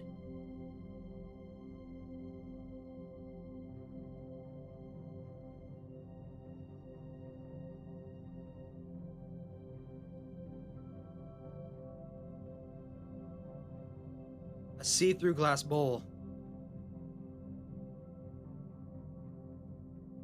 At every turn, he has been one step ahead of me, but I sense that he wants me close behind.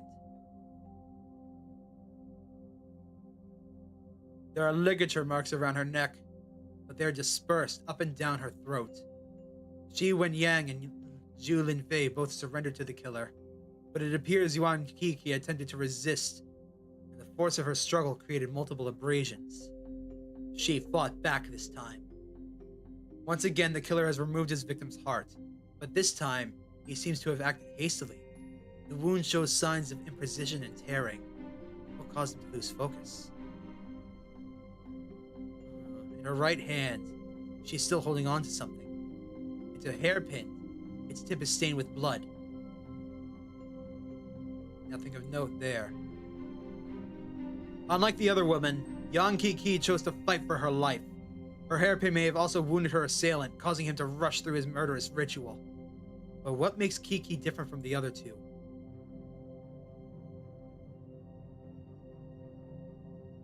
A bloody hairpin.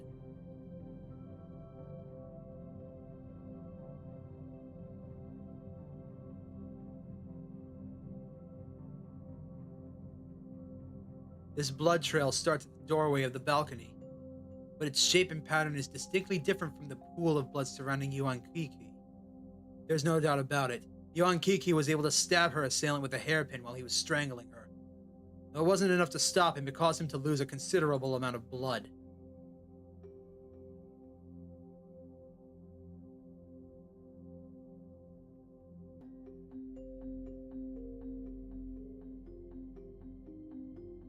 The great city of Chang'an by night.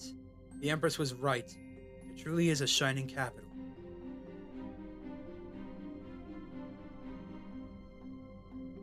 So she fought back and stabbed him with a hairpin. Multiple times, it looks like.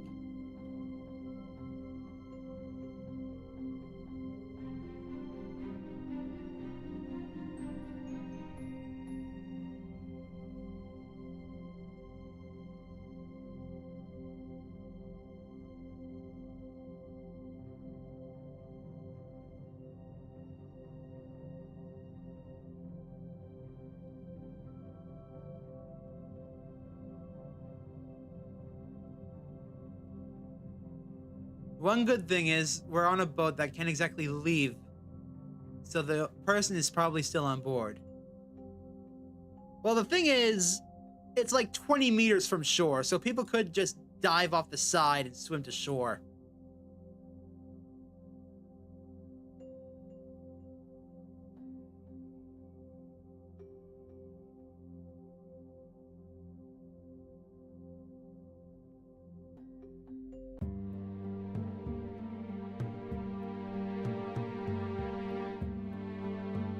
But we're getting close. He slipped up this time.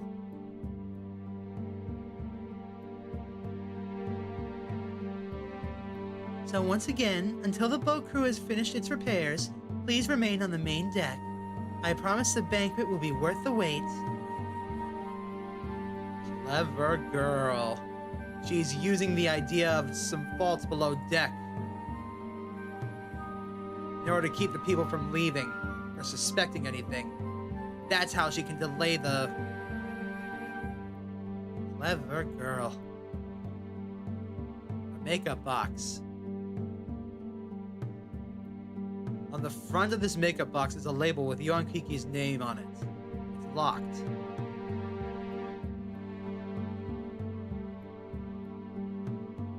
Oh, you don't know how to lockpick? Shame. Shame upon your family name.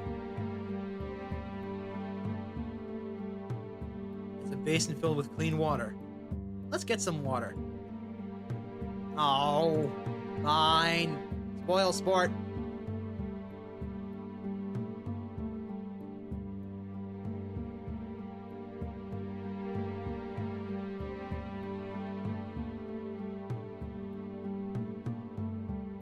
Look at all the wine.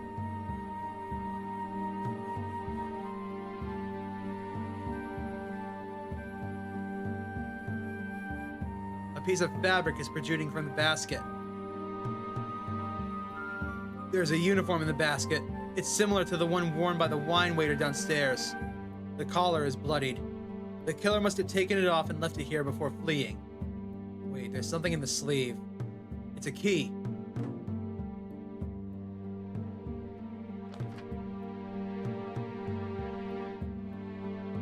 Bloodstains on the windowsill and on the ground. It looks like the killer made his escape through the window. Damn. But how did he do that?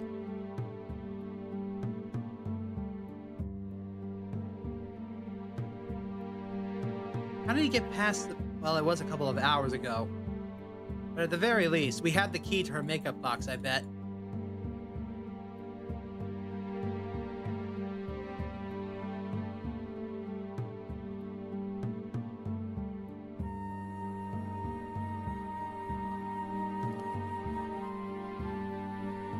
This box contains a variety of cosmetic facial powders.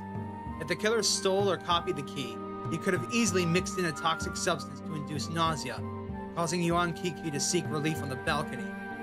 There's also a small piece of rolled up paper. How much you want to bet? There is text written on this paper, but it's too small to distinguish. If I can find a way to magnify the writing, maybe it could be legible. That might actually work. Something's missing. You ever look at something underneath a bowl of water? It acts as a magnifying glass.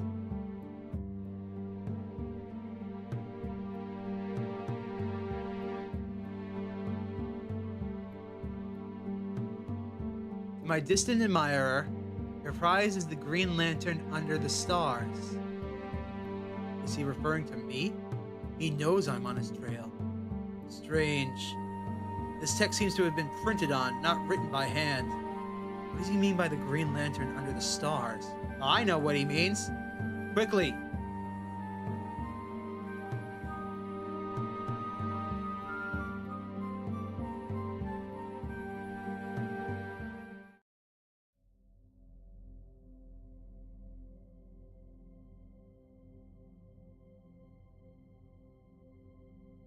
I noticed the different color of this lantern. This must be it. The Green Lantern under the stars. Let's see what it holds.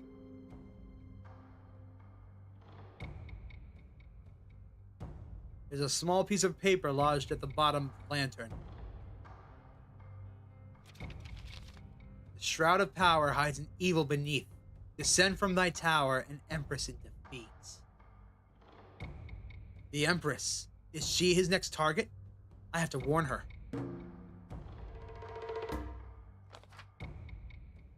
The empress is in danger. I need to get to the royal palace at once. Wait.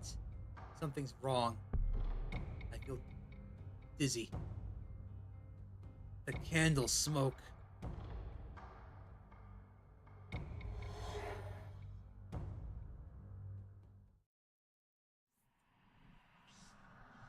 Well, shit. Ah, hello. The great detective, asleep on the job, outplayed by a murderous degenerate. What about the innocents? We will leave them all on the field, dead and deserted.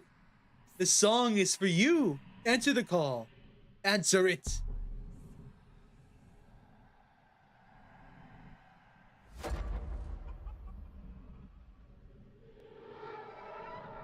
You abandoned me. I was in limbo, afraid and alone. Now still I cannot rest. The truth is staring at you from atop the clouds, from within the golden gates. Yet you see nothing. Do not turn away now. Save the rose that counts. Do not rest until it is done. It is time to wake up, Renjie. Go on. Snap out of it.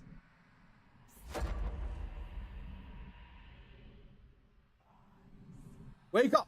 Why won't you wake up? Come on, sir. You can do it! Wake up, magistrate!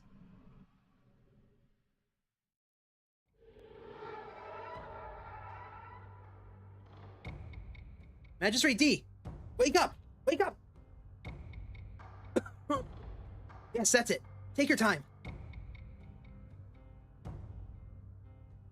I'm so glad you're all right, Magistrate D. You had me worried for a moment.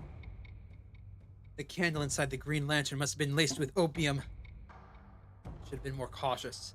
After the messenger you sent came to the Justice Department, I made my way here as quickly as I could. Luckily, you must have just passed out when I arrived. When I saw the lantern next to you spewing that thick black smoke, I immediately threw it overboard. Thank you, Lieutenant Mu. You may have saved my life. But now, you must carry on here without me. I don't understand. The Empress is in danger. The killer means to target her next. The Empress? But she's heavily guarded at all times. Unless she was to come out in the open, she's untouchable. All I know is that this killer has been one step ahead of us all along. I must warn the Empress that her life is in real jeopardy, however unlikely that may be. The Empress.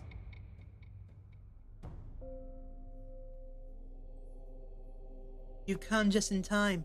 The Empress wanted to say a few prayers before returning to her quarters.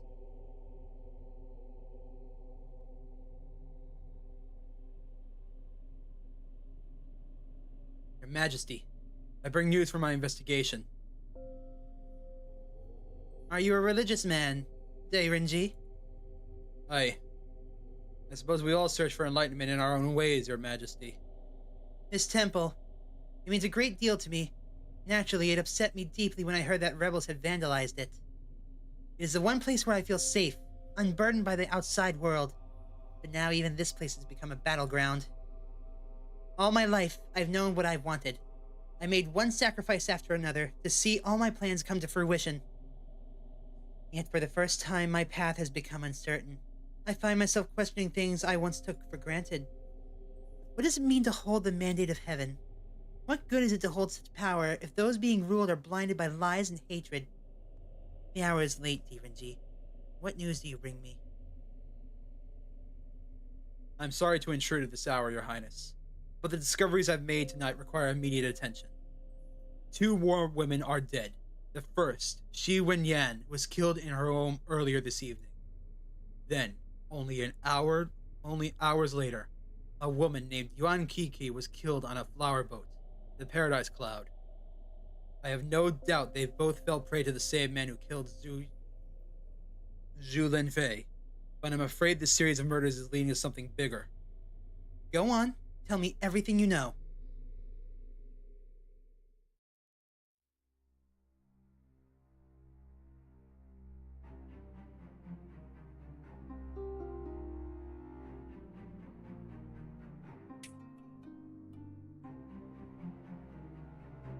First, General Zhang Chao's connections to Shi Wenyan and Yuan Kiki raised alarming questions. As my inquiry deepened, I found unexpected ties between him, Lam Haifeng, and each of those two women. But ultimately, what I learned dispelled any truth to the notion that he would have harmed them. The reason for that is...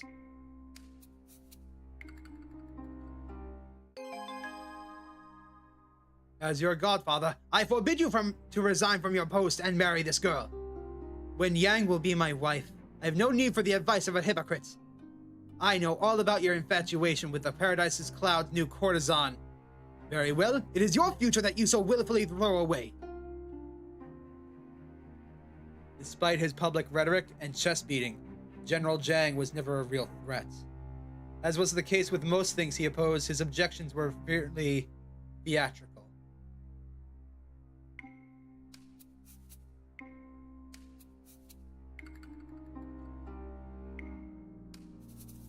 Although his identity still eludes us, one thing is certain. The man behind these crimes is as cruel as he is cunning.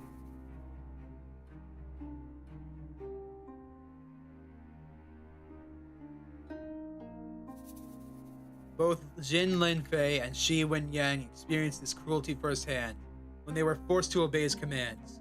But unlike those two, he knew Yuan Kiki would not surrender willingly.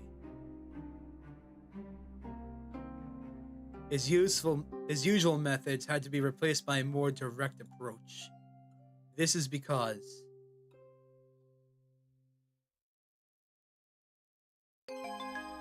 by using the threat of harm to a loved one, the killer gained obedience from his first two victims. But without someone to threaten, he had no leverage over Yuan Kiki. Although she was eventually overcome by a surprise attack, the killer quickly learned that she was no docile prey. right in the neck. Nice shot.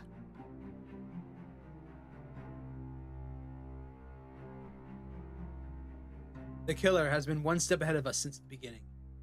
Like capturing pieces on a chessboard, who he strikes next is a calculated move. His three victims come from different backgrounds, lived different lives, and knew different people. The question is, we cannot know what connects them to the killer. Perhaps we can find what connects them to each other. Then finally, a common thread materializes. The most important connection between the three women is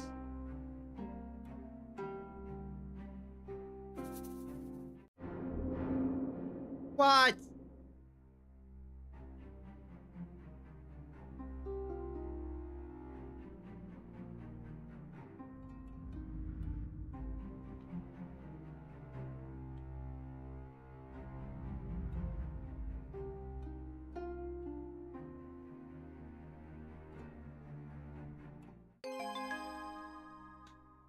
It struck me that all three women had made a return from long absences around the same time.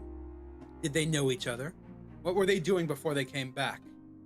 I believe that if I can find out where they were, and what they were doing prior to resurfacing 2 months ago, the killer will be within reach.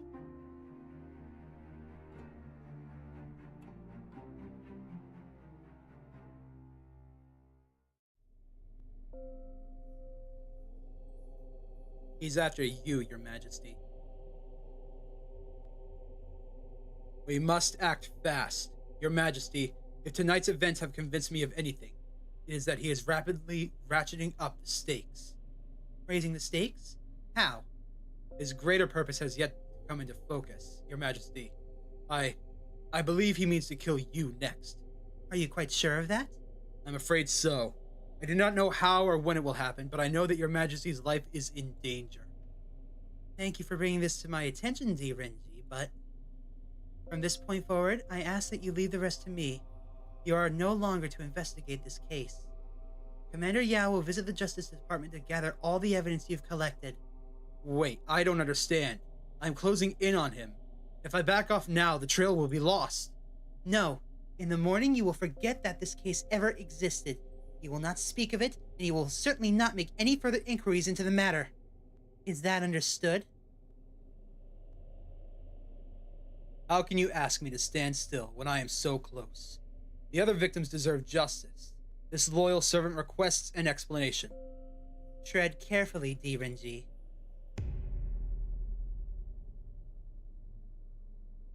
Those women will not be forgotten. How dare you question my authority? You will do as I say or face the consequences. As for my safety, you clearly have nothing to fear. Now go, before I change my mind. Well, shit. He just got taken off the case.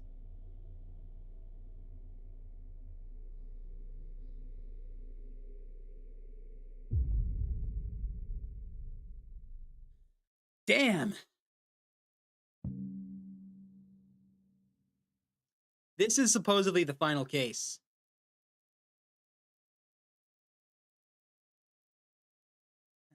It's a damn shame. I still can't believe what happened last night. Why would the Empress end my involvement in the case? And how could she brush aside my warnings like that? By now, her men will have seized all the evidence we've collected on the case. But I can't give up now. I have to see this through to the end.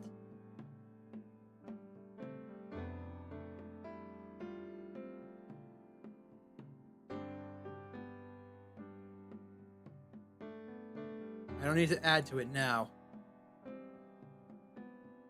All right. Let's go.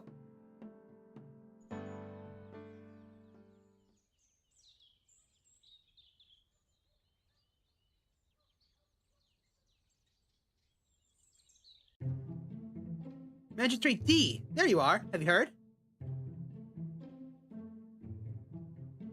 The Empress has sent over Imperial guards in the middle of the night to confiscate all the evidence we had on the 3 unsolved murders. The notes, the roses, even the bodies. They took everything and ordered us to stand down. Why is Her Majesty doing this? Knowingly or unknowingly, it seems the Empress is somehow connected to all this. We need to find out how. But our orders, we're supposed to stop the investigation. I can't stop now. There's too much at stake. I will perform my duties and face the consequences. Come what may, justice will prevail. I'm with you, Magistrate D. You're a good man, Lieutenant Ma. I'm grateful to have you on my side, but we'll need to work discreetly. Of course, sir. You can rely on me. Actually, there's something I've been meaning to tell you. When the Imperial Guard came to take the evidence, they sort of left something behind, or to be more accurate, I kept something from them. What do you mean? You see, when we finished gathering all the evidence on the flower boat last night, I had the sudden urge to make copies of the killer's unknown markings. You mean the pair of strange symbols on each of the notes that he left behind? Yes, exactly. At first I wasn't sure why, but those symbols somehow seemed familiar. And it occurred to me. When I was a boy, my grandfather once showed me a poem that she had written... Grandmother, my apologies, that she had written as a young woman. As she read it to me, I stared into the wrinkled piece of paper in her hands with a confused expression. The characters I saw were nothing like those I'd learned in school. My grandmother passed away that winter. Regrettably, I never had a chance to ask her about the origin of those mysterious symbols, nor did I ever see that poem again. I know this may sound strange, but the symbols on the killer's notes, they remind me of the symbols on my grandmother's poem. Here, you can see the copies I made. That's very interesting. What are your thoughts on the case? I'm at a loss, sir. On the one hand, we are tasked to apprehend a savage killer, and on the other hand, we are subservient to the whims of the Imperial Court. Where is the line that separates loyalty and blind servitude? How can we walk it if we're still unsure? How can we walk it and still serve the cause of justice?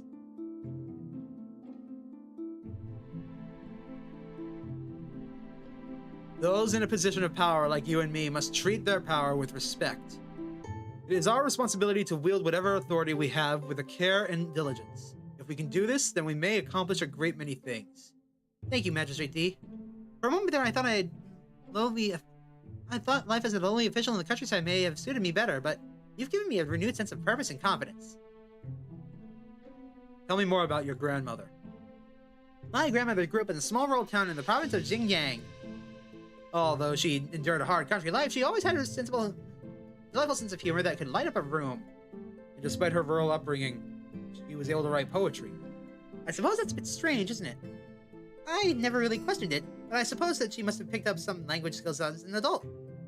She was a very smart woman. I wouldn't be surprised if she learned to read and write on her own. Thank you, Lieutenant Ma. Whatever you need, sir.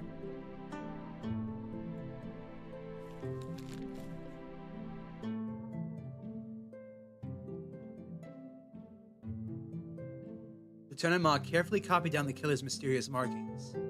Based on the story of his grandmother's poem, these could be characters that belong to a larger writing system. Perhaps one lost to time or created in secret. I need to do some research. I should pay a visit to the Imperial Library. Did they at least let him out of the cage? I need to go down there now.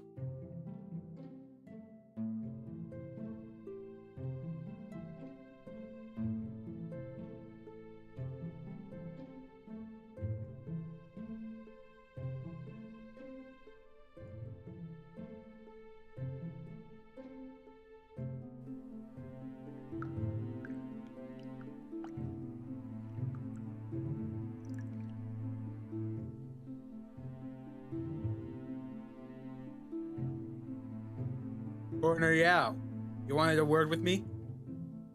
You're damn right. We're going to have a word.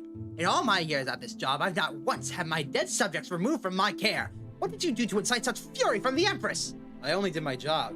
Well, either you are really, really bad, or really, really good at it, because I've never seen anything like this. Such a mess. It's all a big, awful mess. Coroner Yao, is something else bothering you? You seem troubled. For 2 years. 2 years she cast me aside. And last night she suddenly reappears. For a fleeting moment I thought everything was going to be alright. But I was foolish. She could never forgive me. No matter. It's fine. I'm fine. I'm doing just fine. The case, that's all that matters now.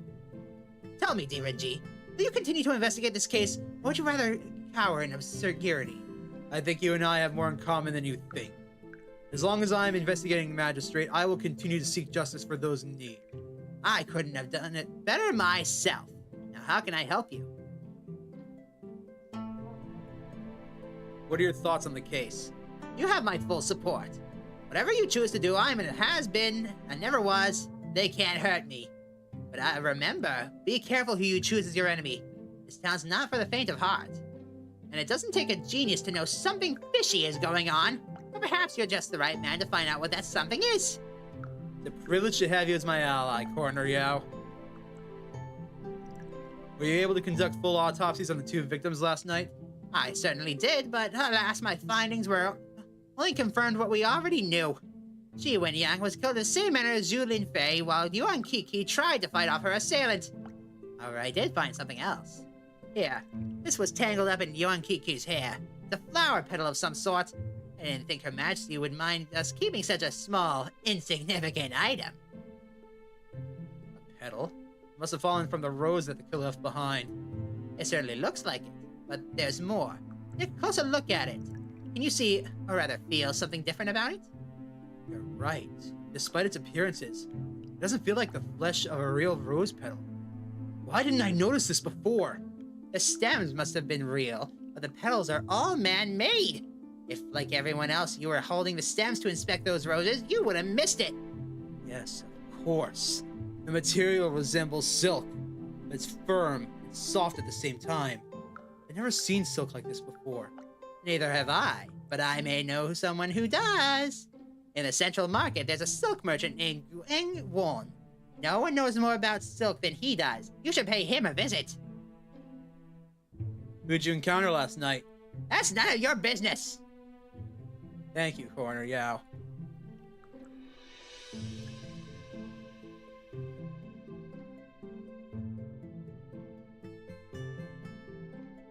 All right, we got a couple of leads.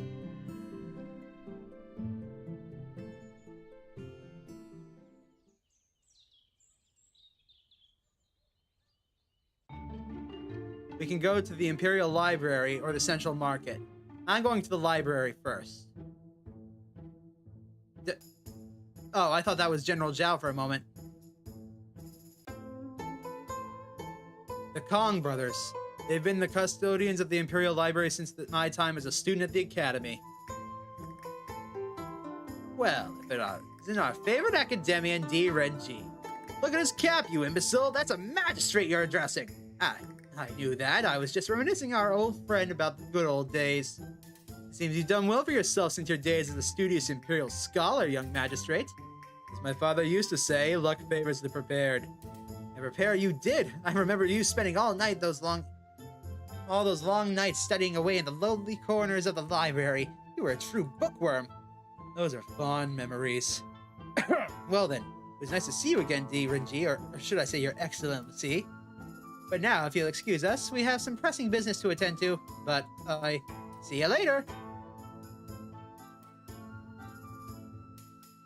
Actually, I was hoping you could help me find a book on the subject of lost or secret writing systems. I'm sorry, we can't help you at the moment. We're working on something very, very important. Ha! Like you're anywhere close to finding the answer. But I'm closer than you. Don't make me come over there and teach you some manners, little bro. You don't scare me. You haven't scared me since you stopped growing at the age of 12. Why, you little... Enough! What in the world is going on here? Why are you two bickering like little children?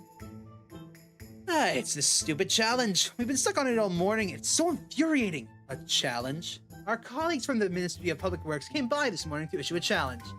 Yeah, real pompous note all that, Bo-May. You see, we've got a sort of friendly competition going between the ministries. Every week, we take turns challenging each other to different intellectual exercises. This week, it was Bo's turn to come up with a challenge, and boy, did he ever. We've been racking our brains on this one all morning. You see, we'd love to help you, but our reputations are on the line. Besides, our minds are just too preoccupied at the moment. In that case, perhaps I can offer you some assistance. Will you help me if I can solve the challenge? I suppose that would be acceptable. Yeah, why not? D&G spent so much time here, he's practically one of us. It's settled then. Let me help you and you'll be free to help me. Great, let's begin. Bo-May gave us 2 riddles, each one revealing a single word. He said that the title of one of the books in this room contains both words. That's right. All we have to do is solve the 2 riddles and we'll know the name of the book. He said that the correct book has a signed bookmark inside it. We retrieve the bookmark, we win the challenge. Riddle number 1 goes like this. I once stood for more, but the flames rippled through and through. I am now but a pile. You wish to say I miss you? That's a candle, isn't it? Riddle number 2 goes like this. I am in the air. I am everywhere. If you let me be, then you might just see me. If you push me away, I'll go, but return someday. My brother and I have managed to write down some possible answers on the scroll in front of you. We're quite certain about the correct answers are in this list. Let's use scroll to point out the 2 correct words in a book. If those words and the title exists, we'll tell you where to find it. Counting on you.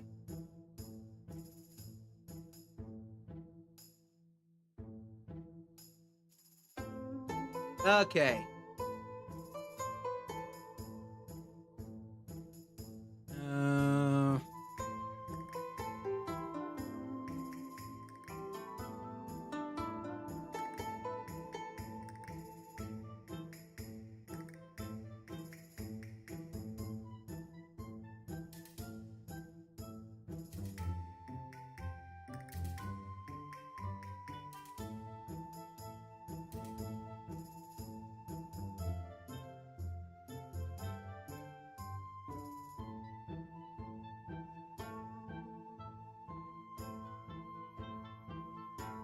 Yes, I know.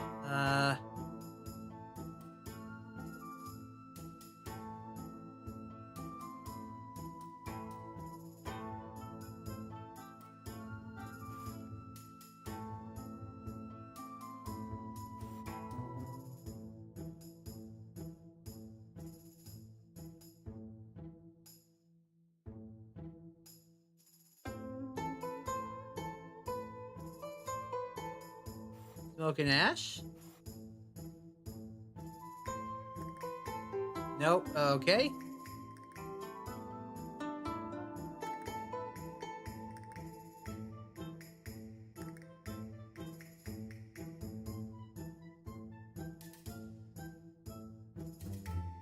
Ash and dust, perhaps?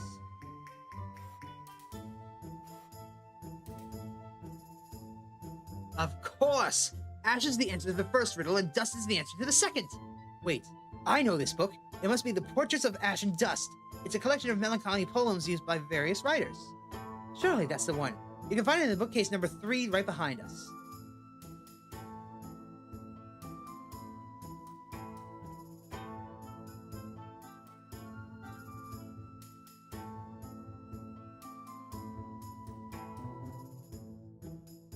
On the bookmark.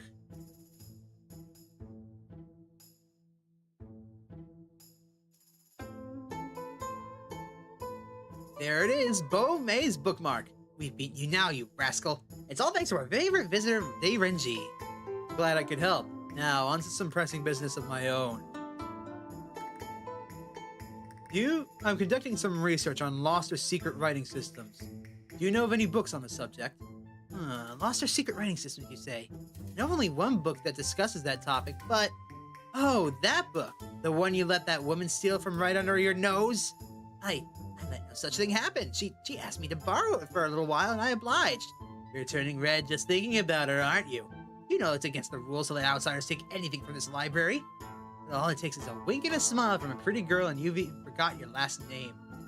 I'll have you know she told me where to find her. I just haven't had the chance to go down that way, that's all. Do you have a name and an address then? Yes, I do. Her name is Jin Yao Li. She sells flowers down in the Central Market. Wait, you mean to tell me you've known where to find her all this time, and you did nothing? Oh, brother, I have to take you out more often. My guy. I'm detecting a fair amount of friction between the two of you. Has something come between you? I worry about him. He's just turned 30 and he's still Oi! Watch your tongue! That doesn't mean you get to rub it in my face every chance you get. I'm tired of your constant reminders. Did you know that my big brother has a wife? A first, a second, and a third concubine? How about his 6 beautiful children? Have you heard all the adorable tales about them? If you haven't, all you have to do is spend 10 minutes with him and he'll tell you all about his perfect family. My dear little brother, I never meant to offend you. I was just trying to tell you about my family so you can see how worthwhile it is to pursue one of your own. Sorry if I was insensitive about it, I only meant to help. It's not your fault. This bitterness I feel should not be directed at you. I should be happy for you. It seems you two care for each other very much. Now, perhaps if you could control your tempers a little bit better. Just like the good old days. Didn't I tell you, Mengbu? Brother D is just as witty as I remember him. You can say that again. Thank you. You've both been very helpful. To the Central Market we go. Ah. That must be our silk merchant friend. He's dressed in silk from head to toe. Ah, I see you are looking at my fine silks. Does the distinguished gentleman require any assistance picking out the right fabric today? My shop is renowned for its unique assortment of silks. Dare I say you'll not find any better collection in all of the Empire. You have quite a selection, but I'm afraid I won't be buying anything today. My name is Renjie, and I'm an investigating magistrate. I've come because I need to identify the provenance of a peculiar piece of fabric, which I believe is a very rare variety of silk. In short, I require the assistance of an expert silk trader. I've heard you're one of the best in the city. Ha! You flatter me, Magistrate D. My name is Gengwan. What can I do to assist you? I need to identify this piece of silk. What can you tell me about it? Let me see that. Where did you get this? It was left behind at a crime scene. Oh dear, there must be some kind of mistake. This fabric, I'd recognize it anywhere. It is one of my creations. One of yours? Yes, a rare silk that is thick, yet soft, sturdy, yet elegant. I designed it as a decorative fabric that is made into curtains or valances. But it was a failure as a commercial product. People lamented its weight and thickness. They also complained that it was overpriced. But there was one person who was able to make use of it. A block printer named Gu Chan. He said the silk was perfect for a new printing method he was developing. Tell me about yourself. Have you always worked around silk? Some find it strange when I tell them I loved silk since I was a little boy.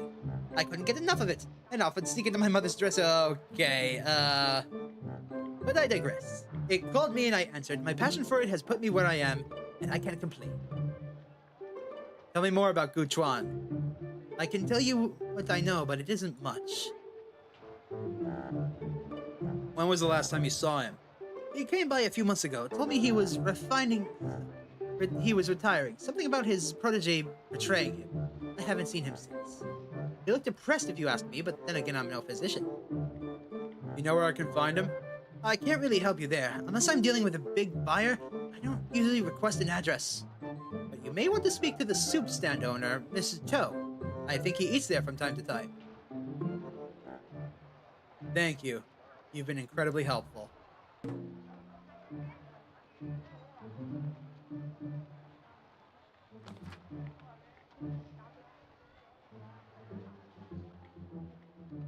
Looks like cat food. Fish is on the menu today. Why? Table for customers at the soup stand.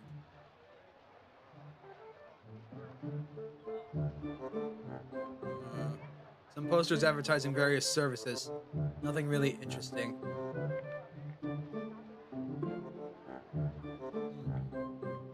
Fish ball soup. Smells delicious. She keeps looking up, barely paying attention to her stall. I'm sorry, we are not selling any soup today. I suppose that's fine. I wasn't really looking for a meal. Sorry for the rudeness. I'm at a loss. I don't know what to do. My poor Momo. He's in trouble. Momo? Is that a relative of yours? No, don't be silly. I'm talking about my closest companion of all. My beloved cat, Momo. Oh. Look at him. Up there on the awning.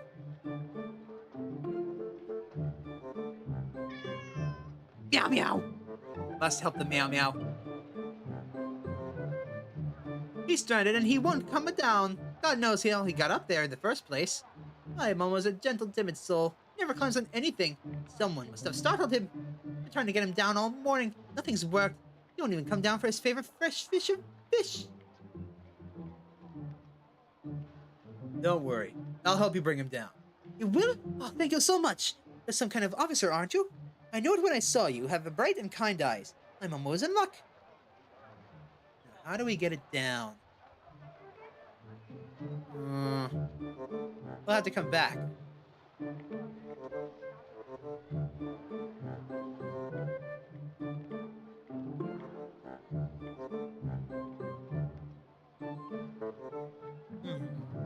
Someone's left their umbrella here. Never underestimate the usefulness of a quality umbrella. A yoink? Her bright and friendly face matches the welcoming allure of her flowers. Pardon me, are you Jing Yali? Yes. Do we know each other? My memory is not what it used to be. No, we've never met. I'm Magistrate D. Renjie. I'm with the Justice Department. Oh, please forget my impertinence, Your Excellency. I'm not accustomed to meeting court officials. There's nothing to forgive. We may forgo the formalities for now. Were you looking to buy some flowers then? No, I'm afraid I have much more serious matters to ask you about. Ask me? I doubt I know anything of importance, and even if I did, I probably can't remember it. But feel free to ask what you want. Tell me about yourself. Have you always sold flowers for a living? I grew up in the southern province of Jinyang. My parents said flowers at the local market for as long as I can remember. They've taught me the trade when I was still little. But as I got older, I grew tired of the countryside and moved into the city.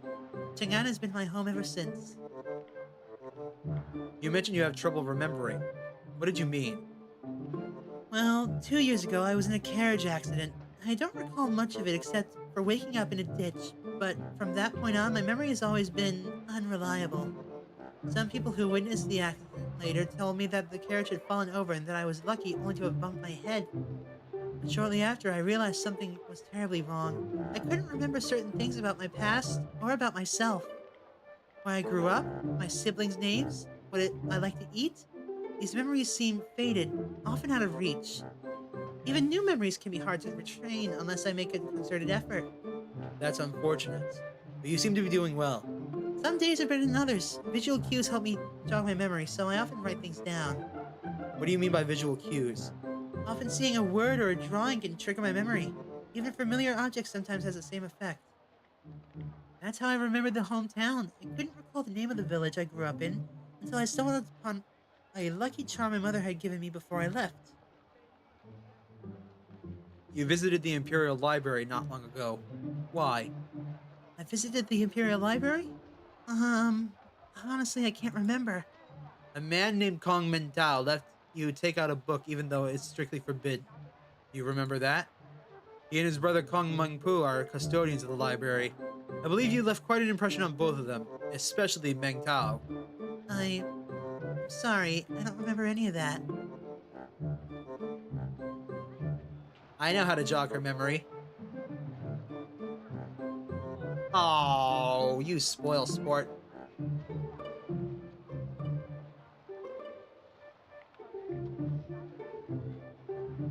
Alright, I know how to get the cat down. Check this out. Umbrella. Use with fish. Can I take the fish?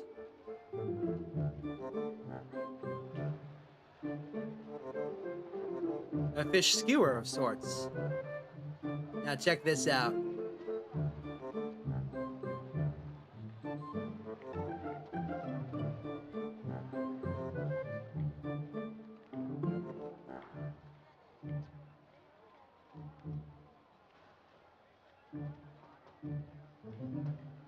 Um...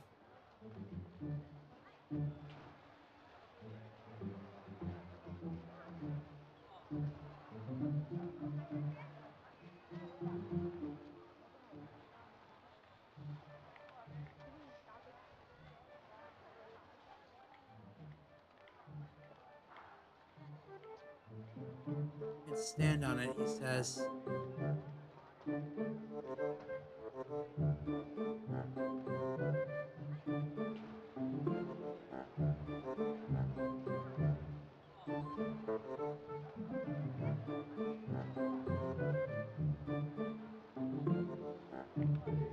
It is fishball soup. No.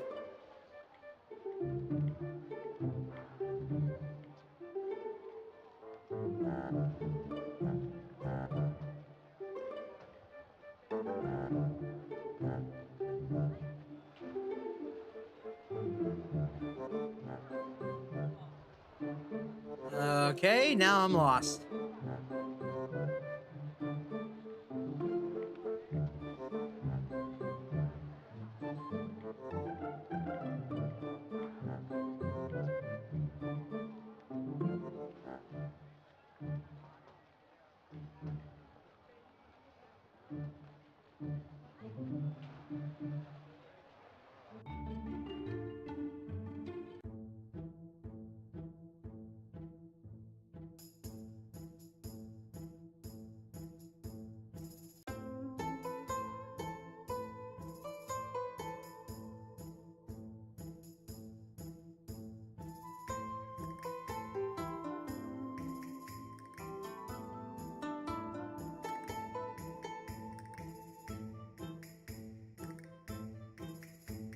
I was thinking maybe the ladder would be able to help me, but no, doesn't look like it.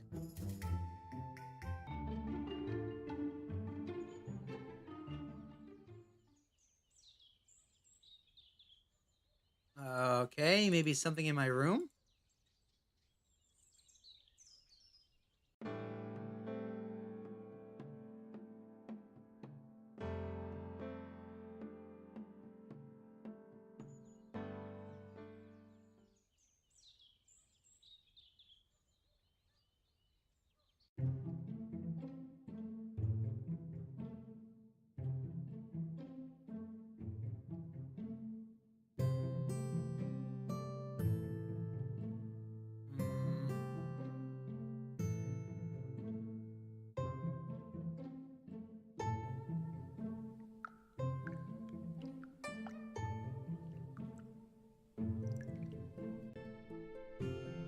Okay, hold on.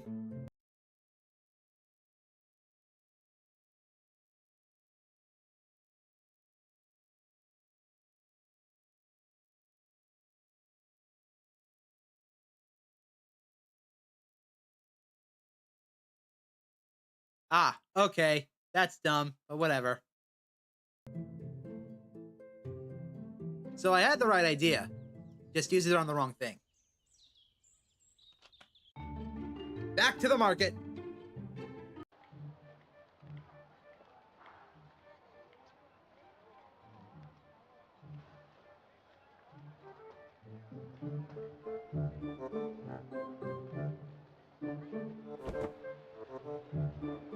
Here, kitty, kitty.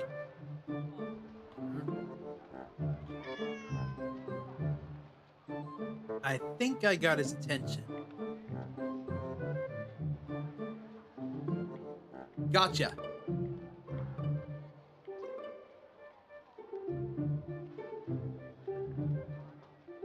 Thank you so much for rescuing my little Mau Mau.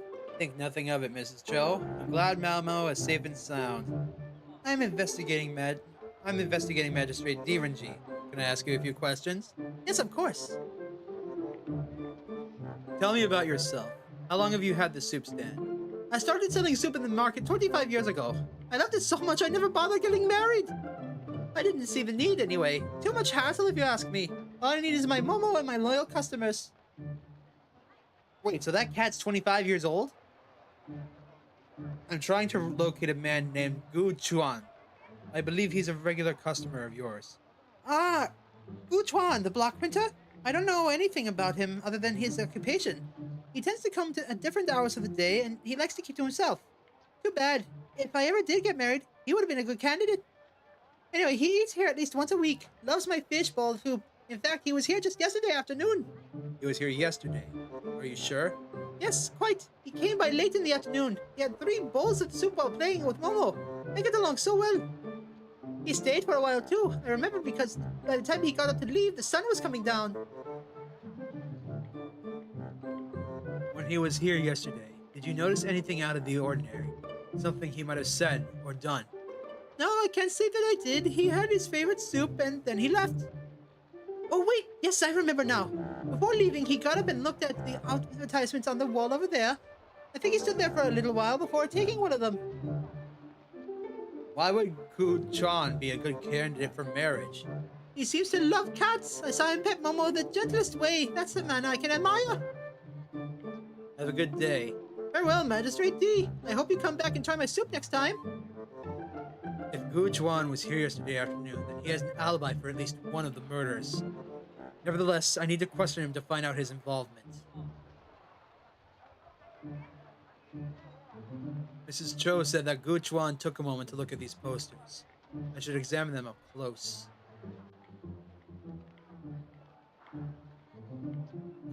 These posters are advertising services of 2 different locations. If I can deduce which poster Yuan Chuan took with him, I may be able to track him down. Well, hello there, Pod 5 guy. Welcome to the stream. Thank you for tuning in. Thank you for tuning in on Twitch. I hope you enjoy this game. We're about to come to its end. Well, we're in the last chapter at least.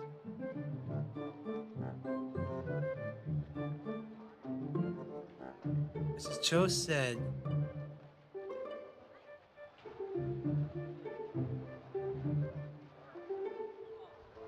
The title in the red ink reads, Musical Show. This is an advertisement for a musical performance. So far, I'm really loving it. I think I'm on the last case. I'm going in basically blind, but looking up a guide when I absolutely need it. And right now, I'm loving the art style, loving the gameplay, loving the story. Very kind of confused at the story, honestly, because the Empress just kicked us out. But right now, I think I'm onto something. The musical show. It is taking place today at the Golden Gate Theater.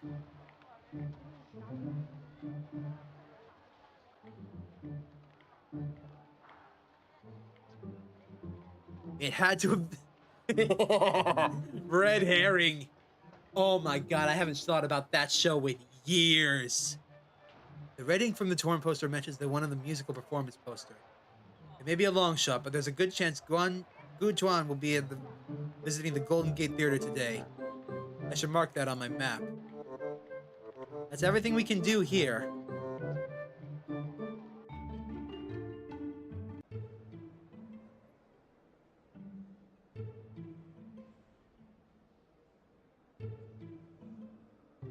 The sign outside introduced them as the famous Zhou twin sisters of Canton. They are performing beautifully on the pipa.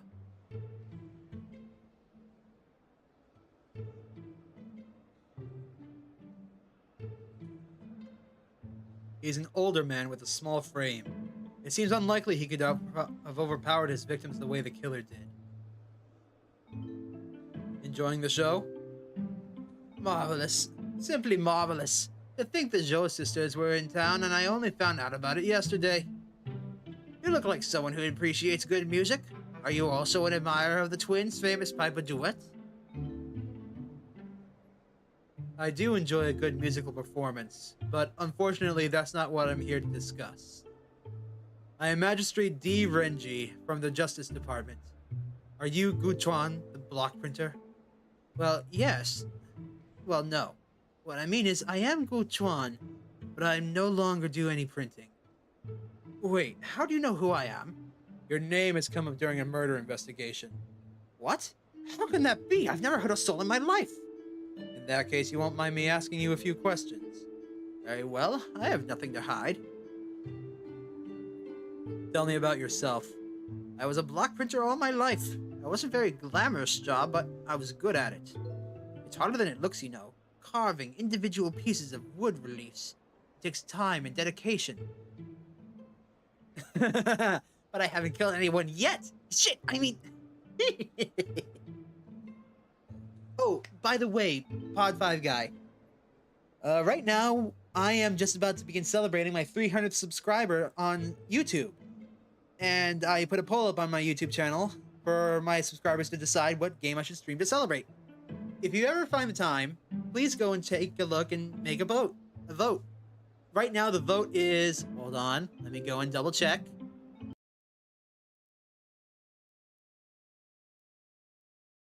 Oh, it's no longer that close, but it used to be one vote away from deciding the difference. It's no longer that close, but it's still close. Anyways, it takes time and dedication. For years, I had my own shop printing mostly on textiles. Business was steady. Some time ago, I decided to take on an apprentice. I once had a master who taught me the craft. I figured I'd pass on my knowledge and get some much-needed help in return. But things didn't work out as I had imagined. I've made my peace with it, though. After all, retirement has brought with it its own delights. Why did you retire? You're asking me to dig up the past, you understand? Events I'd rather forget. Even though what happened took place over a year ago, thinking about it still stirs up some painful memories. As I've said before, I started taking on apprentices. The first few were mediocre at best. They could barely keep up. And a young man from the countryside showed up. He was quiet and unassuming, almost deceptively so. But underneath his intelligence and determination matched that of all my previous students put together. In a short period of time, he had mastered most of the skills that took me years to learn. His name was Han Si-dong. His successes was a great source of pride for me. I felt a kinship with him. I trusted him. Then, seemingly out of nowhere, everything changed. Please, go on. Si-dong became distant and erratic. At times, he seemed unable to focus as if something was eating away at him from the inside. On those days, he would simply ignore my instructions and practice engraving the same symbol over and over again. I often wondered what the thoughts had him so obsessed, so haunted, but alas, I never did muster the courage to ask. One day, things reached a new low. For reasons I have yet to understand to this day, he found out I found out that he had stolen an entire roll of silk. When I confronted him, he became hostile. He called me a slave for not seeing the truth, for not supporting his mission. Oh my god, Murders on the Yangtze River was incredible. Okay, imagine Ace Attorney Investigations, Miles Edgeworth, but it takes place in Imperial China. And it's incredible. It's easily my favorite game that I've played recently. Right next to Shadows of Doubt. I cannot recommend Murders on the Yangtze enough.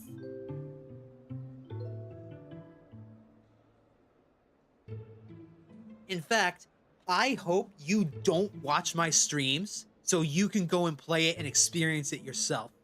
It's incredible.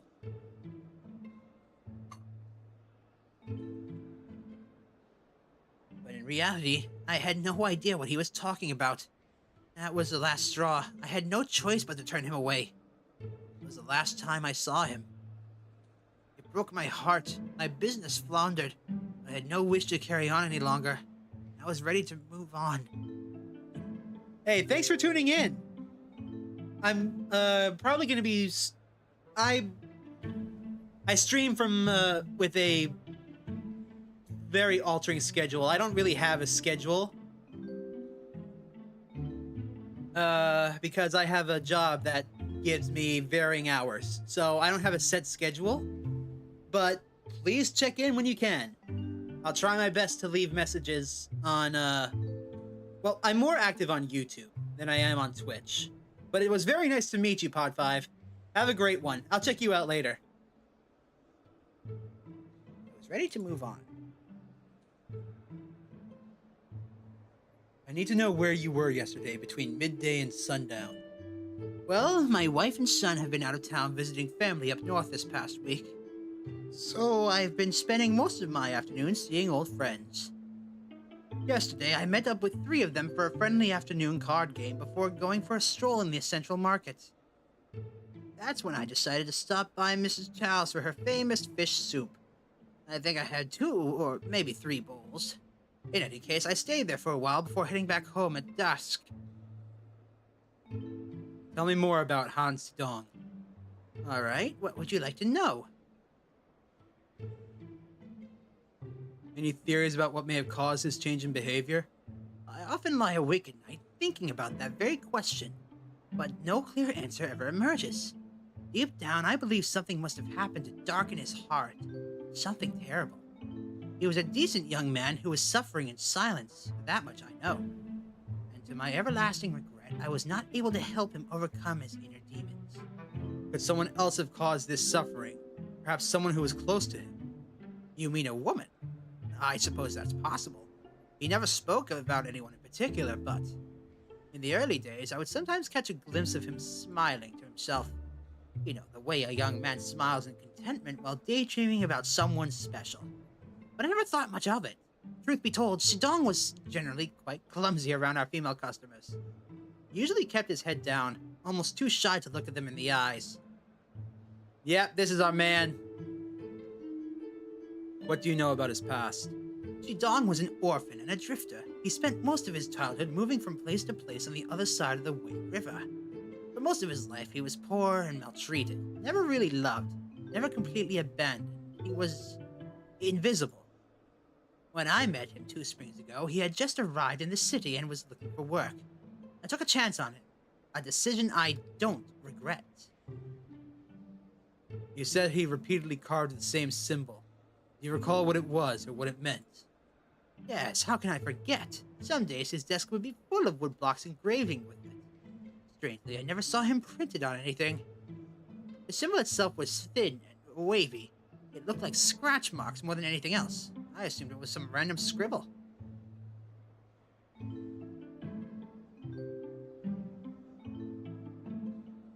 I love detective games so much, Megs. They're honestly my favorite to play. Even though my throat is going to commit to a riot if I keep doing these voices. Anyways, I love detective games. I love the story, I love the adventure, I love all of it. This is just... I love all of this so much. Let's see. Does the silk stolen by Han Sidong match that of this rose petal? It looks like it's been dyed, but otherwise its texture and weight is unmistakable. Yes, this is the same silk Sidong stole from me. And you bought the silk from Geng Wan, the Central Market. Is that correct? Yes, that's correct. In fact, Geng Wang is the only circ merchant who carried this unique material. I know because I looked long and hard for a silk like this to complement my experimental printing methods. Innovation, that's the key to success. Do you know where I can find Han Sidong? He used to have a little shack by the river, but I don't know if he still lives there. Here, I'll mark it on your map. Before you go, there's one more thing you should know. Just before we parted, Sidong handed me a piece of paper. He said it was a matter of life and death and that I should keep it on me at all times. He said that someone would eventually come looking for him and that when that happened, I should give it to that person. I don't know how, but I think he knew that you were going to find me. Here, it's yours now. Maybe you can make sense of it. Thank you for your cooperation. Magistrate D, do you really think Han Sidong is guilty? On second thought, don't answer that. I think I prefer not knowing.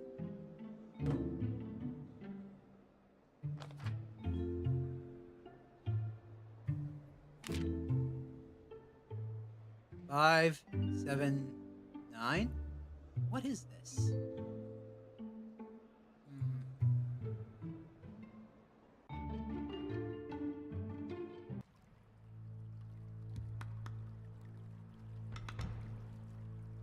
A silk rose? There's no doubt about it. He's leaving a breadcrumb trail for me to follow. Well, I typically don't like Souls-likes. I love Metroidvanias. I love the backtracking and the experience of, oh hey, I have a new toy. I wonder what I can go do with it. That I love. I don't like the frustrations of Soul-likes though. Why is this plant a fake rose in a real flower pot? That's odd. The stem is wet.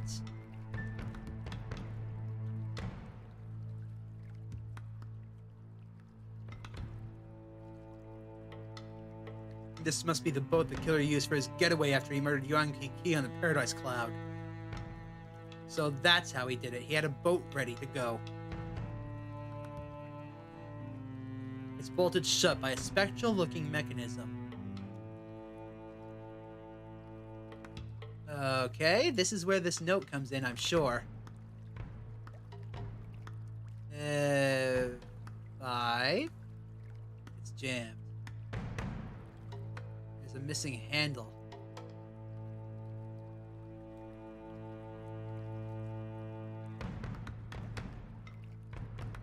Water. But why go through the trouble of planting and watering a fake rose? Unless it's meant to draw my attention. Ah, there's something buried in the soil.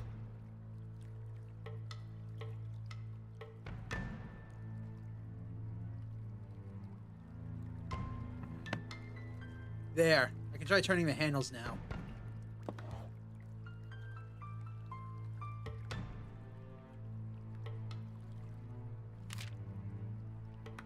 Seven. So maybe 4. And what is it? 9? 9. Damn. The handle's reset. But the door is still locked. That must have been the wrong combination. The right combo requires only 3 turns.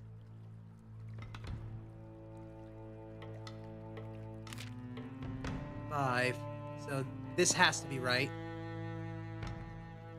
5, 7,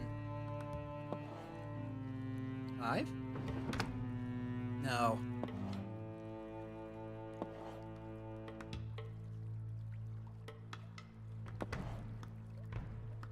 Oh, wait.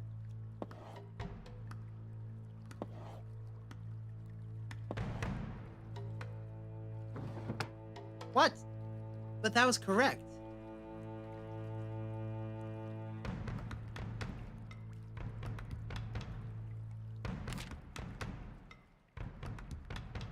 Metroid Fusion. Oh boy, if that's ever a game I play. Ooh. You know, I have Metroid Dread. Maybe. Who knows? For Halloween, anything can happen. Okay, I'm looking this up real fast. Forgive me. But I must know the answer.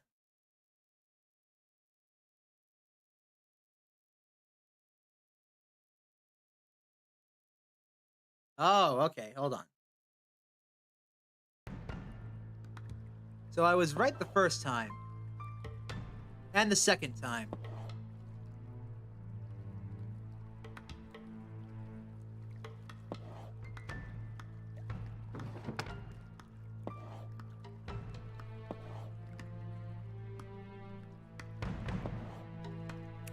There it is.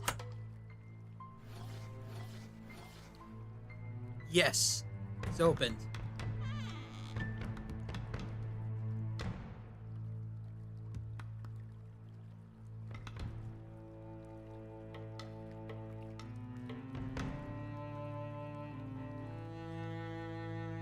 Here's the leftover silks Han Sidong stole from Gun Chang. He crafted each rose meticulously with this material.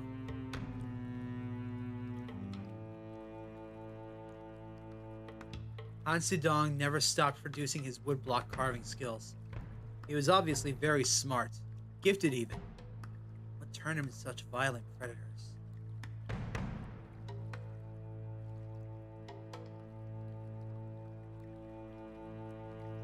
It's not locked.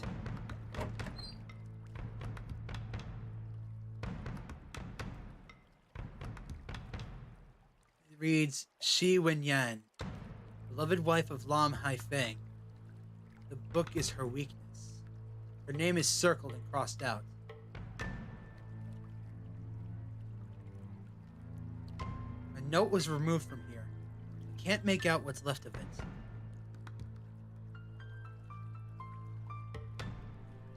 It reads, women's script is the key. That's how they communicate. It reads, Yuan Ki, unattached, must use force. Her name is circled and crossed out. It reads, Zhu Linfei, beloved daughter of Zhu Dan. The walking stick is her weakness. Her name is circled and crossed out. It reads, the Silk Rose Assassins. Assassins? It reads, Empress Wu, mother of the roses. They are her weakness. Her name is circled.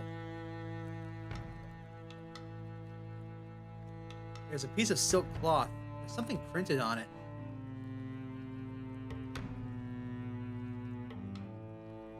It's a piece of silk cloth with an odd symbol printed on it. This must be the symbol Guan Chu saw Han Sidong practicing. Its style resembles that of the 6 mysterious characters left on the crime scenes.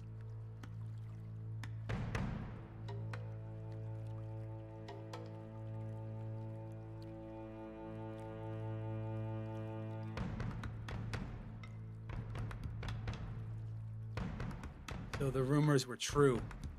Not only did the Empress sanction the use of clandestine forces, she gave birth to a secret weapon of her very own. A group of 4 female assassins, codenamed the Silk Roses. Zhu Linfei, Shi Wenyan, and Yuan Ki. All 3 were once members of this group, but one person has been taken off of this board and remains unaccounted for. Highly skilled and intelligent, they used a secret writing system called women's script to communicate, which means the Empress herself must know this language as well. But each of them will return to their normal lives around 2 months ago, where the Silk Rose is disbanded? Yes, that makes perfect sense. Once the Empress officially took over power, it would have been politically untenable for her to condone such infraction within her own regime. It had to be swept under the rug. But somehow Han Sidong found out about all this and orchestrated a plot to take out the Silk Roses one by one. How did he know about them? Did he witness one of the Silk Roses kill someone? Or worse, was he related to one of their targets? Whatever the reason, his plan was ultimately aimed at taking out the person who started it all. But how does he intend to reach the Empress? She is virtually untouchable within the confines of the royal palace. Unless he's luring her out. She's walking straight into his trap.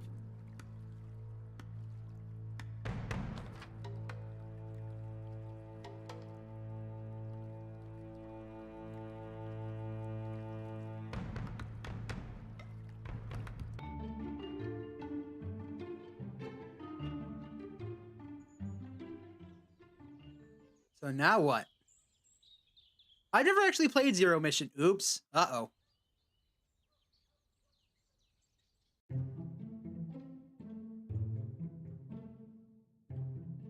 Okay.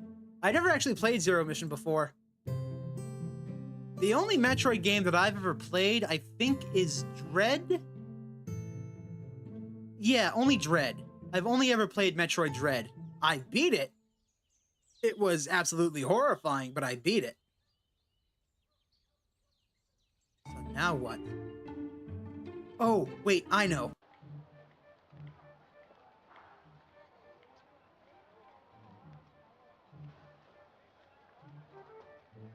I have an idea.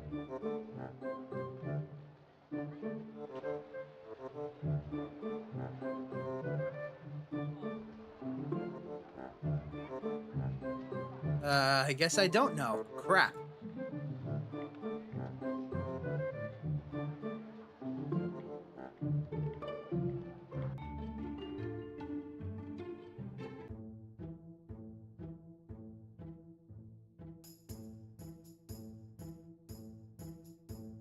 Okay, now what do I do? Did I miss something here?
I'd recognize that symbol anywhere. It's the one Shidang practiced so obsessively. If you're talking to the wrong person if you think I know what it means. It's a complete mystery to me.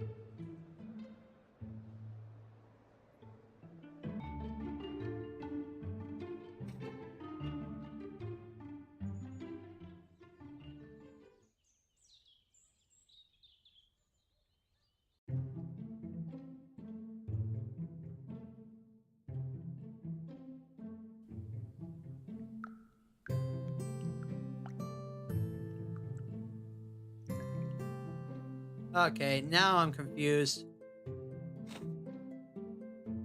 Yep, I know Zero Mission is a remake of Metroid 1. That I recall.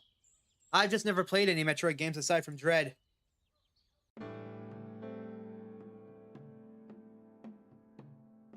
Okay, hold on. What do you do next?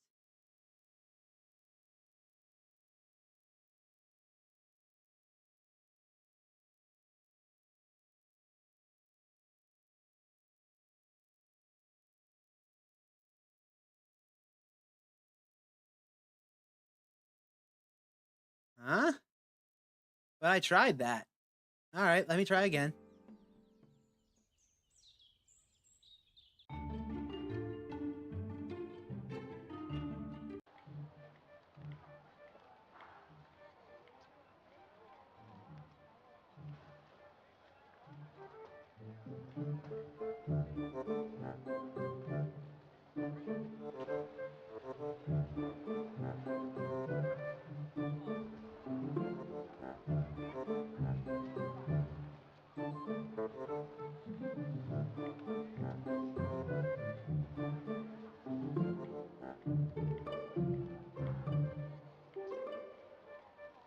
Ooh, maybe.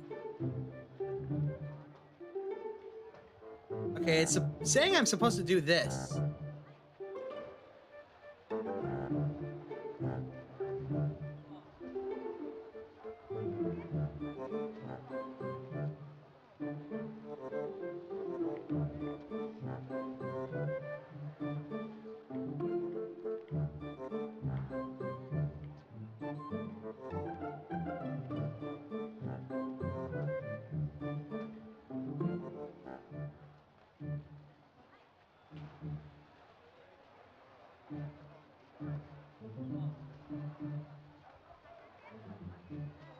What am I missing?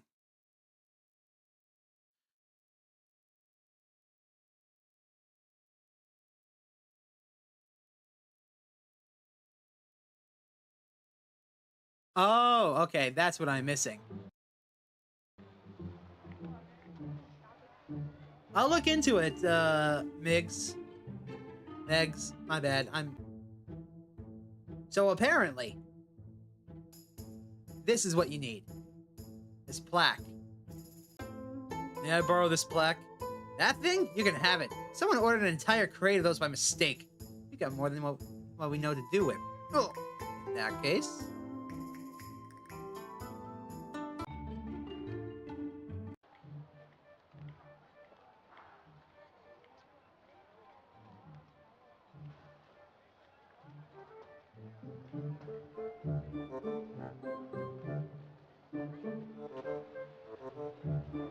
Does this look familiar?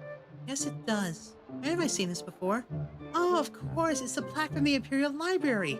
That's where I met those two funny brothers. The tall one was particularly nice. He let me take a book with me, but I don't remember reading the book or where I put it. Oh dear, they must have think I stole it. I should go back there and apologize. This happens to me all the time. Memories fade in and out. What's worse, I lose things constantly. Do you know why you took out a book with obscure writing systems? Is that what it was? It's not coming back to me. I can't think of why I would have been interested in that. I'm so sorry. I wish I could somehow remember more. Does this symbol mean anything to you? Yes, I recognize it. This symbol. I've been searching for it. It's something from my past that I did not want to forget. But now it feels like an entire part of my past has been unlocked. I can remember. Tell me more. Growing up in a small village, a young girl like me had little chance of learning how to read or write. At least that's what the men believed. My mother and others like her secretly taught their daughters a special writing system, one reserved only for women. We simply called it women's script. Not all girls knew it, of course. It was difficult to learn and even harder to master. But once learned, this script became a way for us sworn sisters to communicate with each other, to explore the magic of the written word through poetry and art. Unfortunately, after my carriage accident, I lost the ability to read or write a single character. Yet I knew this knowledge was within me. I just needed to unlock it somehow. That's why I went to the Imperial Library. I'd hoped that my hunch was true and that surrounded with all that knowledge, I could find something that could spark my memory. But the book I thought might have answers proved to be useless. It contained no mention of women's script, only languages invented by men and their grand ambitions. In my frustration, I threw it in the river. But thanks to you and this symbol, it's all coming back. You see, the symbol itself means woman. It's the first character we learned to write. Now I can't wait to return home and practice. I can't let it fade away again. That is remarkable. I had no idea such a script existed. I suppose that is the point. If men want to exclude us, then we have no choice but to create our own paths, far away from your judgment and suspicions. Point well taken.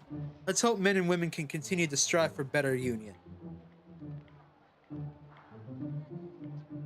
I need you to look at one more thing for me. Can you tell me if this is women's script? Why, yes, this is indeed women's script, but I'm a bit rusty. Can you read it? I think so.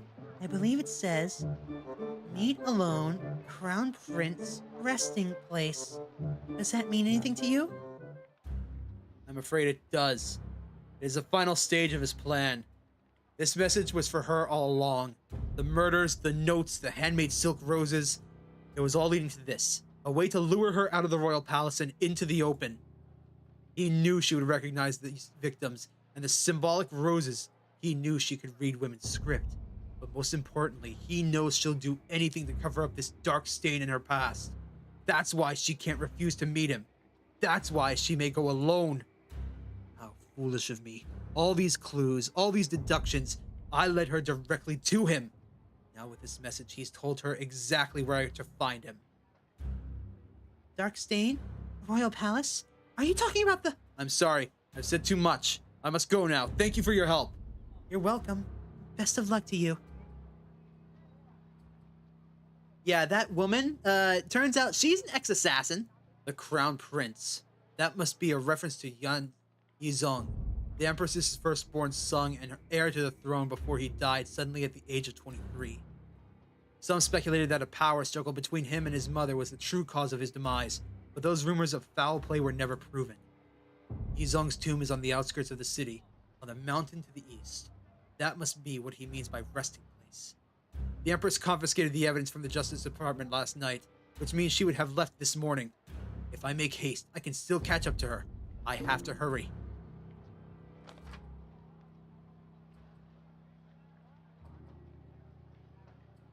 This has all been a plot to assassinate the Empress, but we still don't know why.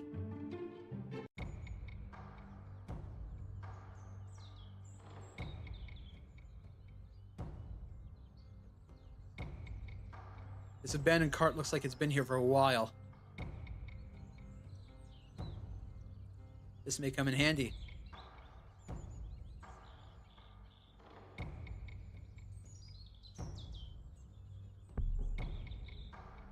Commander Yao! Renjie, What happened here? Her Majesty is in peril. You must save her. That madman ambushed us. You're hurt. Never mind that. The Empress is trapped inside the tomb. You have to get her out before she drowns. Tell me what happened. How was the Empress ambushed? Earlier this morning, the Empress asked me to come with her on an important mission. She wouldn't tell me anything about it, only that it needed to be kept secret. When we arrived here, the tomb entrance was open. I could sense the danger, but she said she had to go in. I wasn't going to let her go by herself, so we entered together. As we made our way into the inner corridor, our booby trap was set off. The Empress pushed me out of the way before a large metal gate trapped her inside. That's when I saw him. He opened a water valve and ran for the exit. You mean Han Sidong? Is that his name? I told you, the Empress didn't tell me anything.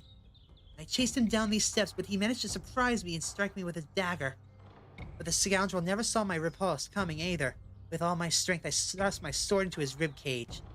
The trail of blood behind you. Follow it, Renjie. I'm certain he could have not made it very far.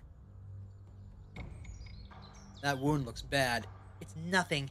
The Empress is all that matters now. I shouldn't have let Her Majesty fall for that trap. I should have protected her. You can't dwell on that now. Without you, Han Sidong would have gotten away without a scratch. Don't give up on yourself now. Think of the loved ones who care for you. Think of your mother. Fight for survival. Stay strong. Hang in there, Commander.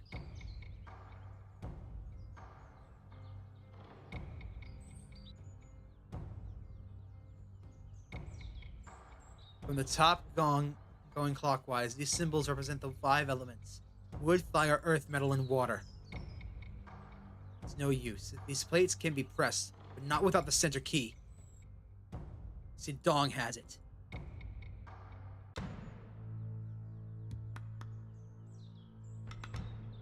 Here he is, my love. Just like I promised you. It's over now, Han. I know what you've done and why you did it. Give up now before it's too late. You hear that, my love? The great Renjie thinks he knows the truth. Tell me, detective, what do you think you know? I know that you are a murderous coward. You killed Jilin Fi, Shi Wenyan, and Yuan Kiki. And now you're attempting to kill the Empress. No more games. Tell me how to open the temple's doors so this madness can come to an end. A coward. Your precious Empress corrupts the souls of innocents and sends them to do her bidding. And you say I'm the coward? You know nothing of the truth, Renjie. You know nothing of the depths of that woman's depravity. But you will. You will know the truth. My beloved Sun Ying will not die in vain. Sun Ying? Who did you... Sun Ying? You mean the maidservant who killed the Korean ambassador in Penglai? He remembers you, my love. Think hard, detective. You were there that night. Did you really believe that Sun Ying committed suicide because of that odious rat? Or that she loved him? I knew something was off. That much is true. But it was just a feeling. I couldn't figure out why, but it all seemed staged. You're beginning to understand, aren't you? All you need is the willingness to look behind the curtains. Why do you think I've kept you so close all this time? I wanted you to see. You were fooled once, but now open your eyes and see the truth.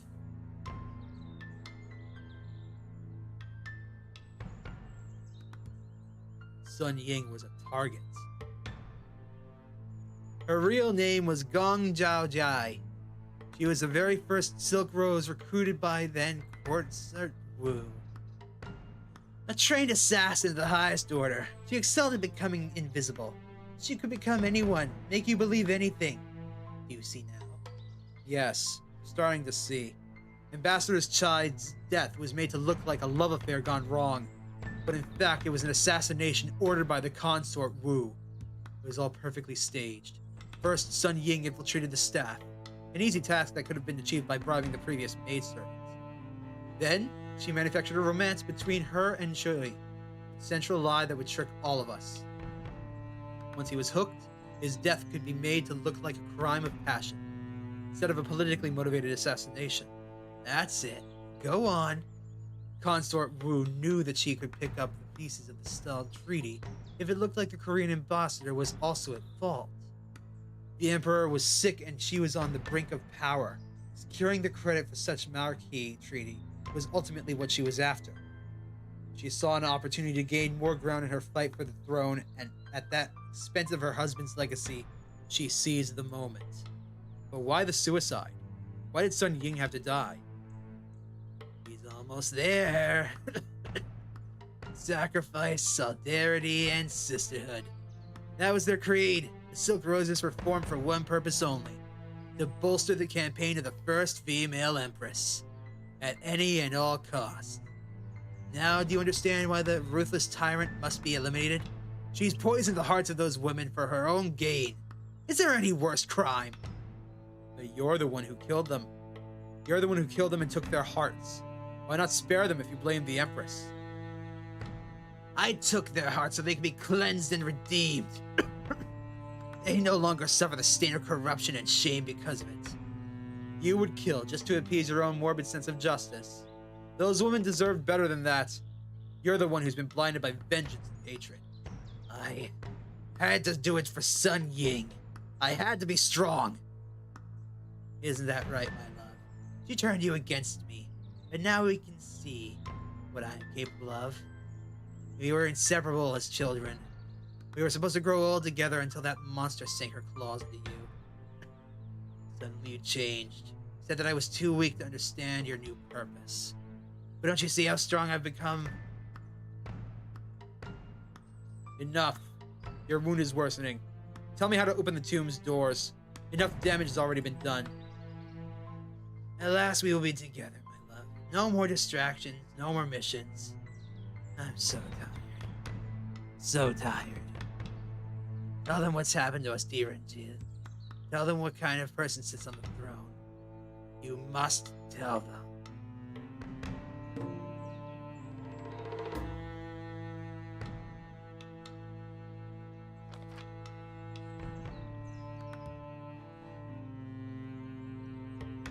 He's dead. Commander Xiao's sword landed a fatal strike. He was never gonna make it.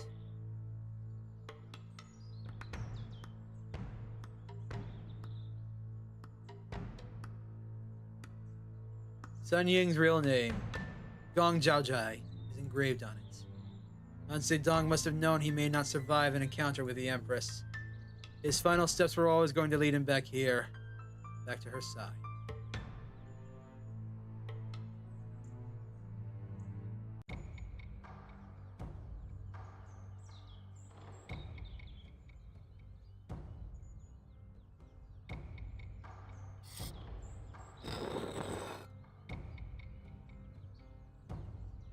Crap, what's the password?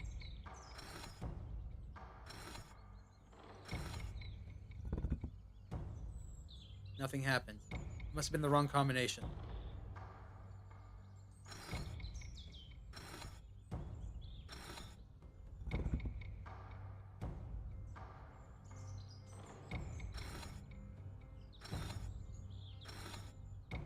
I need a hint.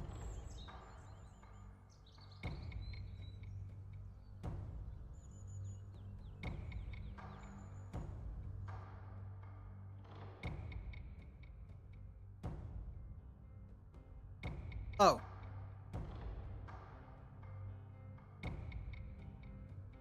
First plane and now hallowed earth.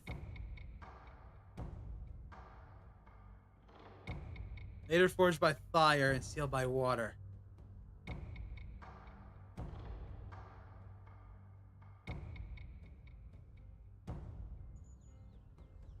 Earth, water, fire.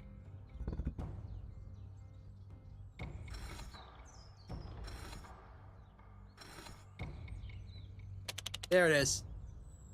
Got it. It's opening.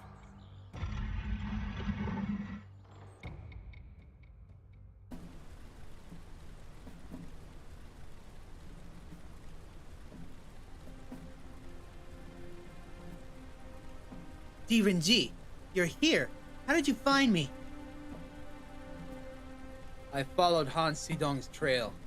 So you know all about him. Yes. I also know about the Silk Roses. And Sun Ying. Then we have much to talk about. Not here, though. Not now. You're right.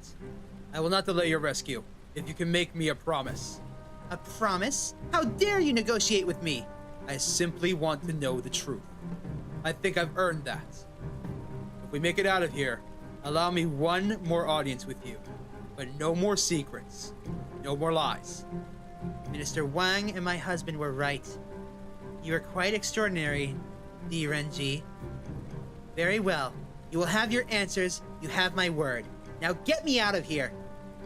As you command, Your Imperial Majesty. Bits.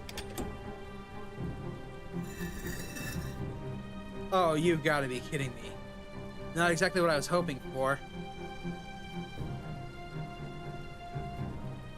These stone warriors have been stripped clean of their weapons.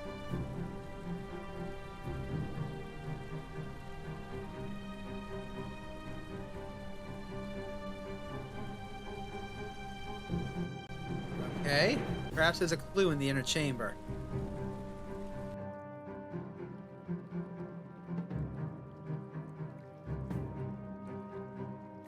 Yizong was Emperor Gaojing and Consort Wu's firstborn son.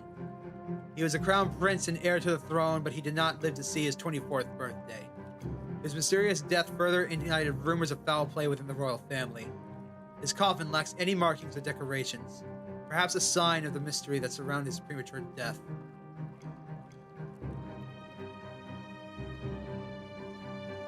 He's holding a wooden tablet instead of a weapon.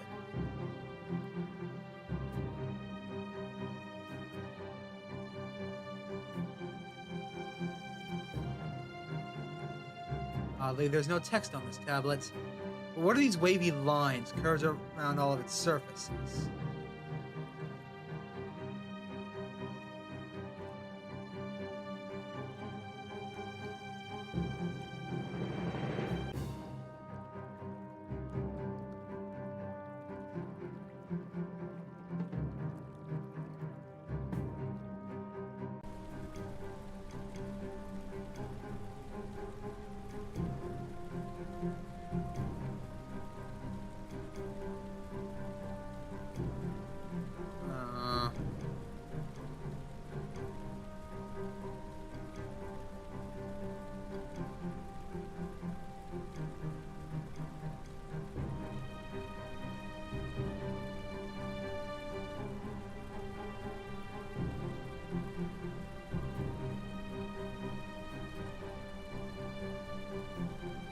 Come on, let me use it.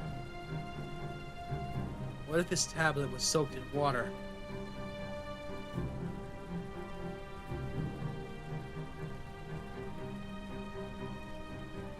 The characters on this tablet were painted with some kind of water repellent. The water has darkened the wood and revealed the dry symbols in the process. They are water, fire, and metal.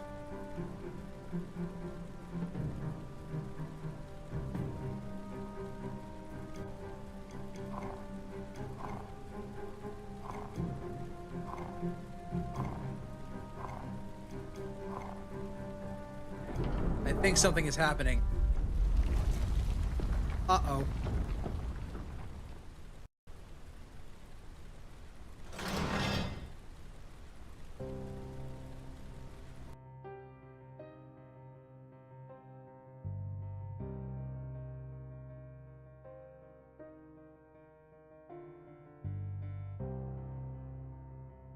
You lose, Han. A short time later. I suppose I should thank you for saving my life, Renjie. But then again, I seem to remember you questioning my authorities twice since your arrival. Perhaps you should be the one thankful you're still a free man. With all due respect, Your Majesty, inaction in the face of injustice is no freedom at all. What use is the mantle you've given me if I cannot perform my duty to maintain order? What do you know of order? Do you know how many times I've averted chaos from behind the cloak of obscurity? Our history is full of despicable rulers, callous men who care for nothing but their own vanity. Do you really think I was the first person with power to ever wield a covert police force? Or that I was the first to use fear as a weapon? We all have choices to make. I've made mine and I accept whatever consequences they may bring upon me. But do you accept responsibility for fostering the environment of hatred and secrecy that unleashed Han Xidong? You had a hand in creating the monster that he became. The path of fear and intimidation you speak of leads only to death and revolt. And what would you have me do? Sit idly while countless snakes encircle me, waiting for their chance to strike? I am but a lowly servant in a vast imperial court. I do not presume to have all the solutions. But I do know this. If we cannot hold firm to our beliefs in times of adversity, then what meaning is there in holding them at all? I trust Your Majesty will do the right thing. My only wish now is to bring this case to an end. I need to hear the truth from you. Very well, I will keep my promise. You have my attention. Why use women's script to communicate? I've heard rumors of a secret language passed on from mother to daughter many years ago, but at the time I did not understand its power. I had lived a privileged life, but then I imagined a world in which I was forbidden to learn how to read or write. If I was to succeed, it only seemed fitting that I use women's script to vanquish the naysayers. After all, my sisters are my allies. It was you who formed the Silk Rose Assassins. Why did you do it? My husband was becoming weaker with each passing day. He was deteriorating both mentally and physically. Unless I took charge, others would have stolen away what was rightfully mine. I couldn't let that happen. Whether anyone believes it or not, the throne was my destiny. So I formed the Silk Roses in order to control my own fate. Those women were like sisters to me. I chose them because they were loyal, beautiful, and deadly. Today, one last member joins our ranks. By doing so, she swears to live by our code of sacrifice, solidarity, and sisterhood. You represent my clearest eyes, my sharpest ears, and my swiftest hands. You may operate in the shadows, but your impact will be left for generations to come. For far too long, our voices have been trampled, but now we will be heard. May you be as fluid and enthralling as the purest of silks, as exquisite and fiery as the reddest of roses, and when the time comes, may the silk run red. Sacrifice, solidarity, and sisterhood. They were like family to me. You could never understand. Sung Yin was the first Silk Rose, wasn't she? Did you order her suicide? Sun Ying was the first and the best, but that wasn't what made her special. She was unique because she believed in me more than anyone ever did. Sometimes I think she believed in me more than I believed in myself. The assassination of Ambassador Choi was never meant to be her last mission, but she insisted that it was the only way. She planned all of it, the setup, the timing, the ending. She even planned your involvement. My involvement? She had done her research. A young, newly appointed magistrate, eager and inexperienced. You were the perfect investigator for the case. But I suppose she underestimated you. I suppose we all did. What do you know about Han Xidong? Not nearly enough, apparently. When I first met Sun Ying, she told me about a boy from her childhood. He adored her, followed her everywhere. That boy was weak. He was no match for her strength and intelligence. He was a setback waiting to happen. That's why you asked her to cast him aside? I asked her to rid herself of things that could endanger the cause. I never imagined he was capable of such destruction. Thank you, Your Majesty. You spoke when you could have stayed silent. And you, Renjie?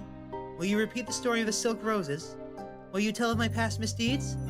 Han Sidong's final wishes were for me to tell his story to the world.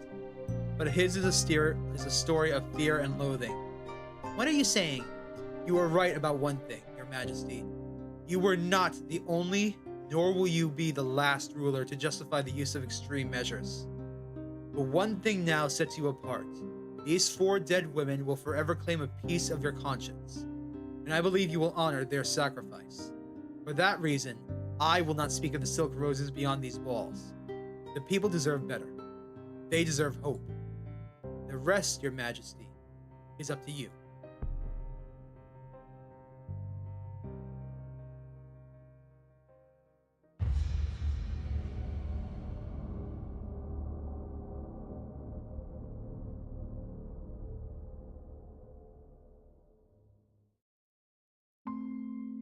Let him pass. Magistrate D has work to do. The Justice Department needs him.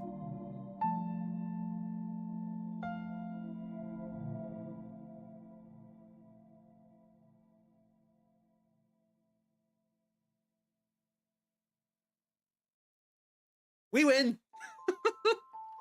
That night, by the Dream Pagoda.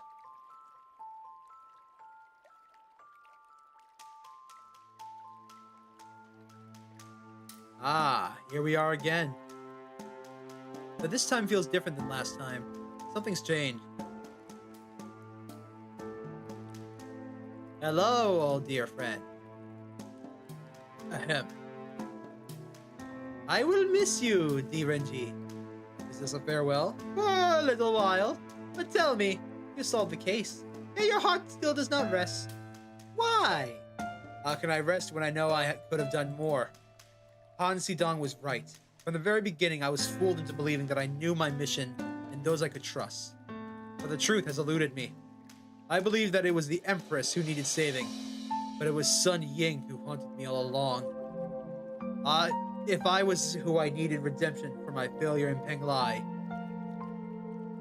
my failure to prevent her death, had I done so, Han Sidong would have never turned into a killer, and perhaps the other roses would have been spared.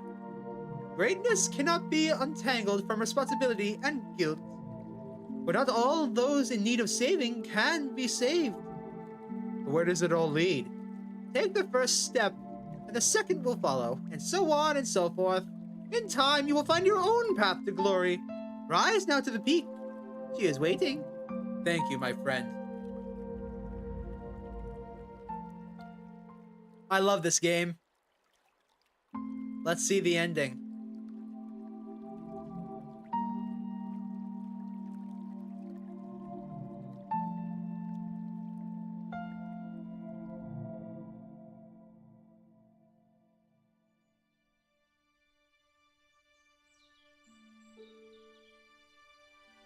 I want you to know that I tried my best to save you and the others.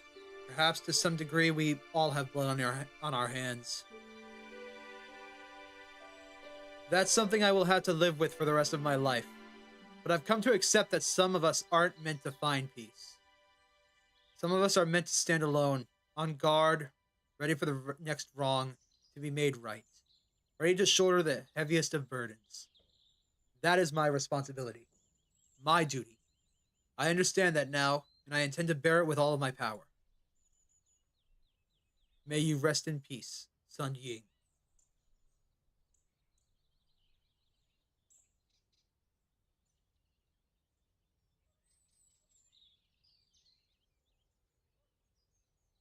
I really hope the devs make another game. This was awesome.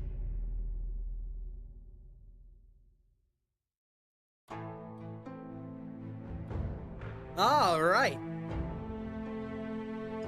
So, that was Detective D and the Silk Rose Murders. I'm gonna leave you guys with the credits. And I'm gonna go grab another drink. You know what? No. I'm gonna say it now. Thank you all so much for watching. Be sure to make an impact in someone's life today. Make it a great one. Oh, wait. Oh, it was a Kickstarter game. Cool. And be sure to go ahead and vote on my community posts to see what we play for my 300 subscriber special. I will see you guys next time, whenever that is. I'm not sure yet. Depends on what the weather does. See you guys then.